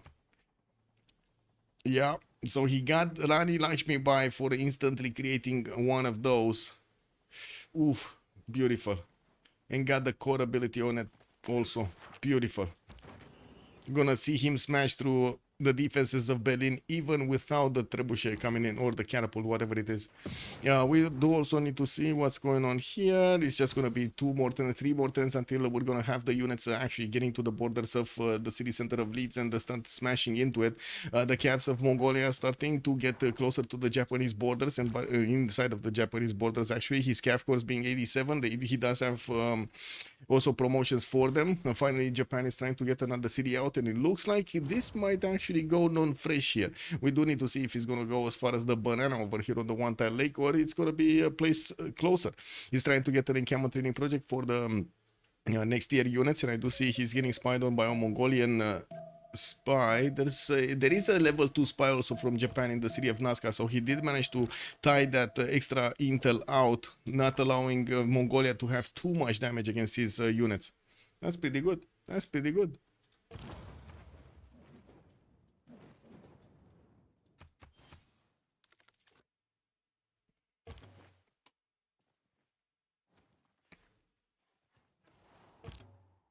Oh, how did this catapult not move next previous turn? That's weird. He had movement, right? I'm pretty sure I checked and he had 2 movement. I don't know why he didn't get up the hill so he can start attacking into the city of Leeds, but he didn't. And we're going to need to see him slowly move towards his opponent to take down that second to last city. I don't think he's going to get quickly to take out the city of Cardiff, and by the time he gets here with an army, I'm pretty sure Sprig is going to manage to get those planes up in the air. Steam Power coming up next turn. He did manage to get Dmitry Mendeleev. Ooh, beautiful. He's going to get the 50% towards research labs, and guess what? He's gonna be the first one there. I do have him with 552 science and 220 culture. He definitely has also the biggest production in the game with 800 points. I do have to say Tiris didn't really get that many stats here, and he's getting attacked strongly in the south. It looks like he's getting pillaged quite a bit, and his production numbers are going down as his Sanzas are also getting pillaged. We do have the helicopter corps of Macedon starting to get the damage done against that city of Berlin, while all of these military engineers are getting the pathways connected here in between the cities of Macedon and his opponent. Macedon started getting military academies out, and in the tech side, he's 4 turns out from refining. As he's taking out more units, as he's building more units, he's going to get more science. And by the looks of it, he's also going to get quite a few free pillages from actually attacking into the cities of Germany here. You do have at least one of these cuirassier corps managing to get onto one of the campuses. Another one is going to get onto another campus, but I do see the commercial is a bit juicier at the beginning. He's going to get the gold first. Yeah, we do have Tiritz also and improving some of his tiles here so he can keep on chopping his stone. He has another stone in Cologne for another pikeing shot, trying to squeeze every little bit of defense here that he can get with the bonuses of his land. We do have also Bolshoi Theater finishing up on Sprig next turn, while he already discovered research lab. Oh, excuse me, he not only discovered research labs, he already has aerodromes. Oh my god, this guy, man, this guy is getting everything. Electricity coming up in 2 turns there from Sprig. Beautiful, just beautiful. Don't tell me he actually wants computers quickly. Wait, he actually wants computers for the... He's going culture? He's on 203 tourism a turn. 10 out of 61, and of course Apology did manage to get quite a bit of culture on his side. No, he didn't. He's on 136. Oh my god, culture might actually come out to be a good thing. Statue of Liberty being built in Calcutta. From what I do notice in the Diplo Victory, Apology 7 out of 20 points. He did build the Potala Palace? No, it was actually Sprig that built the Potala Palace. And we got a mosquito. Oh, you nasty mosquito. A second. Yeah, got him. You dead, mosquito. Yeah. Yeah, no more mosquito. No more mosquito. 4 banks coming up from Hyderabad, and we do have quite a few more markets from this from India. We'll see the gold. They still don't make that much gold on either side. People, though, does manage to make 117 more than his opponents combined. And I do see Apology did manage to jump up to 272 science, but very late in the game. 38 techs versus Spriggs, 48 techs. 10 techs difference. I think this is one of the biggest. No, it wasn't actually that big of a mosquito. It was kind of a medium one, small to medium one, I would say. You know, those big mosquitoes that are on the lake, it wasn't that one. Those are the most creepy of them all. Yes, I agree. Those are the most creepy of them all. Definitely agree on that one. If people could take these 3 German cities, then with Spain in a pinch and finally catch the last English city, maybe there can be something done here. We'll see. Definitely Macedon is getting to extract a lot of value here out of the cities of Germany, managing to get to pillage so many of his tiles in the middle cities. I do notice Germany starting to also get his field cannons up. He did manage to get to his own ballistics, and he's putting up those walls. He's gonna get to defend himself properly against the Spanish invasion from the north. We're going to need to see if he's going to remain alive with at least one city, or quite a few more cities actually, because right now he's going to have more strength. Also, Korea going 1 versus 4 with GDR plus War Department would be quite a spectacle. Yes, I agree. I do have to say, in 1 week, we're going to have the elections in Romania. There's a very good chance exactly the same thing will happen as the previous elections in Romania. Because there was a total of nothing being done by the authorities. Amazing. Just wow.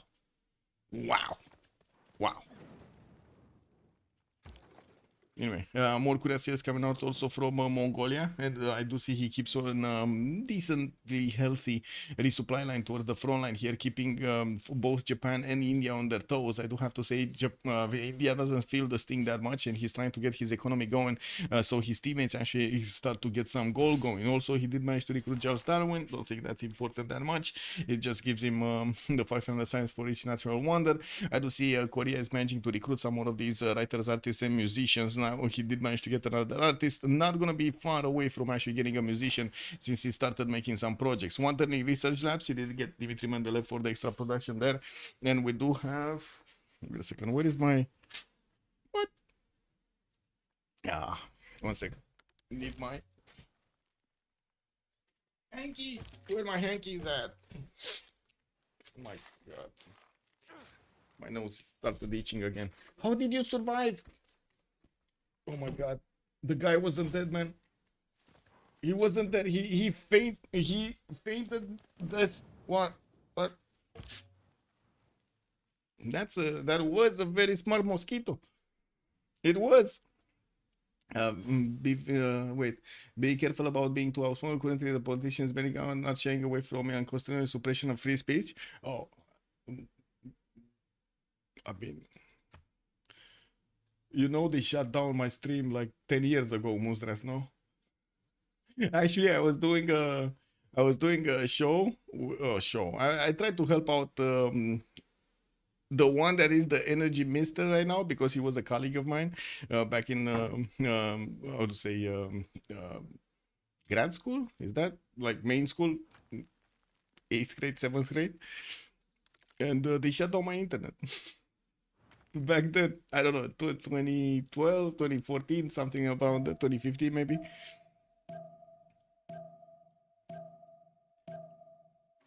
It is what it is.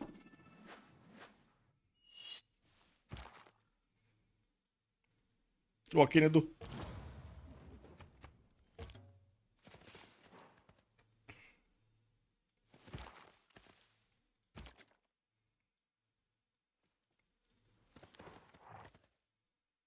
635 science already on Spring with 306 culture. He did manage to get to those 50 techs, and we do have the research lab starting to get out very quickly with also more coal power plants also getting ready.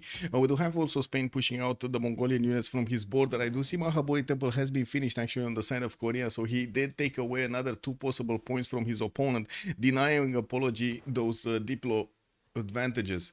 We do have some more amphitheaters for the extra culture, and of course Donatello over here is going to need to get some works done, while I do see the biplanes are starting to get out from the aerodromes of Korea. We're going to need to see if they're going to quickly get on to the Spanish borders.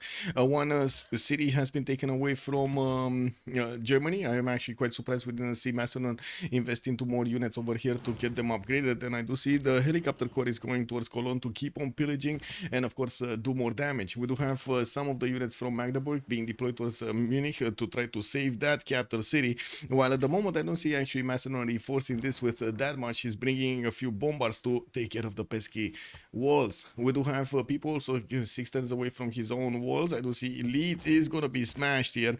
It looks like Macedon is sending a few units. We do have Spain also available to take this city and keep it for himself, to be honest.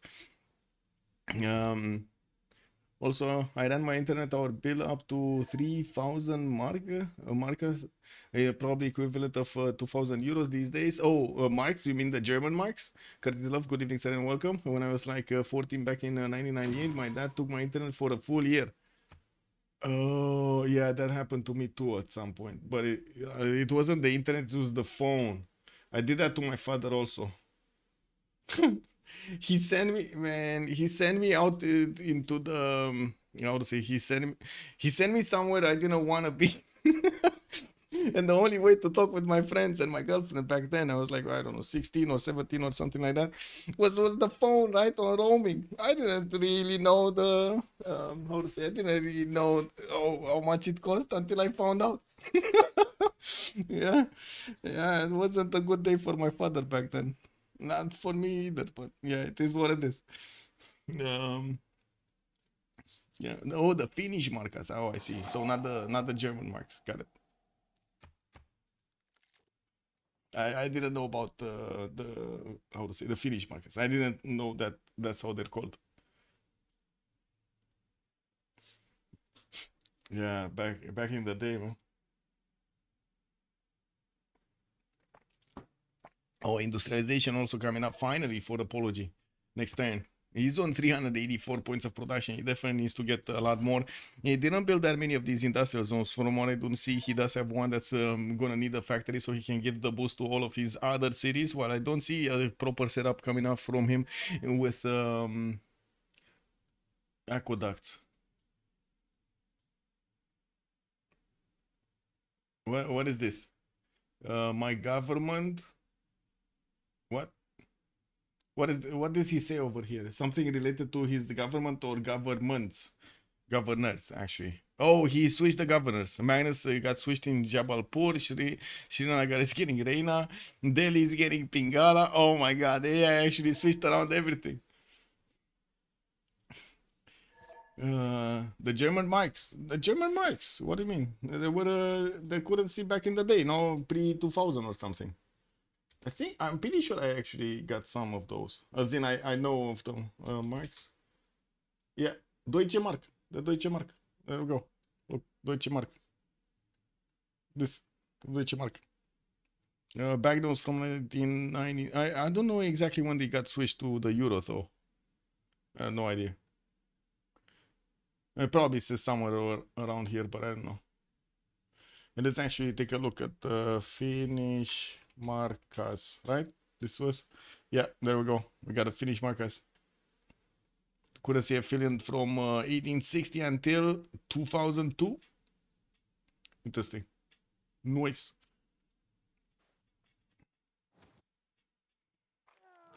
You didn't remember them as the German marks? Okay. Yeah. Yep. The euro is 2002. Got it. There we go. That's when they switched. Okay.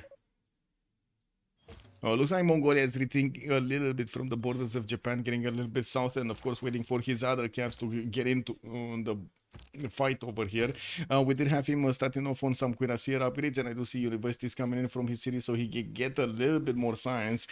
He's barely on what is he, 80 and 49, 80 science and 49, 127 points of production, while I do see TDCs of 50 science and 53 culture. It's only Sprig. It's Sprig basically 1 versus 4. Sprig 1 versus 4, guys.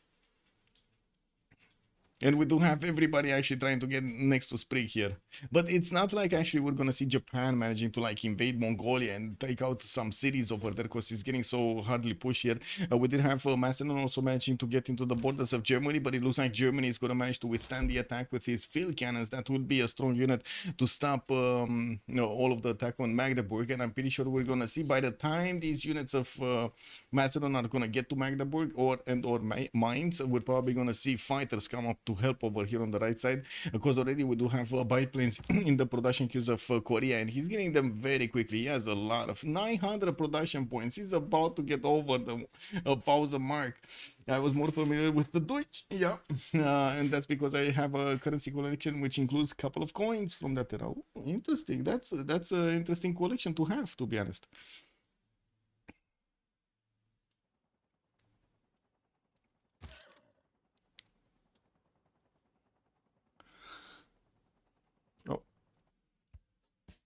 Didn't realize the music was off. I now did.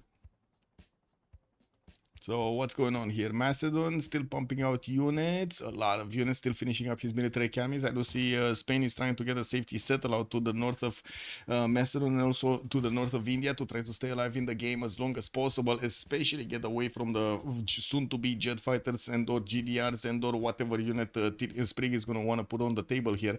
It does seem like Sprig did manage to get to 242 tourism. In his takes, he's going for steel. Fascism is also finishing up next turn. I don't think he actually did manage to get to computers that quickly. He did get electricity, but not computers. We do have Apology also 286 faith a turn, and taking a look at the culture screen, Sprig did manage to get 16 of these tourists out of 62 with that little tourism he has. And getting Machu Picchu next turn from Chanchon, did build mausoleum.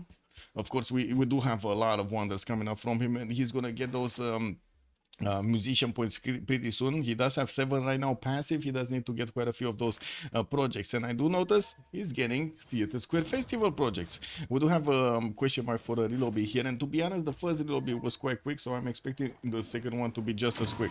And we do have there we go, disconnect here from the players.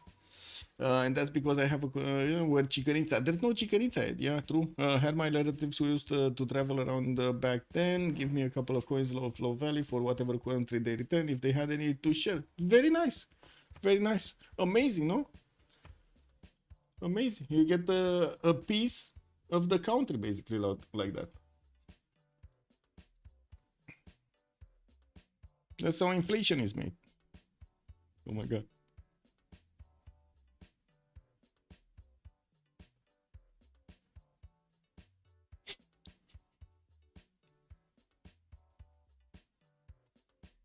Been gone for a half hour and the Sharks still not conceding. No, yeah, it's still not conceding. Mostly imitation currency. What do you mean imitation? I'm not sure what that is. If not real currency, then imitation. Oh, just like they look like the real thing, but they're not like the real thing. Got it. I didn't even know there's that much of it. Anyway.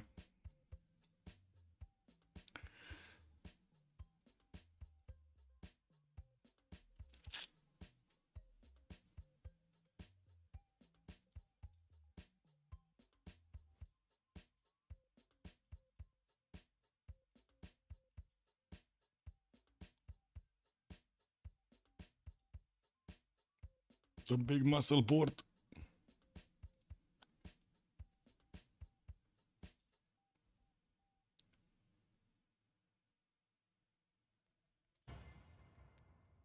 Wonderful electronic invention I want you to see. Okay. I think everybody's in and we got a ping to everybody, so we should be fine. Yeah, we got a ping to everybody. Just waiting for Tirit to jump in. There we go. And now hands off. This is the hands off moment.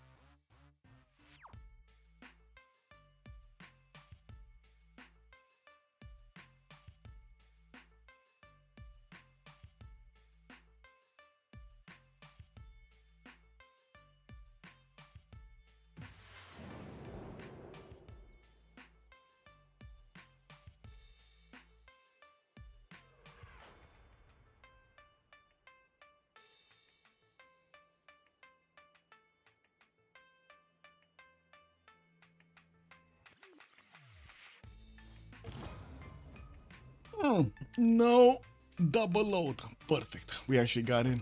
Okay. Perfect. Perfect. Very nice. Very nice. Yeah, okay, Palaci did get to his 300 science, finally did get to industrialize. I do see Statue of Liberty is going to finish in 210s, and from that city center, he does need to actually build the workshop, the factory, and the coal power plant. We do have him starting to get some calves out, and of course, sending them towards the south. Looks like Japan did place that non-freshwater city of Yokohama. While we do have a few of these Indian units just taking care of the English ones. We did have also the city of Leeds about to be taken down. There are quite a few catapults that will take that city. And Nextas is probably gonna keep it for himself. We do that is quite a far away city and it's in a safe position, I would say. Now we do have also more Theatre Square festivals coming up from Sprig. I think he's considering that the fastest win is gonna be actually tourism, no? Is he going culture here, chat? Is he going culture? Let's see what building is he making. War department. Never mind. Never mind. He's not going culture. He would have gone Natural History Museum if he went culture. Never mind. It's still the war effort that's gonna keep him going. He did manage to get to fascism, so now he does have an extra +5 on all of his units against his opponents here. We did have also Macedon managing to do some damage, pillage all of the tiles of Germany here in between the city of Munich and Cologne. Could not manage to actually take these cities down, even if he does have helicopter corps that are very strong even against the walls here. Unfortunately, without any units to take down the wall strength, doesn't seem like he's going through. These are only 150 strength walls. He did manage to get James of St. George to increase the wall defense of these, and by the looks of it, he did a wonderful job. His opponents cannot get through. Extas is also 2 turns away from ballistics to get his own field cannons on the board, not to mention cuirassier upgrades from his knights. I do notice Floppy is also only 89 science with 58 culture. I gotta say, this is very underwhelming result here for Tokugawa. 2, 4, 6, 7 cities, 8, 9 going towards the north here to try to get into a safe position to get away from Mongolia or something, because to be honest, I'm not sure what he's getting away from. We do need to see also how Korea is going to follow this up. He did manage to get the first biplane in Gwangju. I don't think any one of the biplanes actually did manage to get out on the board here. At some point he did actually try to build one from Sangju, switched away, changed his mind and went for a sewer or other building so he can get those extra housing points, not to mention his extra amenities. What is the deploy right now? Deploy is a 10, I believe. It's wait, 10 is next turn. Sorry, Statue of Liberty is finishing in 2 turns here in Calcutta. So in 2 turns he's gonna get 10 points. So apologies, at least two full world congress sessions away from actually getting this win, and it doesn't look like they're gonna manage to actually take out their opponents. They might not know. Wait, do they know? Oh, they know. They must know. They must see Cardiff. Can you imagine if they didn't see Cardiff here? Amazing. Also, Painter Q, good evening, sir, and welcome.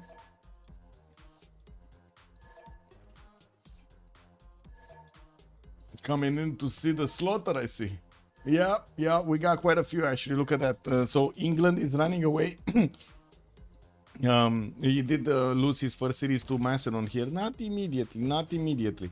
And there was a big IRL war between Spain and Germany. Just look at the stats. Like Germany is 43 science, 48 culture. Spain 82 and 33. They're kind of IRL, right? This is turn 85. Now we do have also Floppy with Tokugawa getting pushed all day long. Actually, I think it's more disturbed.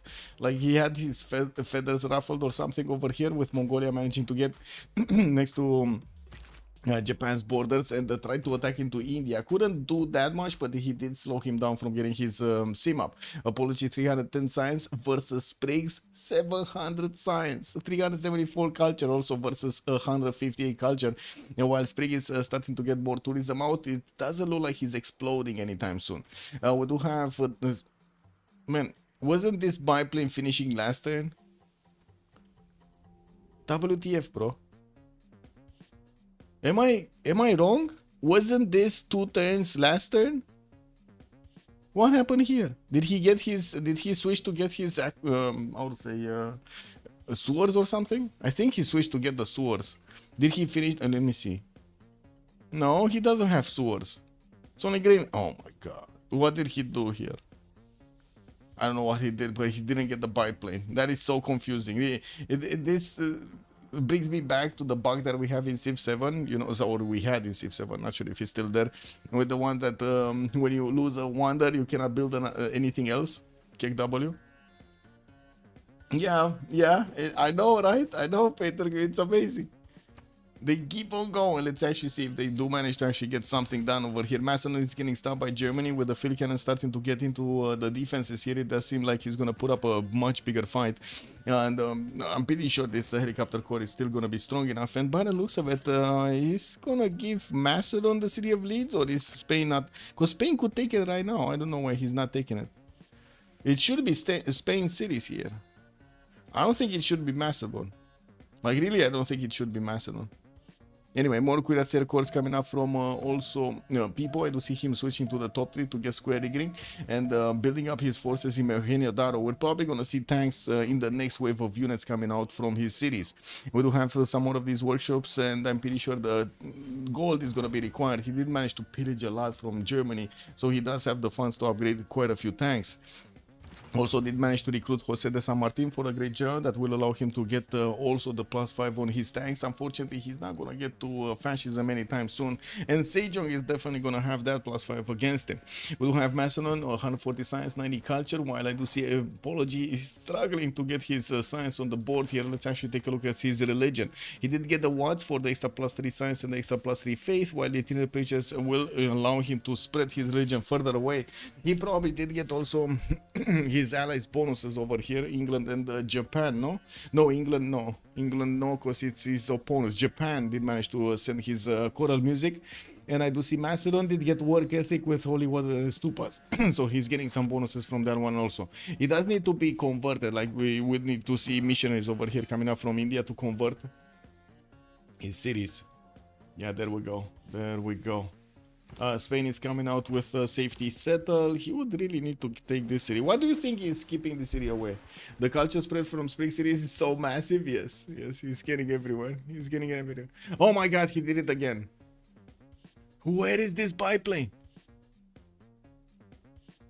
Is this the biplane? No, this one already. Oh, I see. Okay, so he finished that one. He actually finished that one and he started deploying them northeast. Okay, I was thinking he's gonna deploy them east side, and I wasn't finding them, and I was like, whoa, getting worried right here. I do see some more theater square festivals coming in. He's gonna recruit the first musician, Antonio Vivaldi. Well, I do see also Ada Lovelace is gonna be available on the engineer screen. Korea is making 34 points to go. We do have also Jacob Astor here available for the merchants for a bit of extra gold, and I do see Isun seen as an admiral. Not really a good important one. I think with this Statue of Liberty finishing the city of Calcutta, giving him those extra 3 points of Diplo, getting Apology here to 10 out of 20 Diplo points in this game. With neighborhoods coming in for those extra points of housing, I do see the banks are getting out in the markets in his city, so he can get a bit more economy. We do have Extras on 104 gold, Apologies 49, and I do see people is on 136. They are managing to trade through the water here, giving them quite an advantage against their opponents. I didn't see any traders being sent over here at the moment in the water. Now that England does have the city of Cardiff, maybe that's an option. He's getting his Royal Navy dockyard out in 3 turns, and you'll see he's trying to expand a bit more. A bit curious that he's going with this settler somewhere in the north instead of going over here onto this sugar tile. It's not like he's gonna get attacked by Mongolia, his ally, anytime soon, no? Huh. Okay, does anybody know why he's going north? Because I'm pretty sure this would have been a much more useful city, so he can trade with Germany here for as long as Germany actually stays alive, and it will probably be quite a few more turns. Mostly talking about the upcoming tanks over here from people. I think this is the major danger, right? The major danger is going to be people upgrading a lot of tanks with the general going against Germany. Can you show Sprig build Q at 10 end? Yeah, sure. So one turning Oracle in the city of Guangzhou. Some factories coming in, getting his great artists here, going for those projects. He did recruit Antonio Vivaldi. There we go. We got the works getting in. Sprig is 54 techs against a 41. Oh my god. He's 13 techs above Apology. 13 techs ahead of Apology.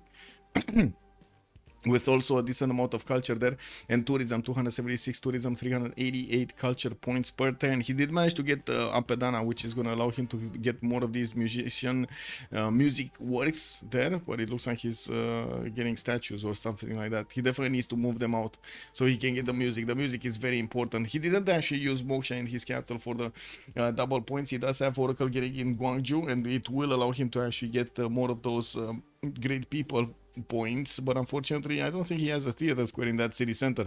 He does have a campus, harbor, this industrial zone, aerodrome, and that's it, no? Yeah, he doesn't have a theater square. He's building a few more theater squares and getting, of course, specializing buildings in them. Did manage to get to fighters, so advanced flight. Now he's gonna start getting the fighters out, and I'm pretty sure he's gonna want to get a few bombers. It will be very easy right now to actually handle the Spanish units. Even with his biplanes, he was doing a colossal amount of damage against the knights. We're going to need to see those upgraded into fighters. It looks like he's actually deploying them towards the northeast, probably worried that he's gonna get attacked by some, you know, pillage squad over here, the death dealing pillage squad. But it looks like right now there's not much happening. Spain is trying to get a few knights in, and we do have Korea managing to get his war department and got the heals back whenever he's going to take out a unit. He does need to move his biplanes onto the front line and of course upgrade them into planes over there to be much more efficient.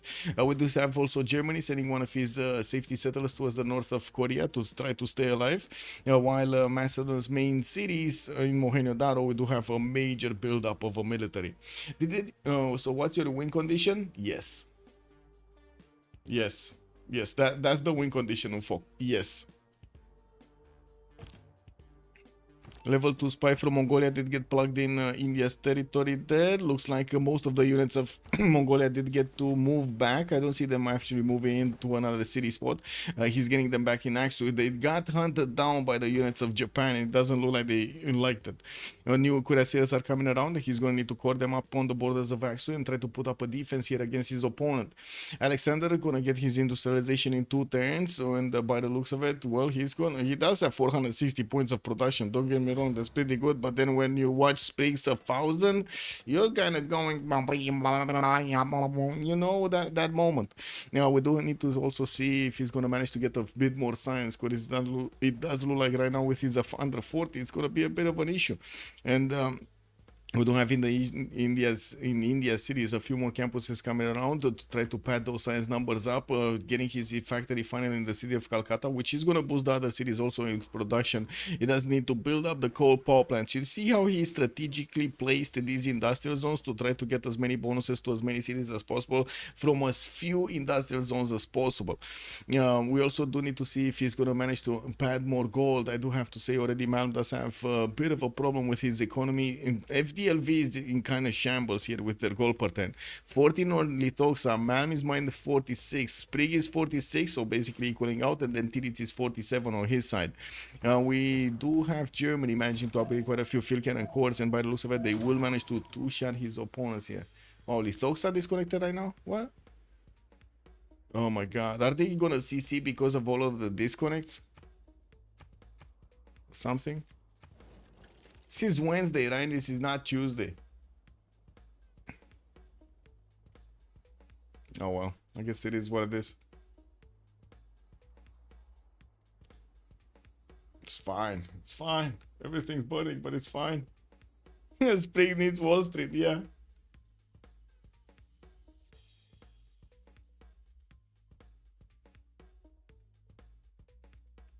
Whoa.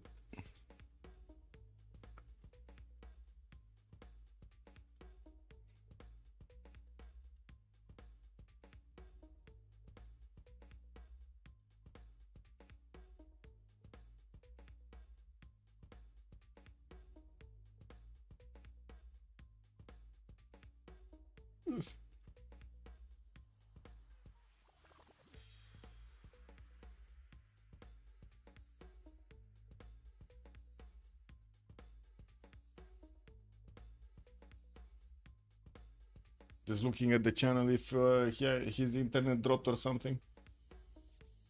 No, he's still in the channel. Oh, excuse me. Oh, did you guys see Andor?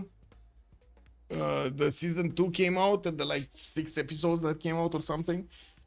No, chose today. Wait, did it? Wait. Let me double check that. Is it multiple seasons? No, not this. This is sad. Like this picture is sad. I'm sorry to say it. It's very sad what's going on over there. Oh, I still was halfway through the episode 5. Wait a second. Let me see. Accept. What? I have to log in again? Oh. 1 sec.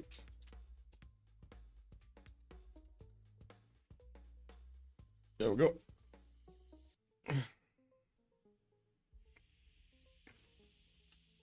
Okay, Andor. Is it 6? 6? Yeah, it is 6 episodes. Oh my god, I have another episode and I have to watch. It's amazing. I love it so. I love it. Love it. Do you like it? By the way, do you like Andor?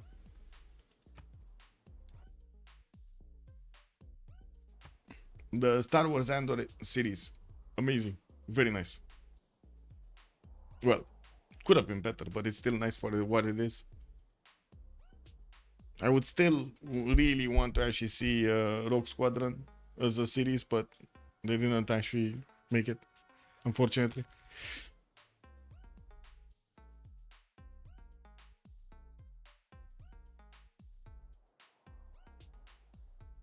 Oh well, this is what it is.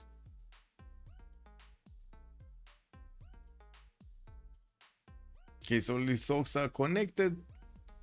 We're going to need to see if he starts desyncing, but to be honest, he's not in war, so it's not that big of an issue otherwise, other than the turn rollover being longer. That's also an issue. No chose day. It when is day. Not sure what that is. Haven't caught it yet. Was put off by the latest Last of Us episode, so don't. So now I don't want watch TV anymore. Yeah, I can imagine with the Last of Us. This is what it is. Andor though, pretty good. Rested 2 sec or tour. What? Stay like keep 2 seconds every turn or something. Okay.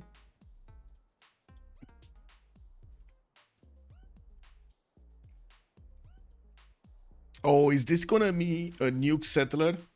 It's coming out from Gwangju, and let's see, Seoul does have 224 points of production. I'm pretty sure if he wants Manhattan Project, he's gonna get it quickly. Sprig is getting plastics, rapid deployment also coming up in 2 turns. Looks like he might actually go for the bottom 3. Still trying to get his broadcast centers up and building up, of course, his face generation here. Sprig is 331 tourism, starting to acquire a few more of these, but so does the defensive apology start getting stronger. On 200 culture here, apology is putting a bit of a fight. We do have 23 out of 77 at the moment for the tourists, with Michelangelo just started getting some works. Andrei Rublev also working in, and I'm pretty sure Antonio Vivaldi finished another one of those musics. We do not have Korea upgrading his planes. Unfortunately, they don't have that much coal to upgrade. It was a play on Tuesday and Wednesday. You go. Oh, I see. Okay. Closest thing to TV is I took my brother to rewatch episode 3 of Star Wars. I still can't get over it's already 20 years old. Oh my. And I remember when it was quite a thing to actually take a look at Star Wars. Like I went to the premiere of the 2nd episode and the 3rd episode, and I remember we had like I managed to get some tickets in the AVM premiere, like the first showing basically in Romania, and like, oh my god, man, oh my god, there were people like everywhere in the cinema. It was such a big crowd, incredible. Yeah, we old, man. We all, but now, you know, it's a funny thing, the kids don't actually get this feeling, right? It's like, oh my god, you know, that's actually a piece of art over there, you know, like, do you know how much effort it went into actually making a movie? And they think like, oh, it's easy peasy, like, no problem, get, you know, like, get some actors over there, get them onto a set and just start rolling, no. Oh man, it wasn't like that. You know, it's still not like that. Definitely got easier these days, but it's wow. The unfortunate thing, the side effect of what Netflix and others are doing is much lower quality of actors, though. I do have to admit this. Not sure if you guys feel it, but I do feel it. Compared to the actors that were in the 1990s, 2000s or something, it's a big throwback. Even 2010s, I should say, actually, there were quite a few of the good ones, like I would say Mark Wahlberg or who remained over there. There were quite a few of them. Mark Wahlberg just stands out to me right now. I've got better to watch movies and read books from before I was born. Yeah. Like Beat and H.P. Lovecraft. Okay.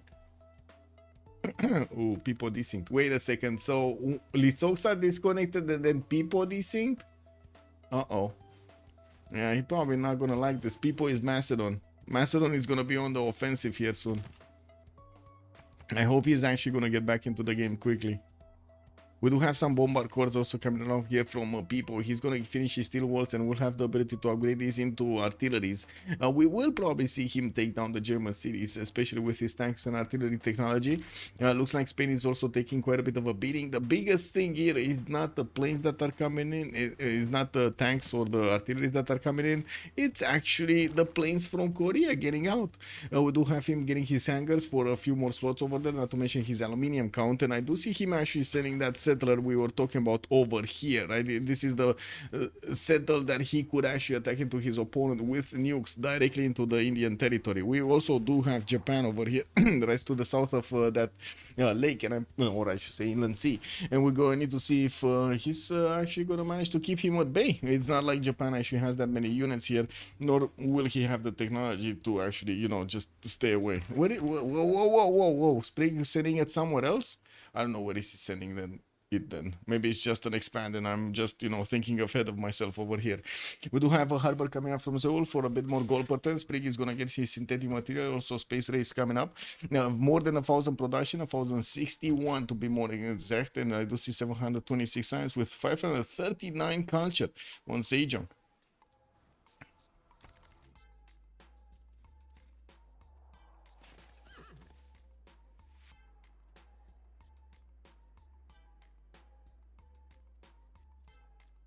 Campus research projects coming in from Spain. Are we talking Einstein here, or did it get picked up? No, I don't see Einstein yet. So there still is a lot of science advantage over there. We're going to need to see if Korea is going to manage to get enough of the scientist points. He is 52 passive a turn here, so it definitely makes a lot passively. We do have Gustav Eiffel also available for the engineer for another one of those wonder production charges. And from what I do see, we do need to see Korea managing to get a lot more of these points for the musicians. He needs 270 for the next one. And while I do notice he did manage to put a few more projects in, I do see 1, 2, 3 theater squares with 2 industrial zone logistics projects coming in next turn. Is he gonna manage to get this with 2? Well, I mean, he's gonna get in the race with another 2 projects, right? Because we do have India with 109 points out of 270. Germany is also 77 out of 270, but they're definitely, neither of them are actually gonna get the projects proper. We do have a few more of these sewers coming in for India to get more housing points. He is making theater square festival projects to try to get a bit more culture, and I do see him on 207. Now, getting pushed on the culture victory screen is going to slow down Apology a lot more.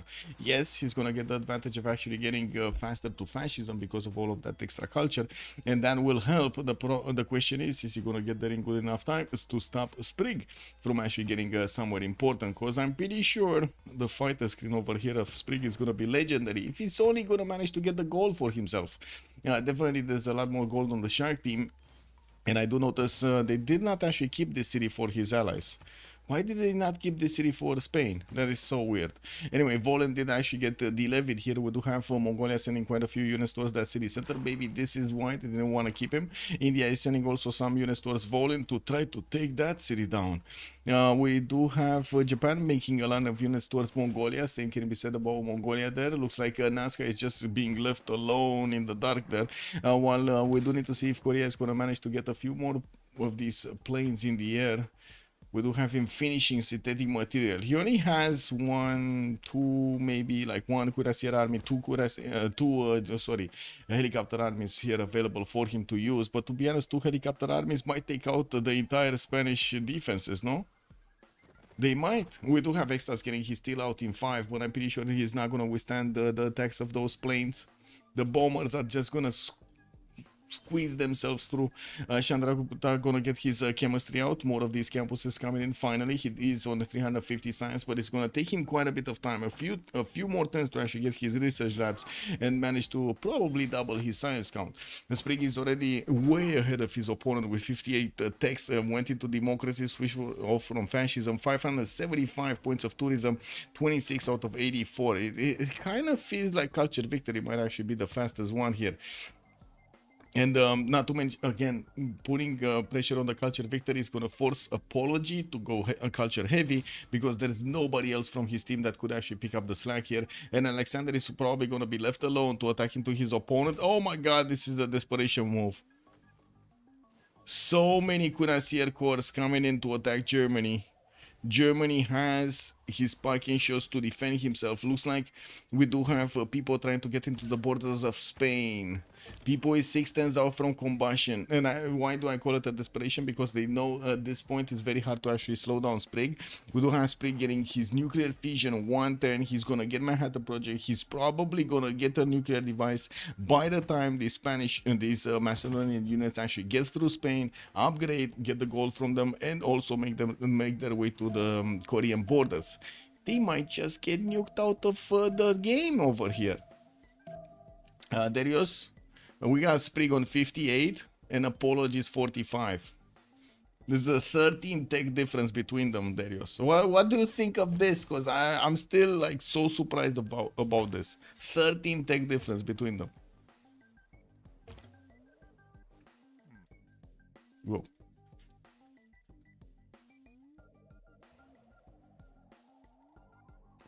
Uh-oh, cats fighting outside. I hope Athena is gonna be calm.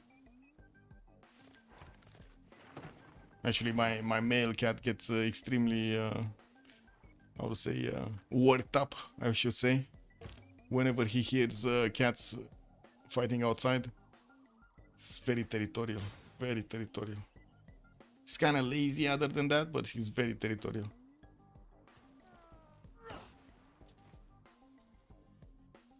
Okay, more spies coming out from Macedon. I do see he's also getting spied in his capital city by England and Korea. One is getting sources, the other one is just getting some gold. We do have also Germany sending one of his spies just to get the listening post to add a bit more extra intel on his side. While I do see Germany doesn't look like it's gonna get hit by Macedon. And to be honest, these parking shot cores do look deadly. 98 on the defense. Cuirassier cores are definitely not gonna pack a punch. Field cannons would have been nice to actually attack into parking shots. He didn't do it. And I do see Macedon bringing one of these settlers with him. Maybe he is gonna get to upgrade his tanks on the front line. Still 5 turns away from combustion, while Sprig did just manage to get his nukes out. We're going to need to see how quickly he can actually get his Manhattan Project out from Seoul. I'm pretty sure he's gonna wanna build it here. 207 points. Did he switch a card or two? Because he was 250 the last time we checked. Maybe he lost some amenities. No, he's on +6. We do have Orsagats also getting built in Yangsan. More of these airports coming in for those extra aluminium points. More fighters also getting out of his aerodromes, while he's gonna need to start deploying them towards the southeast also to actually counterattack any kind of unit coming out from Macedon. We're probably gonna be seeing a fighter screen here. Stop those tanks dead in the water. Or dead in the rainforest. Ha ha ha ha ha ha.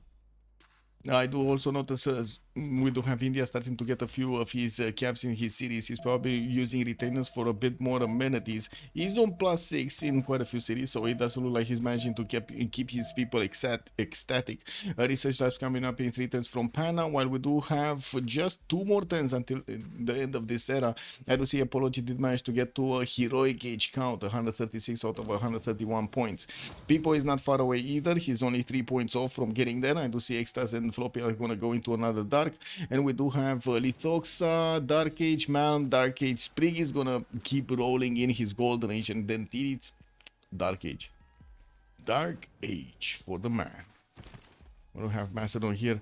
Is pushing back Spain. Spain is making way for those units to actually get onto the front line.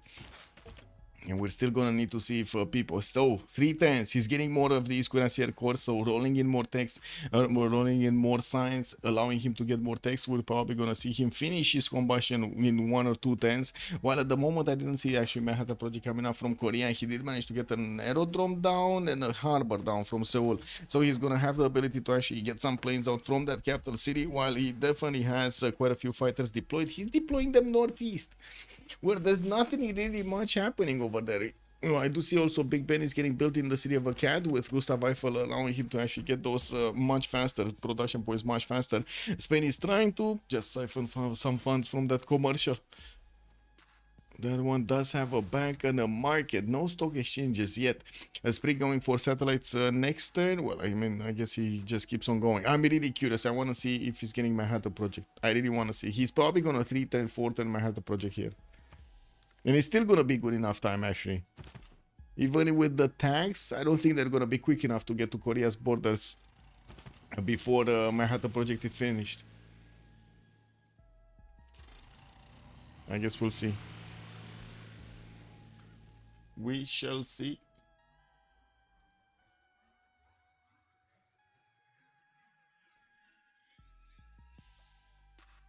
Oh, man. Somebody just slapped me with perfume from somewhere. Oh my god. Okay, guys, should I counter-attack with my own perfume? Okay, I'm getting attacked with perfume. Should I counter-attack with my own perfume? Let me actually put up a poll over here. Should I counter perfume smell with perfume of my own? Yay. Nay. Let's see. Getting nose attacked. How do you call this? Nose attack. Smell attack? Is this smell attack? It might be smell attack. Is there a better word for this? Anyway. In the meantime, we do have all of the units of Macedon managing to get into Barcelona's borders, commercial hub investments over there.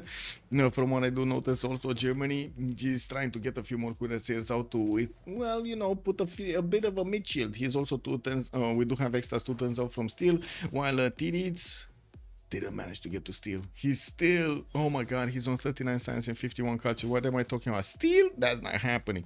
We do have artilleries from Macedon getting upgraded in Alexandria, Tasia, and while we do see Amina as a general over here, that's not going to be a good one for his artilleries. Jose de San Martin, though, is going to be a good one. Where is Jose?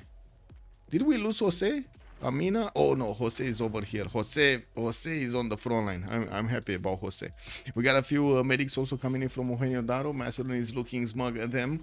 And while I do notice Mongolia is starting to also get a few units in the Korean borders, I guess it's just happily moving around here. I do see also more fighters are getting out from the cities of Korea. While he still did not put his Manhattan Project into the build queues, he's trying to also get more encampments down. I do see he got pillaged over here by Japan on his industrial zone, got that one destroyed, while Germany is trying to get a few one of these cities towards the north. Spain does have 2 calves that are not going to do anything to the German cuirassier. We did have these units of both Mongolia actually going towards Volin to try to pillage a few more of these tiles. Look at the mines. 1, 2, 3, 4, 5, 6, 7, 8, 9 mines, soon to be 10 mines got pillaged here from the side of Volin with minimal damage on the calves. Yay or nay? Come on, guys. You need to give me a straight answer. Please don't put me into this. Oh my god. This is like you do you, bro. Whenever someone goes yay and someone else goes nay, I'm like, okay, guys. So basically what you're telling me, you do you, bro. I do me, you do you. No? That's what chat is telling me? Wow, man. Okay. Got it. Come on. Let's see it move one way or the other. Yay or nay? Oh my god. Smell attack. Nay? Can I get... Okay. So I should just take in the smell attack. Got it. Yeah, I should just be happy I'm getting attacked by smell. Got it. Okay. My nose is gonna... This is what it is, man. I gotta say, I've always actually had a bit too much of a smell, like my nose. Anyway, it is what it is. Sensitive.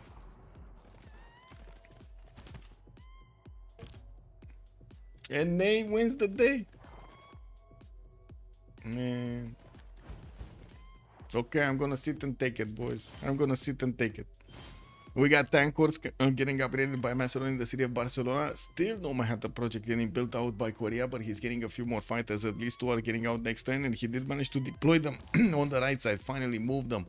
We will see them starting to attack into the tank corps as soon as they get close. And from what I do notice, the tanks are positioned properly to actually attack into Germany. I don't think he's gonna care because he has a secondary army here in the city of Alexandria something, which is also gonna get some tank corps upgrades. They did manage to pillage quite a few of those tiles to upgrade these units, and people does have 1400 gold in the bank, so he will manage to get what he needs here.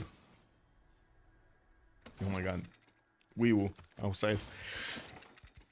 Oh no, they got me talking about the smell.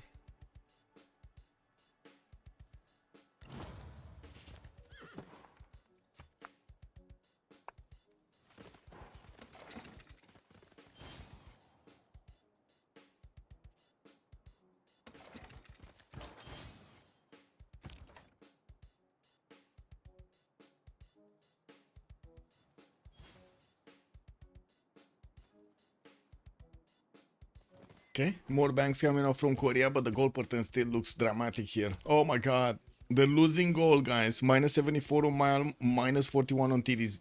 And I do see we're gonna have a pause in just a few seconds here in 35. Looking at the era score, we did have a heroic age on People. I do see also a heroic age on the Apology, while a golden age is only on Sprig. We're probably going to see Reform the Queen Age by default because he does need to get some gold, and by the looks of it, they're still losing gold even with that.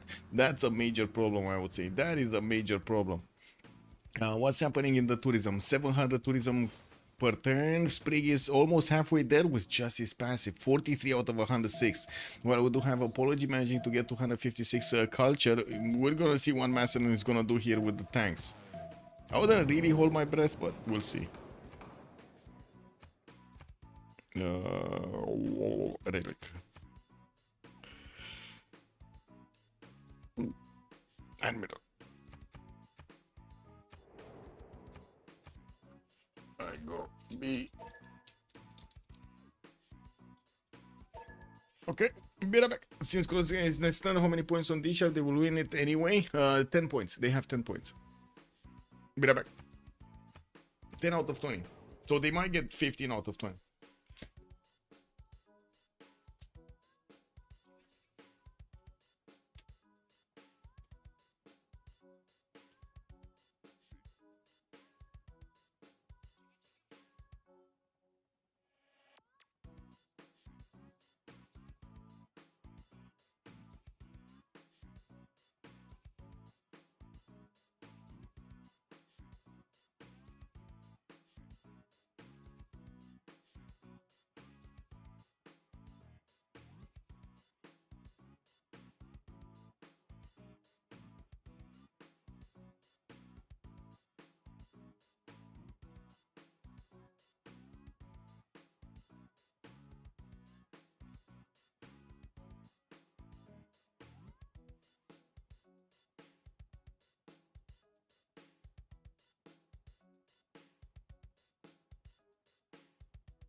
Let's see, what do we have here? Did he win everything? A musician? Oh, double the musician points. No music, but double the musician points. Kick what?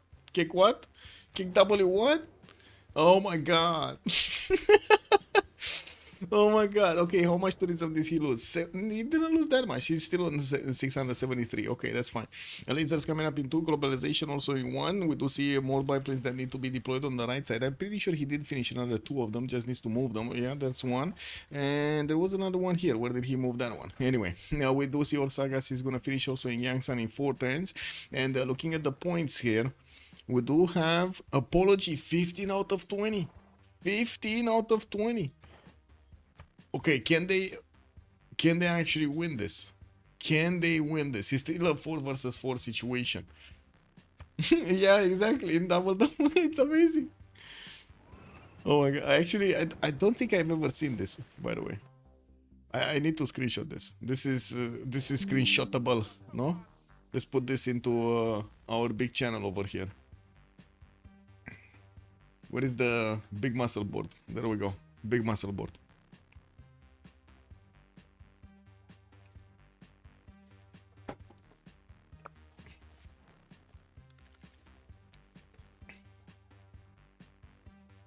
Kick.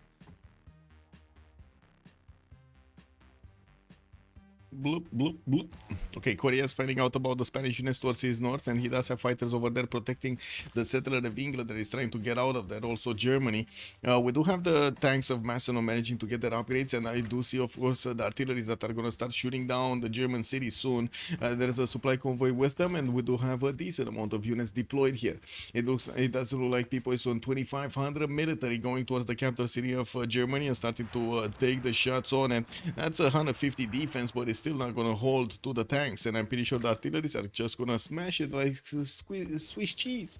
We do also need to see if Chandragupta is going to get something. He's getting his research labs, and I do see some more Theatre Square festivals, so he can, first of all, add more passive culture, second of all, get those works in.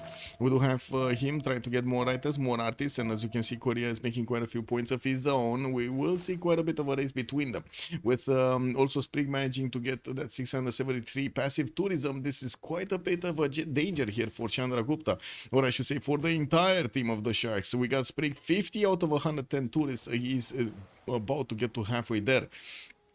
Well, did manage to get another musician, but yeah, music doesn't work this Congress. We will need to see if the planes are going to manage to take down these units. Looks like the first tank of Macedon did get taken out, but yeah, quite a few units of Germany are going to suffer the consequences. We do have more fighters in the Bilkis. Seoul, Gwangju, Busan, Sangju are all working for some, and I do see he just needs to keep deploying them on the as far away on the east side as possible, so he can help out his buddy. Another 2 just got deployed with another, what, 2, 3 coming out next turn, 3 coming out next turn, and another 2 the turn thereafter. Definitely that's going to be a big air force here, and we still didn't see him actually getting his tanks on the board. And I do want to double check what Mongolia is doing here. Looks like in the text screen, Mongolia is managing to get to combustion in barely 6 turns while he's getting quite a few cuirassiers. He's probably going to want tanks. Now Floppy Flonji doesn't have that much science, and looking at his text, he's going for replaceable parts, trying to get to infantries, which is definitely going to help him get the upgrades from these line oh, he did get to line infantries. Never mind, he did get to infantries, so he discovered replaceable parts, unfortunately. Explosives 24, Civ7 still in shambles. Yes, unfortunately, man. I'm watching these numbers every day, bro. Every day. I'm hoping it's gonna get back, but it's not getting back. 9,000 players right now, while Civ6 20 something, 20,442. Yeah. I don't know, man. Reviews still going down.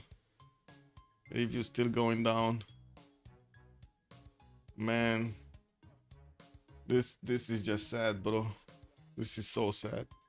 Anyway, this Congress is pretty much organizing a big music festival, but only allowed deaf people in. I mean, do you know, Unfolk, there is a very famous percussionist teaching at one of the schools of music in UK that is like deaf? She's actually a teacher. It's amazing, actually. I watched one of her TED Talks, like, inspired me, like, 15 years ago or something like that, to keep going on music. Amazing, amazing. Because she was pointing out about the feeling of music, like, actually feeling the vibrations, feeling the difference between them, feeling where they're actually hitting and stuff like that, which is quite important, especially for percussion, right? Because you do get, like, so much stuff, and for me as a producer, it means a lot. Like, right now, I actually can start to separate the frequencies for where the resonance actually needs to go directly. I just hear it on the headphones, and I know what kind of button I need to press, then what kind of, like, sound I would need, and what I should focus on. Amazing. I don't know how. Wait a second. What was it? Give me a second. Percussionist.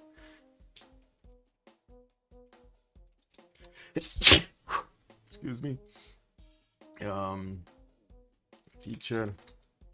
F. Evelyn Glennie. Evelyn Glennie. Let's see. From Scotland.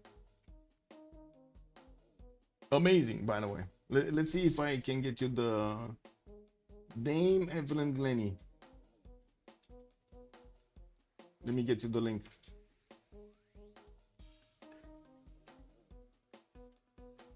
Where was it? Oh, this one. How to truly listen to music. Amazing. I gotta say, this is a must watch. If you didn't see this, oh my god. Yeah, there we go.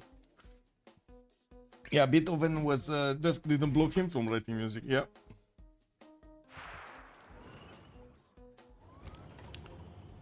That's how it is with music.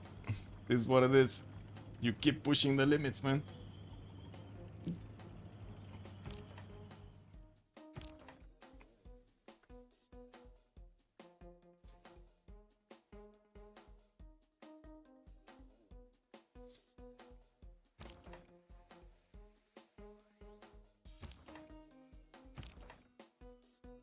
Well, we're gonna see the tank corps going against Magdeburg here. Gonna double shot them and double shot that city center. And by the looks of it, they just left Munich how to be. We do have a few tanks and an artillery army that is still gonna take these cities down, and they're gonna slowly move towards Korea. The problem is the Korean planes are out, and every turn at least one of these tanks is going down. We do have reinforcement line from Macedon still pumping out units from his side. At this point, he's getting tank armies out from his city centers and moving them over the front line, while I do see Malmi still trying to get his combustion in 4. He is also trying to get as many of these cuirassiers. Doesn't have enough production to get them caught up directly, and as you can see, it takes him quite a bit of time to actually get those going. We do have jet fighters upgraded from Korea. These are gonna smash through the tanks very quickly. Like, this is not gonna be fun for the tanks. Triple shotting the tank cores of Macedon is not gonna be easy for Macedon to actually upkeep these tanks to keep going against Korea. We do have also Sprig about to get his environmentalism, allowing him to get more tourism. He's right now on 783. He's probably gonna pop over 1,000 after he's gonna get environmentalism next turn. 58 out of 118 points on Sprig to get the culture victory.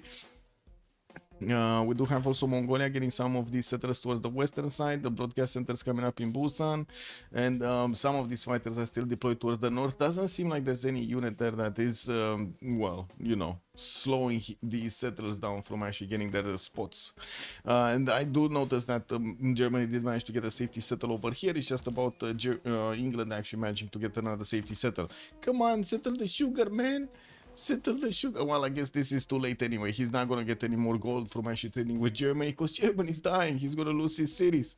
That's a bit unfortunate. I do see Apologies also getting his totalitarianism soon in Fortens, trying to get this massive wave of theater squares. I think actually he lost his industrial zone. This is his industrial zone, no? It's burning.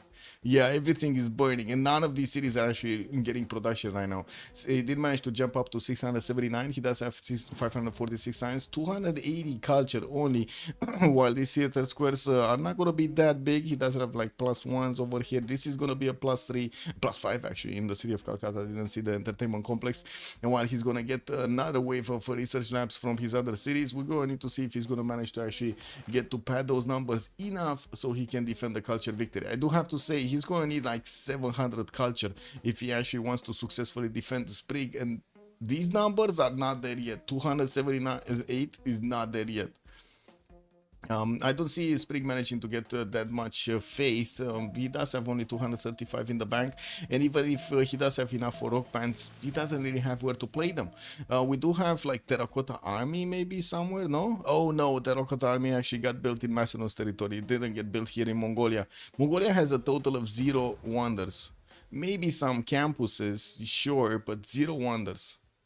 And Germany is not going to be a question, right? There's nothing that can happen here. Okay, more gold being extracted from the lands of Germany. We do need to see the Sprig's jet fighters starting to attack. They did not, or they did? They did. They actually did. Where are the other two? Did they? Wait. Oh. Wait, he deployed 3 fighters against 2 calves? Okay. And people just disconnect. Wasn't that the host? Oh no, it was Mam the host, I believe. But I think he dragged everybody, so we're just gonna need to reconnect. That's unfortunate.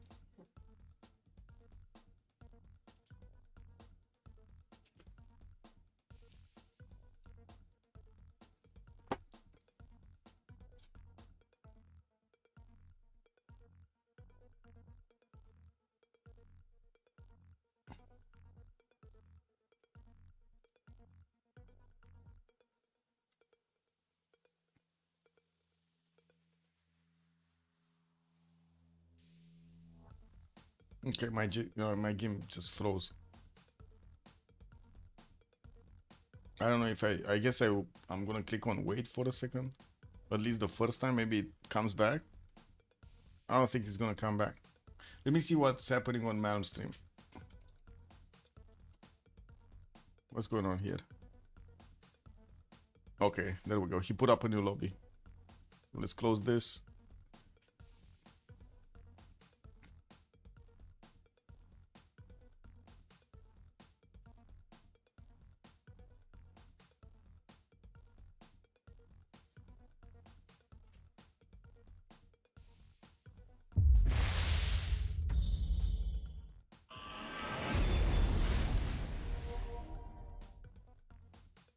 Piraxish.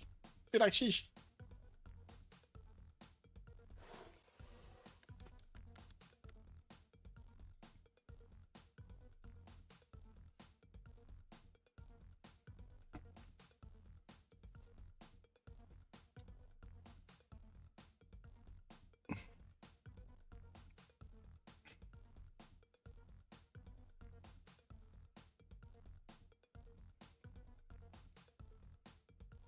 Oh, I think the other game finished. What was it? Yuli's going against Golden Age? Oh, yeah. Yuli's going against Golden Age. Looks like they finished the other game. What happened there? Does anybody know who won? We might actually see the report soon. Let me actually get to see. Are they doing the report? They did. No, they didn't. It was looking for a victory for La Grande Barrière de Fromage against looking for DShark. I think this is the one for the staying or not staying, right? In the first division, I believe. How do you call these? The matchups for the ties, basically. Relegation, advancement, and relegation, I believe. I gotta say, before I actually heard the word relegation spoken by Maniac, I never heard it before. Never heard it before. Never read it, never. Maybe I read it, but I don't think so. What happened? We had one of the players drop, so we had to relobby. Actually, one of the players dropped and took the whole lobby with him, basically. So we're just reconnecting. Relegation. Yeah.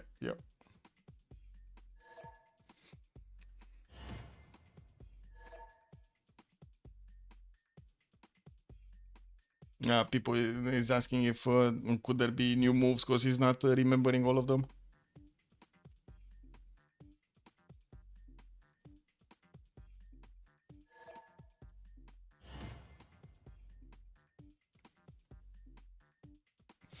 Dropping for higher division to lower, relegation, promoting from lower to higher. Yes, yes. Promotion, ascension. Ooh, ascension. Ooh. That brings up some ancient vibes, no? No, Muslims? Ancient vibes over there.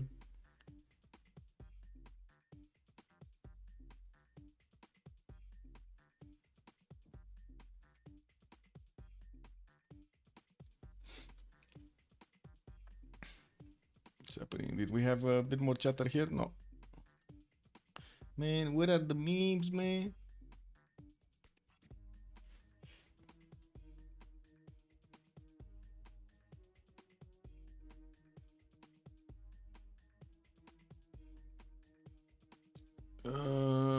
Vrexam did Monzi? What is that? Also flowers to spray? What? I think we need to ask Sprig if he accepts flowers, no?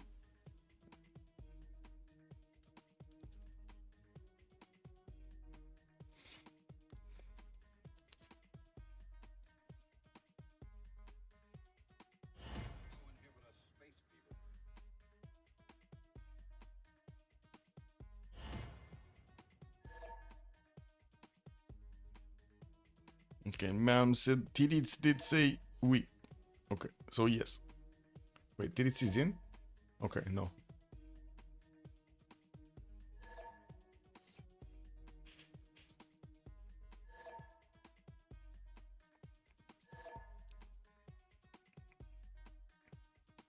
Okay, he's checking his files. I was being referred to on the Sunday IM Melbourne Grand Final. Nice! Was a nice, Mozart. Whatever. Very nice, very nice.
Vrexam FC. Give me a sec.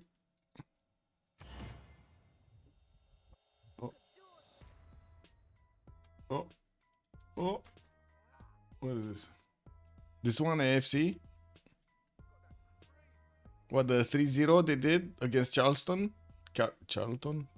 Is it with an S? I don't think so, no? Or Burton. Oh my god, they did two of them. 3-0, 3-0.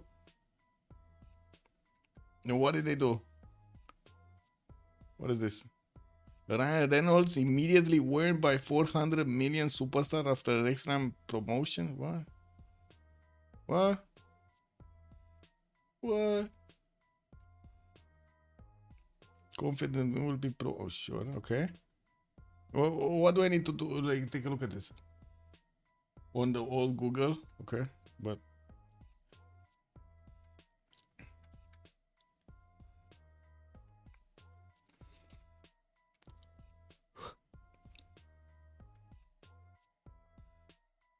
Rexham to keep the party going. Wait a second. I want to see this.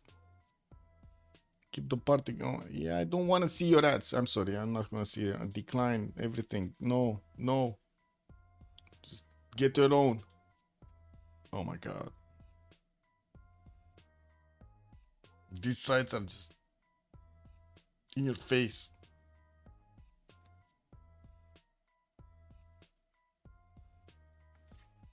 They were the first club to get promoted 3 years straight. Interesting. Wait, they got promoted but they get demoted? and then promoted and then demoted, and Deadpool ran Reynolds bought them, and then they did that. What did they do? Wait, what did they do? Oh no, apology double loaded. Oh my god. That's unfortunate. What did they do? Wait. Ugh. This one, the mirror US. Is this one gonna hit me also? More options, reject all.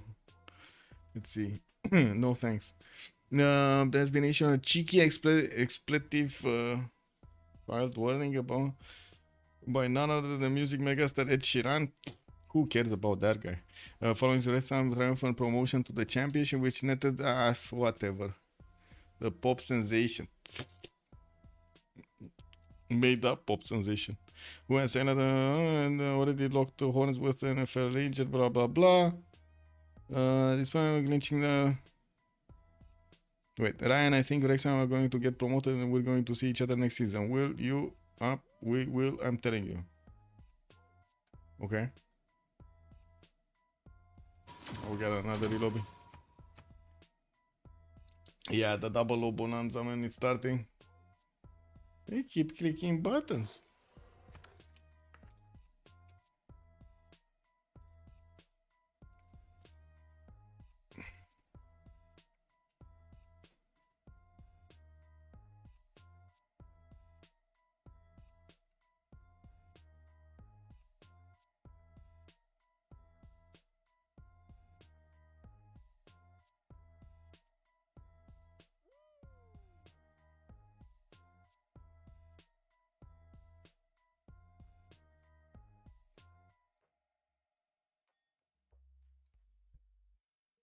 They bought the club for 2.5 mil. It is now worth 300 mil. I mean, it is what it is, no? Very nice. That's a big high rolling bet over there, no, Sandorius? Easy peasy. They bought it like 5 years ago. Well, yeah, multiply.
Okay, just waiting to get back into the lobby.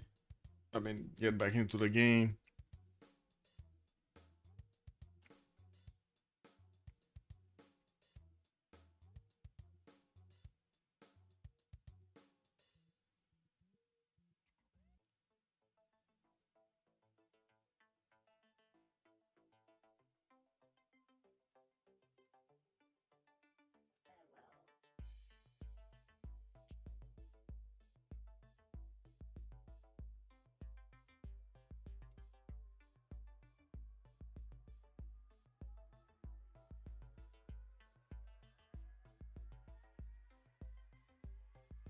Do you ever wake up in the middle of the night in a cold sweat worried about zero MS? No, not really. Actually, I sleep like a baby.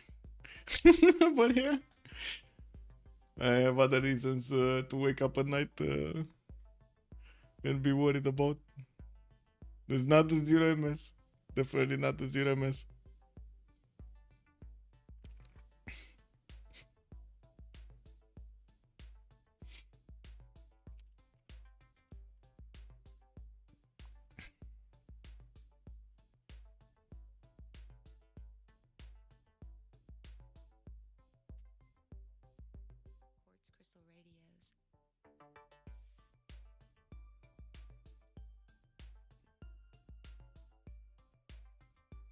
Actually, it takes a lot longer than we had the relobbies at the beginning. Remember those flawless relobbies we did?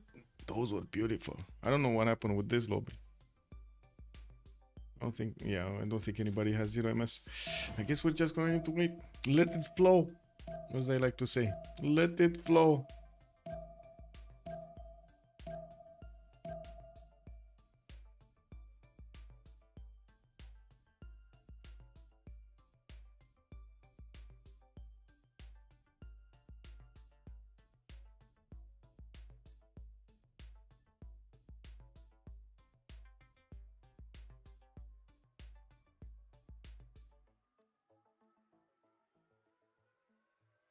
Ports crystal radios.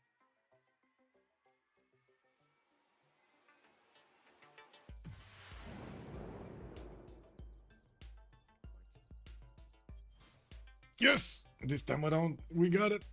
I lied. Okay. Wow. Getting called out like that, man. Anyway, now we got back. Oh my god, no. He did it again. Wait, Iliad double? What is this? It happened again, right? And then Malm is asking if he slowed down his processor.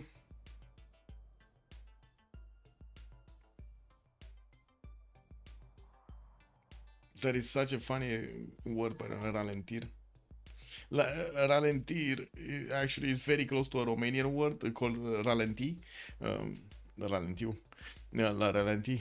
Basically, you know when the engine has its own default, like it goes like 600 rotations or 800 rotations.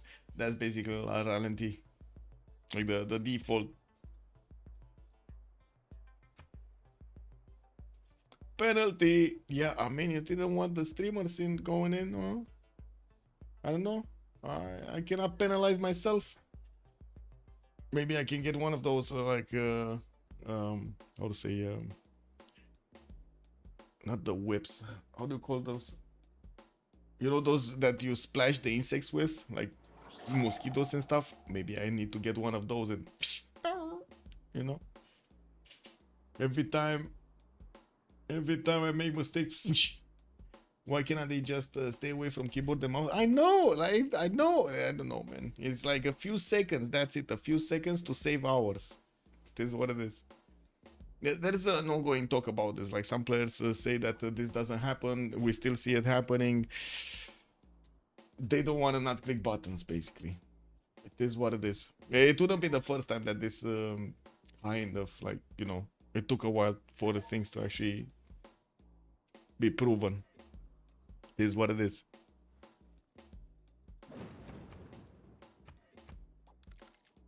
The continuous double loading should be counted as a Civ sin. Yes, Apology gets a Civ sin.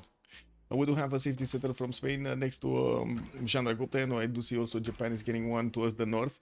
More of these Indian spies did come out, and he's building up his stock exchanges. The gold pattern is still in shambles here. We do have Malmon minus 85. He keeps on adding because he's getting a lot more cuirassiers, adding more minus to his side, while we do have Korea starting to get the railroads upgraded with the military engineers between their cities. Also, the slowing down your PC is a city process. Yes, I know. But it's the process we know, I guess.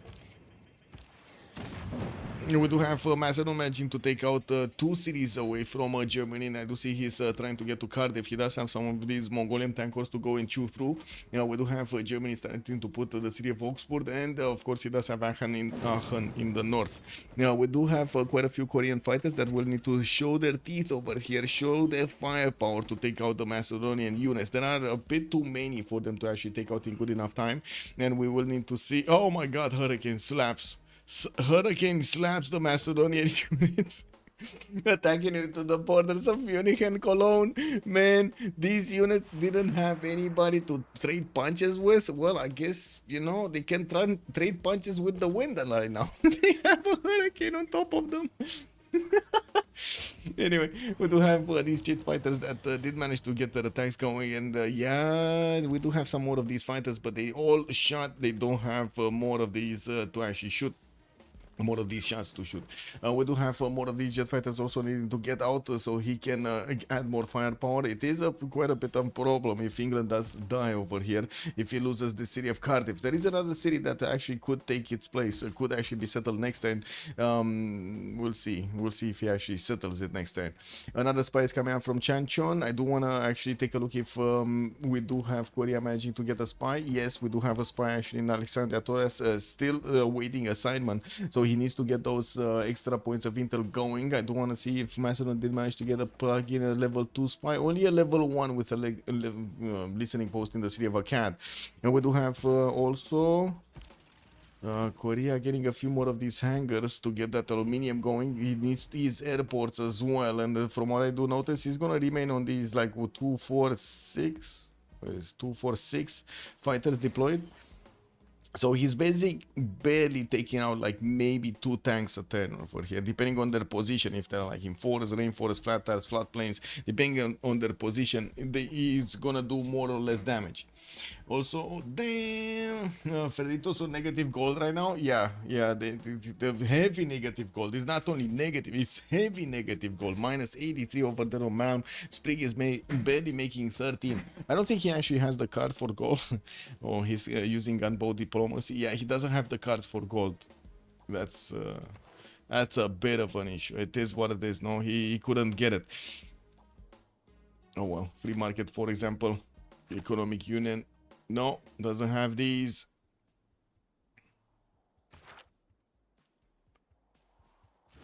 Alhambra Green Building Gongchu, that's gonna be an extra card for him to use. We do have Fascism Legacy probably activated. He does have the extra +5 on his side, and he can actually get the democratic one also. Apology did manage to jump up to 604 science and 345 culture. From what I do notice, still not actually showing his teeth here. 345 culture is gonna help him defend a little bit better against the Sejong. We do have already 952 tourism passive from Sejong, managing to get to the halfway point with just his passive, 61 out of 122. I gotta say, this is quite rare.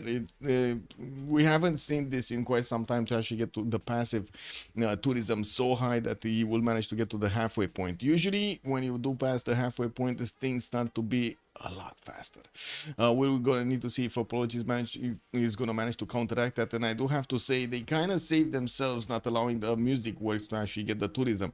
We do have James Watt also as an engineer being picked up by Korea. I do see Alvar Alto is gonna be the next one. We do have John Rockefeller as a merchant, and it doesn't seem like there's that important one here. More of these Korean fighters are getting upgraded into jet fighters, and from what I do notice, Macedon is trying to get next to them. Wait, he already shot with all of them? No, just one. Or it did get to promote that one, I think. These ones didn't shoot. This one didn't upgrade.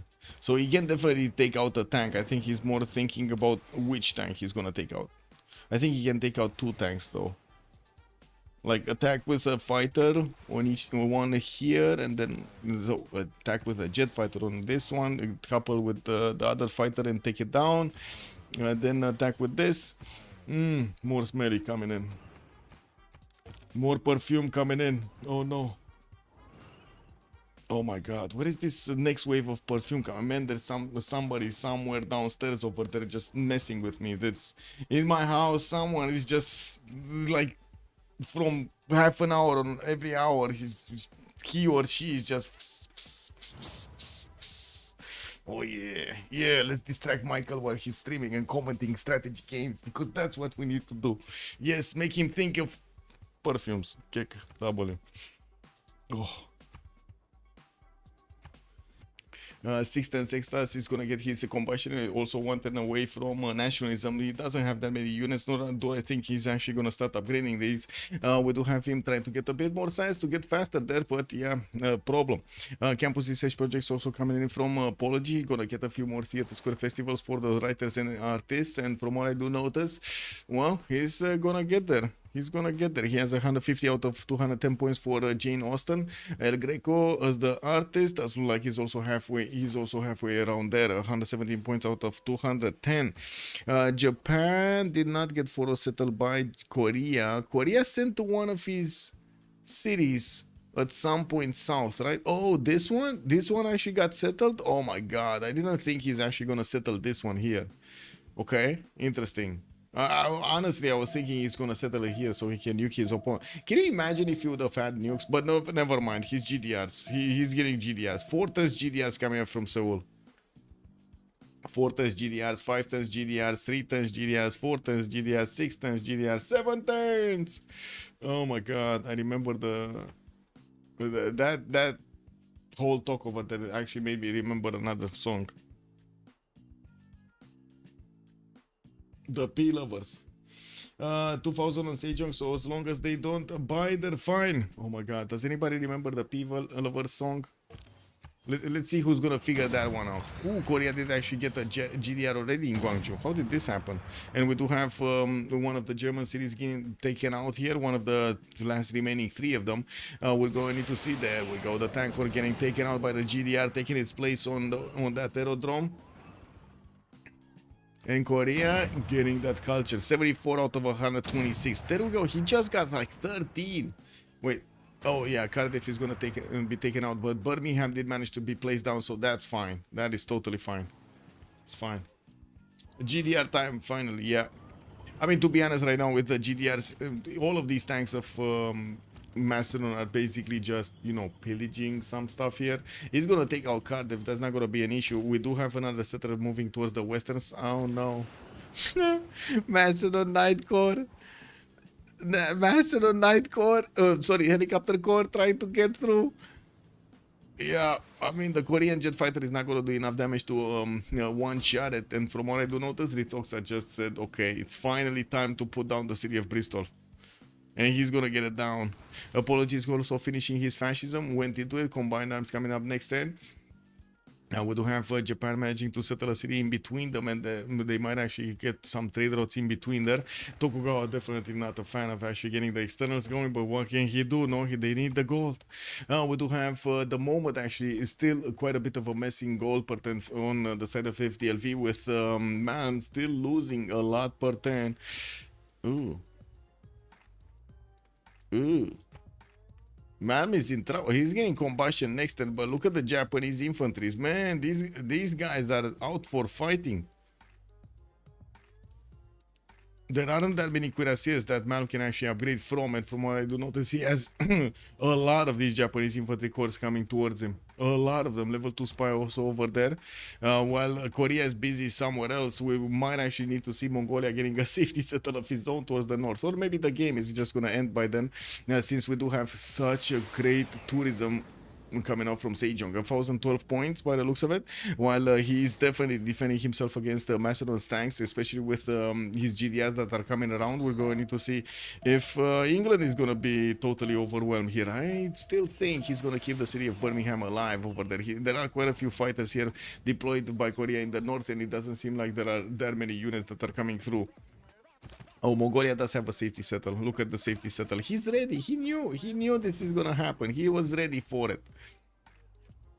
I do also notice Apology did jump up to 479 culture turn, and we do need to see how much he's gonna add on the defense. 77 out of 139 points is still looking strong. Apology just dissing, and well, it is Chandragupta, so you know he's not gonna lose that much. Nuclear fission coming up in 2 turns. He's not worrying, so it's fine. We do need to see Sprig managing to get to take down these tanks, and you do see he's using his fighters and jet fighters to do the initial damage, while the GDR is just gonna shoot from afar. Another GDR coming out from Seoul next turn, while I'm pretty sure the next ones are gonna soon follow up. We're gonna need to see if he's gonna want to follow this technology with something more destructive. And I'm thinking bombs, tic-tacis. I don't think so, right? He got the GDRs. He's just gonna go and do the GDR attack. And wait, is Macedon just retreating right now? Oh, he is retreating. So they did liberate actually the city of Cardiff. Looking at the score tab, FDLV does have quite a significant amount of Diplo points here. We're about to get to the halfway point into this World Congress session, while we do have people on 100, Apology 59, Extasa 132, Flop is also 118. On the other side, Ritoxa 349, Man 220, Sprig is on 6, while Tidis is 283.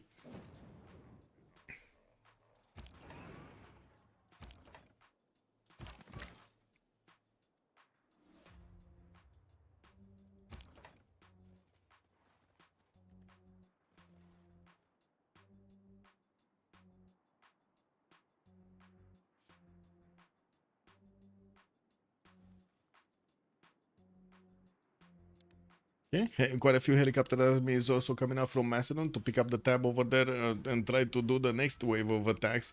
Although he's kind of far away, we're going to need to see if we're going to have a big explosion here from Sejo or another explosion of tourism. Sprig would definitely need another probably 500 points if he actually wants to get it in a good enough time. With the music turned off, that is going to be a bit of a problem. We do have the GDS that are going to smash through the defenses of Macedon, and we will need to see if Korea is going to want to switch up a little bit what he's doing. He did manage to get a few of these, quite a few actually, of these ski resorts in his territory whenever he has mountains, and well, looks like he's getting that tourism going. 1272. Wait a second, he's changing his cards, guys. He's changing his cards for the tourism. Got the Heritage Museum 5-year plan, okay. Is he getting some gold? No. Amenities contain, okay. Okay, so this is the only card actually. This the sports media, okay, sure, but the heritage tourism is actually getting all of those extras. Digital democracy also activated here for Sprig. Okay, let's see the change. 77 out of 139 last turn, and we're rolling into the new turn. We just need somebody to actually resync or something. Probably people. Oh no, apology. Oh, he disconnected again? Fira și șapo. Oh. Oh. You know, like the R2D2 sound when he's how do you call it? When he's disappointed. I think Spring gonna be at level 2 GDR next turn. Yeah.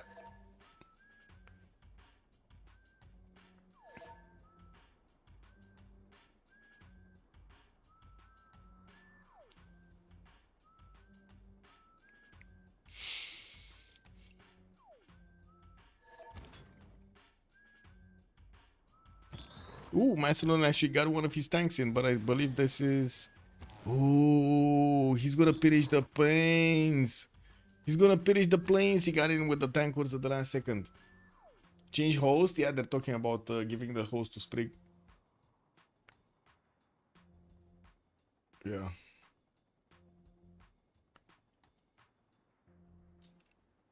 Well, the game doesn't look like it's rolling over though. Why do I have the impression there are multiple BBG versions being played or something? And we're getting Fareshish crashes?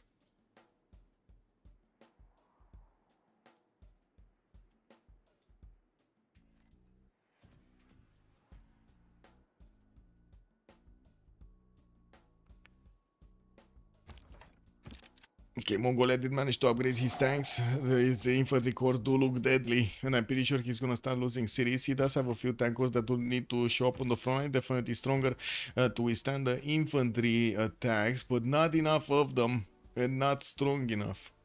That's a problem. Not strong enough army, I should say.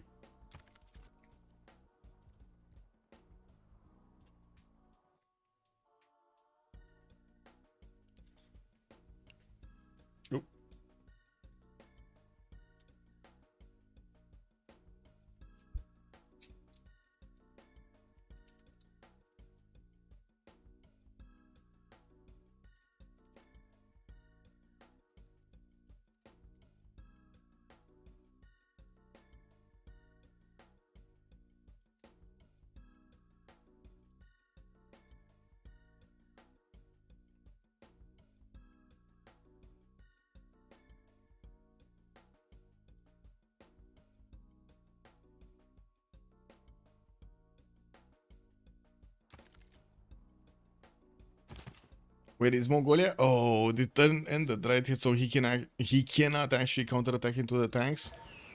That's unfortunate. Okay, on the next reload is gonna be Sprig. Let me actually open up his Steam profile.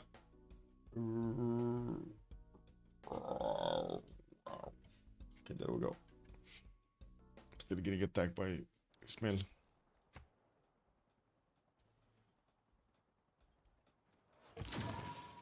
Whoa, whoa, whoa, whoa, whoa, whoa.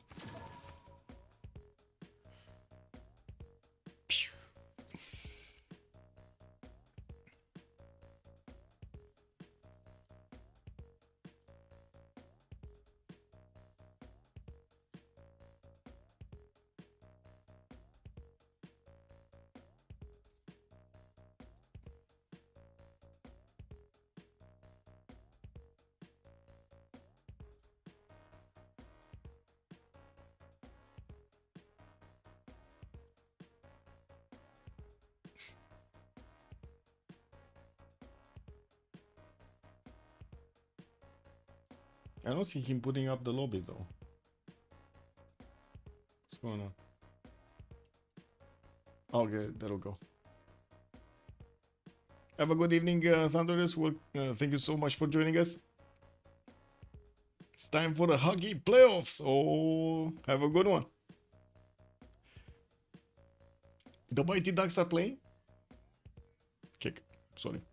Maybe bad joke, but that's the only team that I... Oh, well, team. That's the only thing I know about hockey.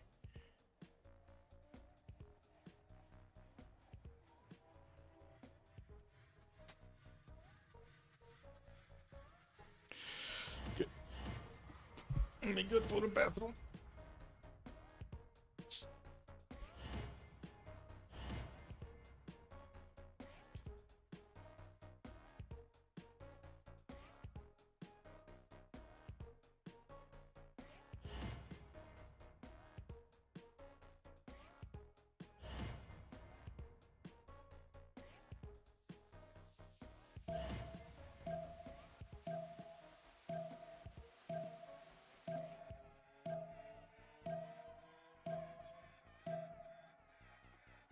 Yeah, boy. Yeah.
Got in the game.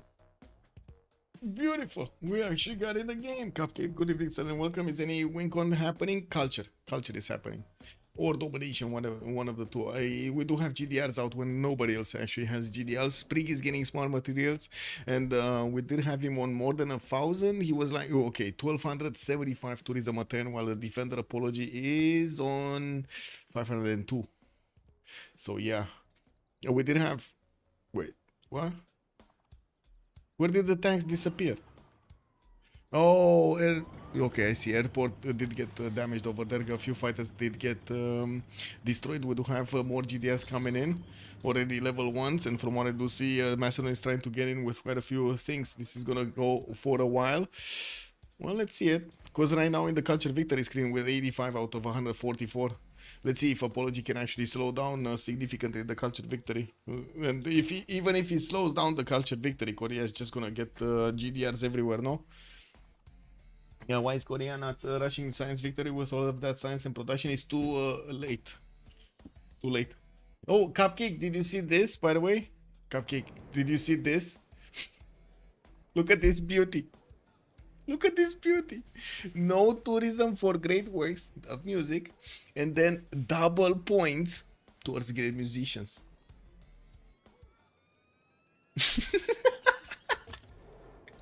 Amazing, no? It's a beauty. It's a beauty. Okay, well, GDRs are starting to take the shots down on Macedon. Looks like that city that got placed over there got also wiped off, cleaned the map here. I think one of the helicopters actually died. The Macedonian helicopter that got out from his journal got taken out. We do have Mongolia sending his settle towards the north. Yes, we do have England already with Birmingham trying to get the walls up in the north here. And it doesn't look like anybody's actually going to smash that city anytime soon. Getting musicians, just flexing. Yeah, well, we do have two musicians that are waiting to actually get their works in with GDRs coming around everywhere. I would imagine if we don't have actually DSharks managing to win the game in the next 12 turns, in the next World Congress basically, it's probably gonna be Sprig managing to get the victory on the culture. We do need to see if he's going to manage to add a few more points in the meantime, and how many of these the domestic tourists are going to get added to the defense here in just a few turns. I'm pretty sure in a few turns we're going to figure it out. Apology was making quite a few projects. He's getting the National History Museum, tries to get as many slots in as possible in his capital. And from what I do see, of course, that's also where Mocha is getting to supercharge all of that culture. 15% culture generated in the city. Beautiful. And we got a few more entertainment complex, and I gotta say he's not actually placing them next to his theater square so he can get the extra adjacency bonus. Repairing his coal power plants in the city of Calcutta, getting more armories in, and I do see him working on theater square festivals from quite a few cities. Got a few helicopters also being sent towards the east. He's trying to discover what's going on, while Korea is keeping his fighters out on the western side quite far away. It doesn't seem like at the moment India is going to manage to get through quickly. Also, Sprig is minus 60 on culture victory since 15 turns, so no real progression from him. Minus 60, okay. Okay, sure. I would say there is some progression, but it's, yeah, it's not that much. Let's see. 92 out of 149. Well, let's see how quickly he can get the next ones. Tanks from Macedon going into the borders of Mongolia, while we do have all of the infantry attack of Japan going against Mongolia. The new tanks did manage to get out, and they're trying to put themselves in the front of these Japanese infantry corps. We do have Axu still building another one, and it looks like the Keisha corps are trying to do the damage against the infantries, but they're not doing much. 63 damage is definitely not going to eat through the plus 100 strength of the Japanese infantries. And you do see Malm is trying to actually cut up his units just as they're getting hit by the Japanese units. It doesn't seem like he did manage to, well, it does seem like he did manage to save that tank core. Is this field cannon core gonna do enough? No, it's not.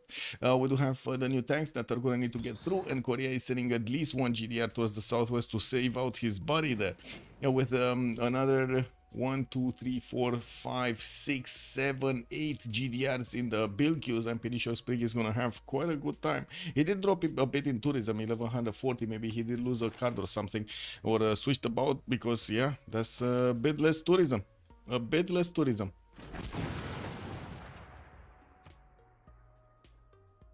Okay. Doing more damage over here. He still didn't repair his aerodrome. He's just gonna want to get his GDR out. Oh, do they really need to? I don't know if they need another Congress after this one. So the Diplo victory is 15 out of 20, 16 out of 20 actually for apology. He just needs 4 points in the next World Congress. That's what I mean for the next Congress. It's 16-20 for Chandragupta, and this would be magical. Like, can you imagine if he does manage to get the win, the Diplo victory here? This is gonna be like insane. We do have a decent amount of Diplo favor banked up on TD 643, while I do see Malmis on 242. On the other side, the Sharks are barely getting 400, 500, 450, 500 points in between them. Definitely a lot less than FDLV at this point, but they don't need all of the options, right? They do need the last one plus another one. And I think there is a chance. There is a bit of a chance. He gets post points from the trees. How to liberate though? Yeah, that's the question. Let's see if he does have other liberations. I don't think there are. Wait, Nazca? No? They should liberate Nazca. Why aren't they liberating Nazca? Why are all these helicopters going somewhere else? Shouldn't they go into Nazca? Still World Cities though. And no bomber. We do have Korea sending his GDR over there to protect it. One of his GDRs, and getting the military engineers to also build up those railroads to make it faster. While we do have quite an army from India, it is probably sent towards the city of Birmingham on Aachen. If they do manage to take out a player from the game, and this is what he's aiming for, they will bring it down to a 4 versus 3, making it impossible for FDLV to actually get the win on the Congress. And we're gonna need to see if Sprig Tourism is actually gonna get higher here. 99 out of 162 points. Yeah, 63 points away from getting the victory. Not close enough. You don't think deploy is happening this Congress? Okay. GDR on the other hand can pick up a lot of liberates. Yes, he can if he has cities to liberate though. They don't really have cities to liberate.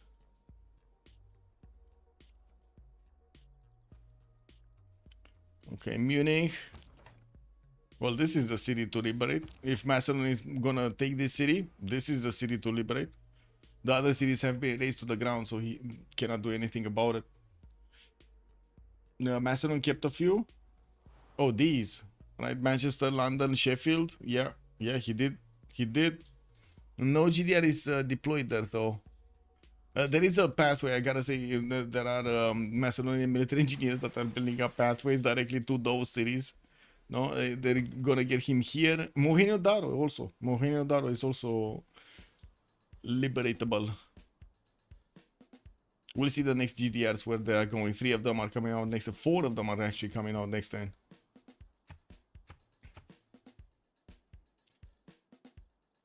Rocketry also for apology. Space race coming in. Quite a few theater square festivals to put the culture. He did get to 670, 700 cultures. I think that's the magical number to actually defend here. I did actually mention this like 10 turns ago or 5 turns ago. If he doesn't manage to get to 700, he's not going to get to defend. Looks like he did manage to get there. Sprig will not be far from future civic, so he'll make favors to deny the diplo for other congress if we go this far, so it's probably down to the military. Yeah, but we do have only like 7 turns to go, right? 9 turns to go actually. Until he's gonna get, because that's the biggest thing, right? Until he's gonna get his tourism from the great museums, then it's gonna explode. Like, that's the big danger here. They got extremely lucky with this congress, managing to get the tourism off from all the music slots of Korea, who did manage to get a lot of them, right? He has, just in his capital, look at this, he has Apadana, he has the broadcast center, he has Bolshoi Theater over here. He did build a war department actually instead of going for the other thing, but still it's fine. We do have GDRs coming in from Guangzhou, and I do see the first 2 GDRs coming up next to Nazca. They might actually just keep going, right? They could keep going and start to take in some Japanese units. We do have also Mongolia putting up a major defense on the city of Aksu. Still no unit that could actually attack into that city's defense. We do have the artillery coming in from Chandagupta that will slowly eat away the 300-point defense from Aksu. And we're going to see if Mongolia is going to manage to actually get rid of these infantries that are right on his borders. The GDRs of Korea did actually make a turn for the north, and it doesn't seem like, oh, never mind, we got another 2 GDRs coming in for the party, and the question is, will they actually get in here for the party? Because they would smash through all of the Japanese army very, very quickly.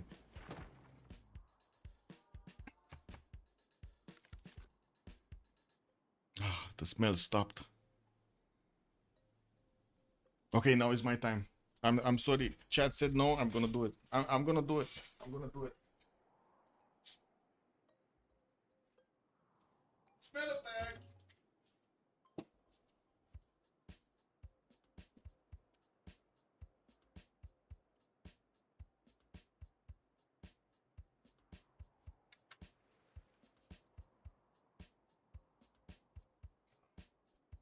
Yes, my room now smells of my perfume, not anybody else's. Ha!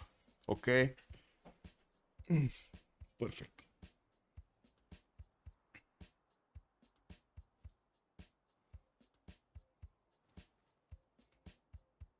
Okay, what do we have here? Boats in the water. Wow, galleys. How is he getting galleys? How is Japan getting galleys? Bro. We're turning 108 and we got Floppy getting galleys. He never got industrialization. Wow. Wow. Wait, why is he getting galleys? Is he gonna want to stop the Korean GDRs just with the galleys in the water? Oh my god. I mean, they're gonna make like how to say ice skates out of these galleys, no? The GDRs are just gonna make shoes out of the galleys. I'm pretty sure. Anyway, we do have Mongolia with a decent amount of damage against his opponent units here, Japan, and it doesn't seem like these infantry corps will pack a punch to deal the damage, but they do sacrifice themselves as much as they can, and by the looks of it, one of them might actually get traded out here. We're going to need to see if Mongolia is going to want to lash out, because yeah, he would expose his tank to that.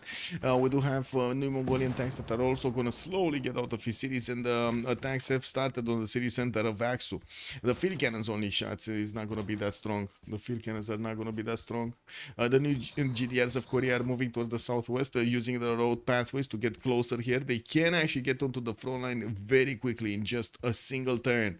We do have new GDRs getting into the production queues, and still 8 turns to go until the next World Congress. It looks like the economy still in shambles. Look at this, minus 42, minus 29, just 5 gold plus on Tirits and 33 on Lithoxa. Are the helicopters getting in? Oh, they didn't get spotted. Korea did send one of his GDRs, but they didn't get spotted here. I don't think he knows yet, no? He has fighters here, but is it far enough? Let me see. No, he's not seeing these. He's not seeing these units coming towards the city of Birmingham. Of course, there are 3 fighters over there, and the fighters are going to make quick work of the helicopters of his opponents if they do manage to see them in proper amount of time.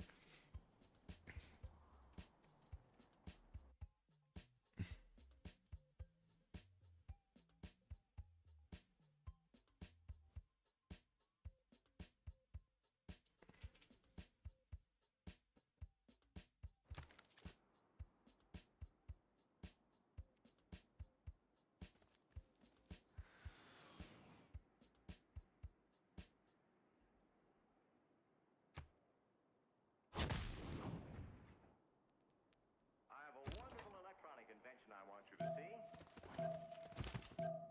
Well, looks like GDS from Korea are moving east.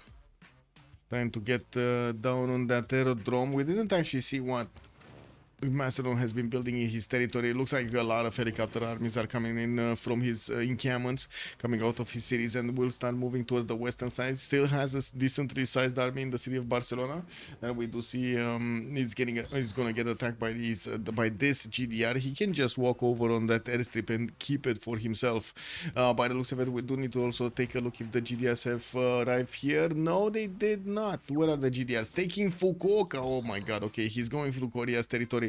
Going towards India soon. Got it. So Sprig is lashing out. We got 5 GDRs already on the front line with military engineers connecting the pathways from his capital towards the west. He did manage to spot out the Indian helicopters and send more units towards there, while Mongolia did place down Ulaanbaatar. That is still going to be a mid shield for Birmingham. We do have Korea putting a unit, I do see 3 fighters and 2 units around the city of Birmingham, making it significantly harder for these helicopters to actually get in and start shooting down the city center. Level 3 GDRs, another one moving north, and I'm pretty sure the new ones are also, at least another one from the new ones is gonna go north there. We're also gonna need to see if anything happened here. 933 tourism, so Sprig actually lost his tourism per turn, 110 out of 194. Looks like Apology is managing to successfully defend this.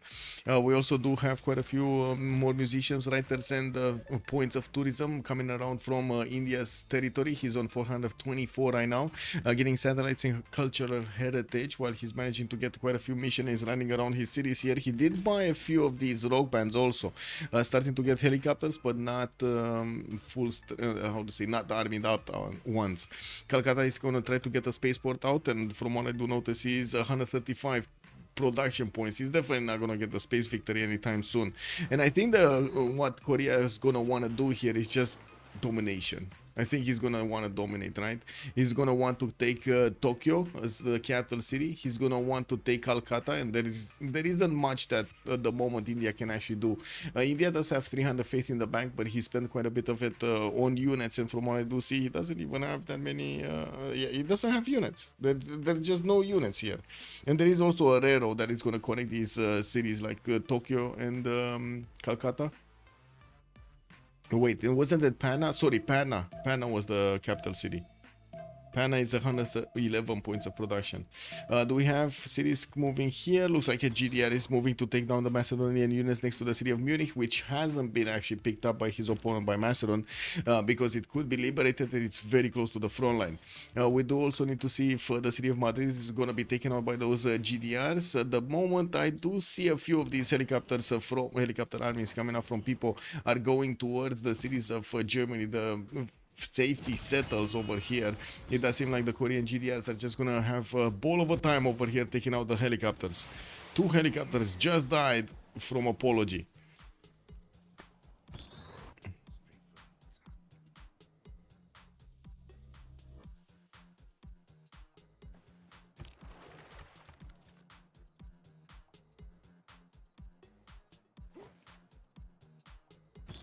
Okay. Is he just gonna keep taking cities? Well, 2 shining cities is the way to go, what can I say? Especially when Japan doesn't actually have units. It's 1 artillery down. Surprisingly, he actually kept Fukuoka. I was thinking he's actually gonna take out that city center. Anyway, there is another GDR that would want to get around these Japanese galleys. Looks like that was the job of the galleys. Slow him down there. What do we have here? Infantry still attacking into the city of Aksu. Field cannons doing damage there. Mongolian tank corps trying to fend off the attack as much as possible.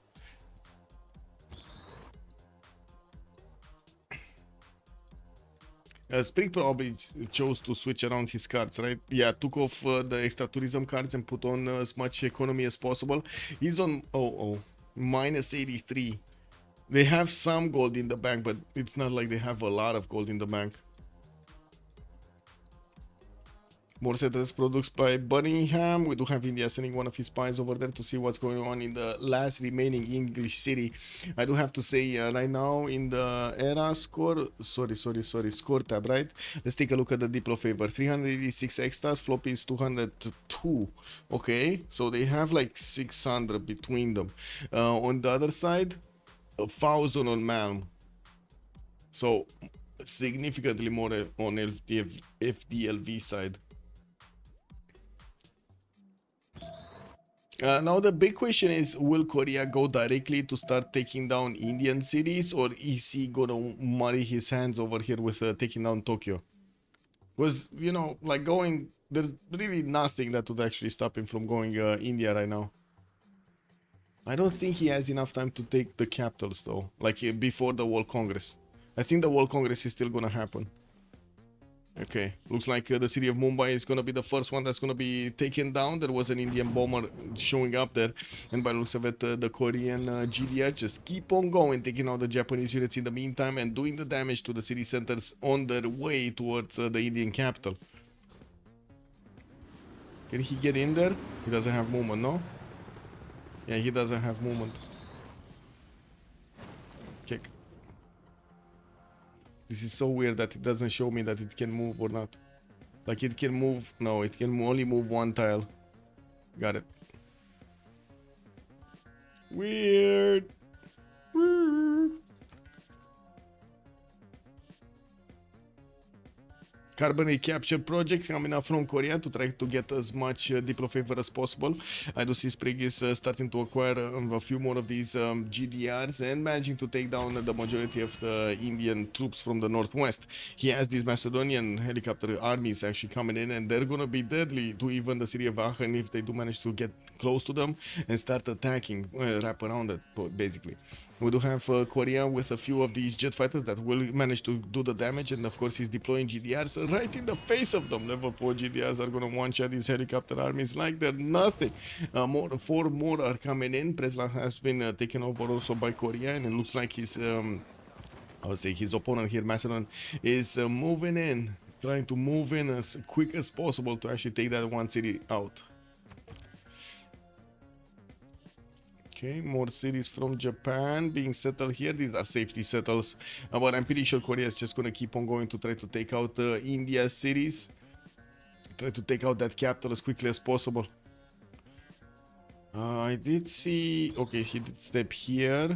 He didn't send one of those GDRs yet to Madrid, but of course he can come around with this one and try to go to Madrid, move with this one also towards the north. It's basically one-shotting all of the units in the meantime anyway. Look how much damage he did to these tanks of Macedon.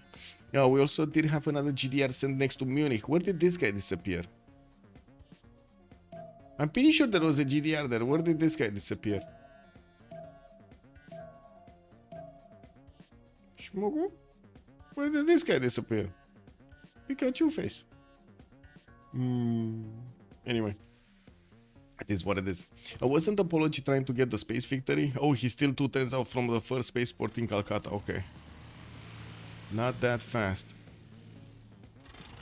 Okay, we got some fighters coming in from India to try to stop the attack, but I'm pretty sure the city is still going to be taken out. It's just a matter of drilling a hole through it. That another city has been taken away.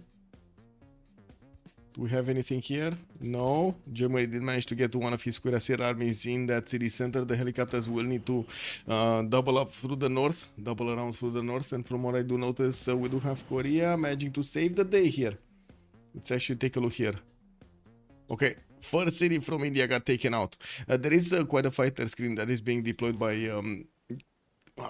Chandragupta on the right side of Hyderabad to try to stop these GDRs from getting through. They do have the jump, so they can jump above them. If that makes sense, I don't know if it makes sense. Does this make sense? GDR jumping above planes? Does this make sense? Anybody? No?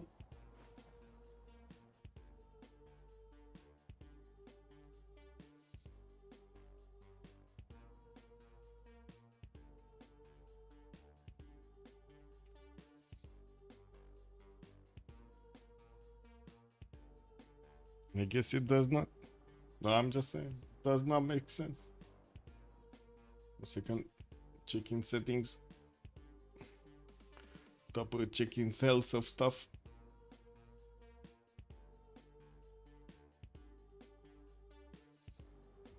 Okay, there we go. Ooh, another fighter bot. Very nice.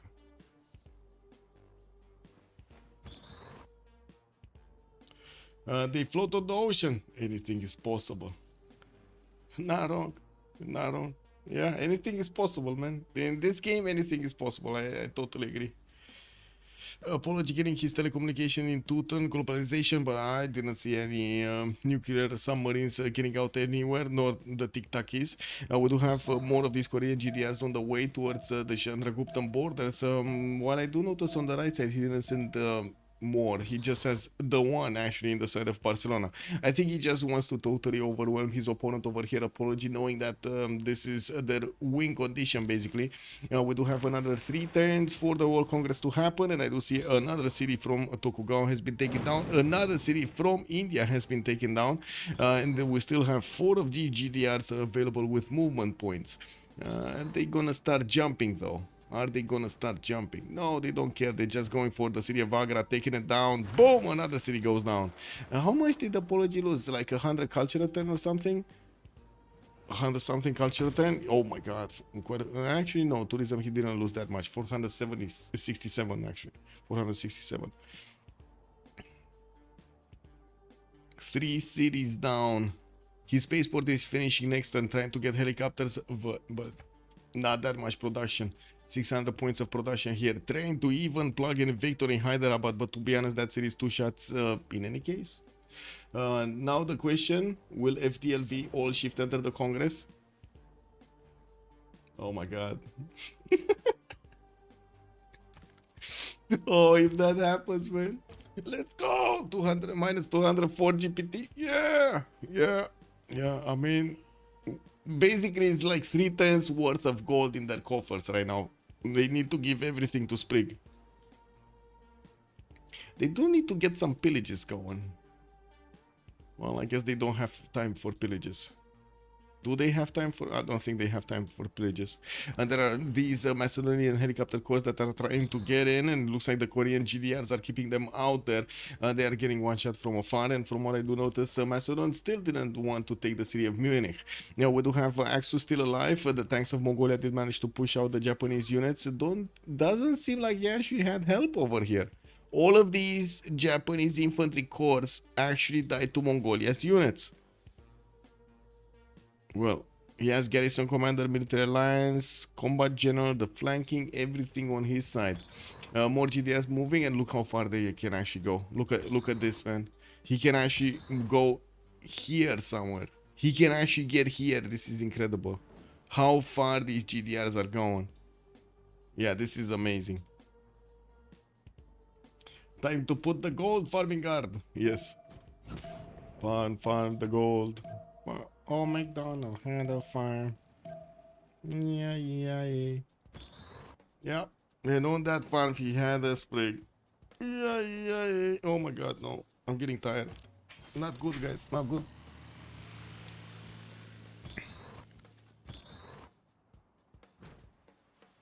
Whoa. Calcutta is going down, boys. It's going down. There's no way he's keeping that city, no? Yeah, there we go. I was thinking he's gonna have another one of these. Only 0.25 movement? What? I guess he can still attack into the city center, but what? Okay, getting into Srinagar's next door. Looks like that city is also gonna be popped out. The GDR already attacked into it, the one that got next to it, and the jet fighter is next to. I do see Hyderabad is actually getting wrapped around by quite a few units. It does also get victor bonuses in 2 turns over there. While Apology is losing quite a bit of culture defense, it's not like Sprig is actually adding more tourism on his side. We got 128 out of 235 points to get this victory. Oh, wait, he's trying to get the Earth satellite? That's not gonna work, no? I mean, I'm pretty sure that next turn that city is gonna go down. But still, he's gonna be alive for the Congress. And let's see the score tab. Yeah, we got significantly more Diplo favor on FDLV. Significant. Like with the carbon recapture projects, he's just gonna get enough Diplo favor to withstand. Looks like the Macedonian helicopters have been cleaned up by the Korean GDRs. They did manage to get the boom going. Still no GDR going for Madrid to actually take out these helicopters, and we do see Korea's GDRs are gonna start moving towards the east side. They kinda need to, right? Slowly but surely.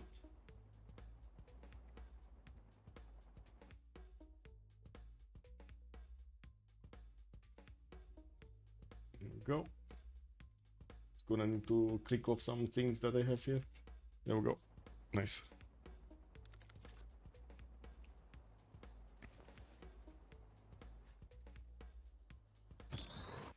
Ooh.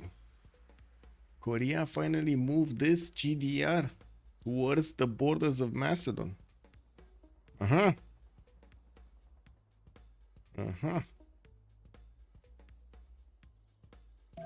How many projects is he getting? I see 1, 2, 3 more projects coming out for body capture. The other ones that are 2 turns, I don't think they're gonna finish because we barely have 2 more turns until the World Congress. I don't think it actually adds the yields, right? If you finish any project at that moment in time when the Congress actually activates. Calcutta has been taken out. Probably Srinagar is gonna be taken out. Hyderabad is gonna be taken out. 3 cities over here from India are just gonna be wiped clean off. Can he take the capital also? Does he has 1 GDR that can get into that range. I think he has no, he actually took Armagh. 4. Liberate. There we go. Liberation on Armagh. Another 100 Diplo favor. 1409 points on Tirits.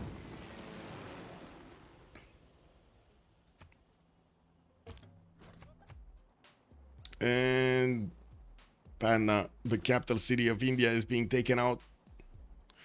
So yeah, if they don't get this Congress, it's over. basically. If they don't get this, Congress is over. It's just Korea just gonna run over the map. Sprig still has 72 techs above.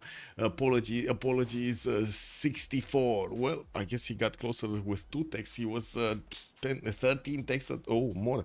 Actually, 5 techs. He was like 13 techs difference between him and Sprig during the mid game. Right now, it looks like it's only 8 techs. He managed to close the gap. Not by much though.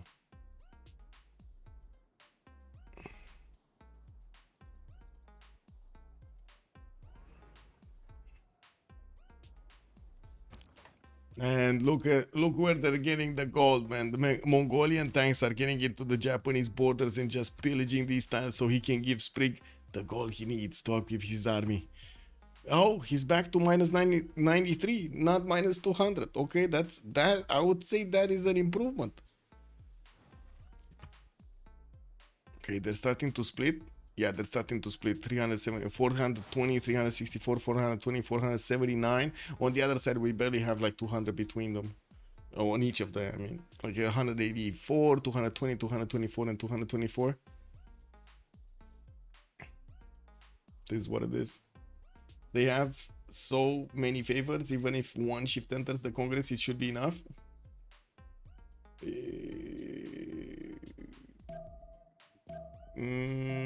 Don't think so. But anyway, let's see what happens in the Congress. Oh, I need to go B. Rainforest.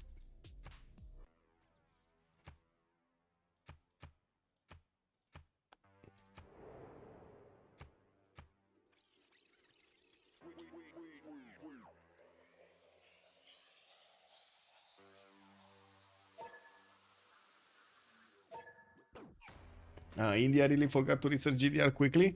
He didn't have that much science, to be honest. There was a massive difference in text. Massive difference. Like I was saying, like 10 points difference in text. And this is the final countdown.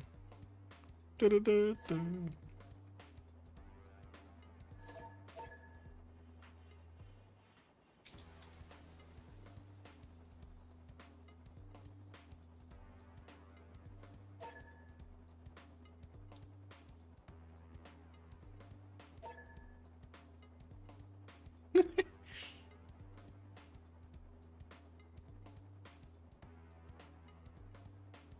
For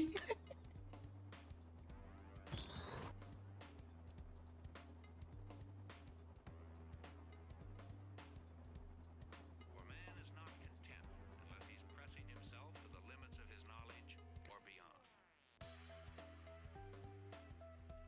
Well.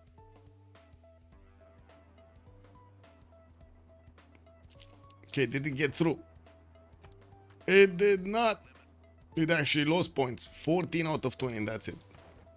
Stop it. Capital City of Pana. GG right there. No Diplo victory Though today its for the face Sharks. may change FDLB throughout with the Korea ages. leading the pack over here. So kind of a slow start over there, but we did manage History to is see written him from the catch hand up of the and victor. destroy everybody on the map. We had Sprig over here managing to get so much advantage in the science tree from Korea, not to mention culture. He was about By to your win the actions culture this before day. Chandragupta started actually slowing him down. I'm gonna send To you to our ensure stream so you our can actually pick up the post-game chat in English, sorry, in French, because it is a French team. And I kind of need to go to sleep and get to work on the CWC stuff. Thank you so much for joining. Much appreciated also for the follows and the subs. I do hope you enjoyed your time with me tonight. I do also hope you enjoyed the new song, and let me know if I should actually release it. Have a great one, and don't forget to actually like and subscribe over there on YouTube. See you next time. Bye.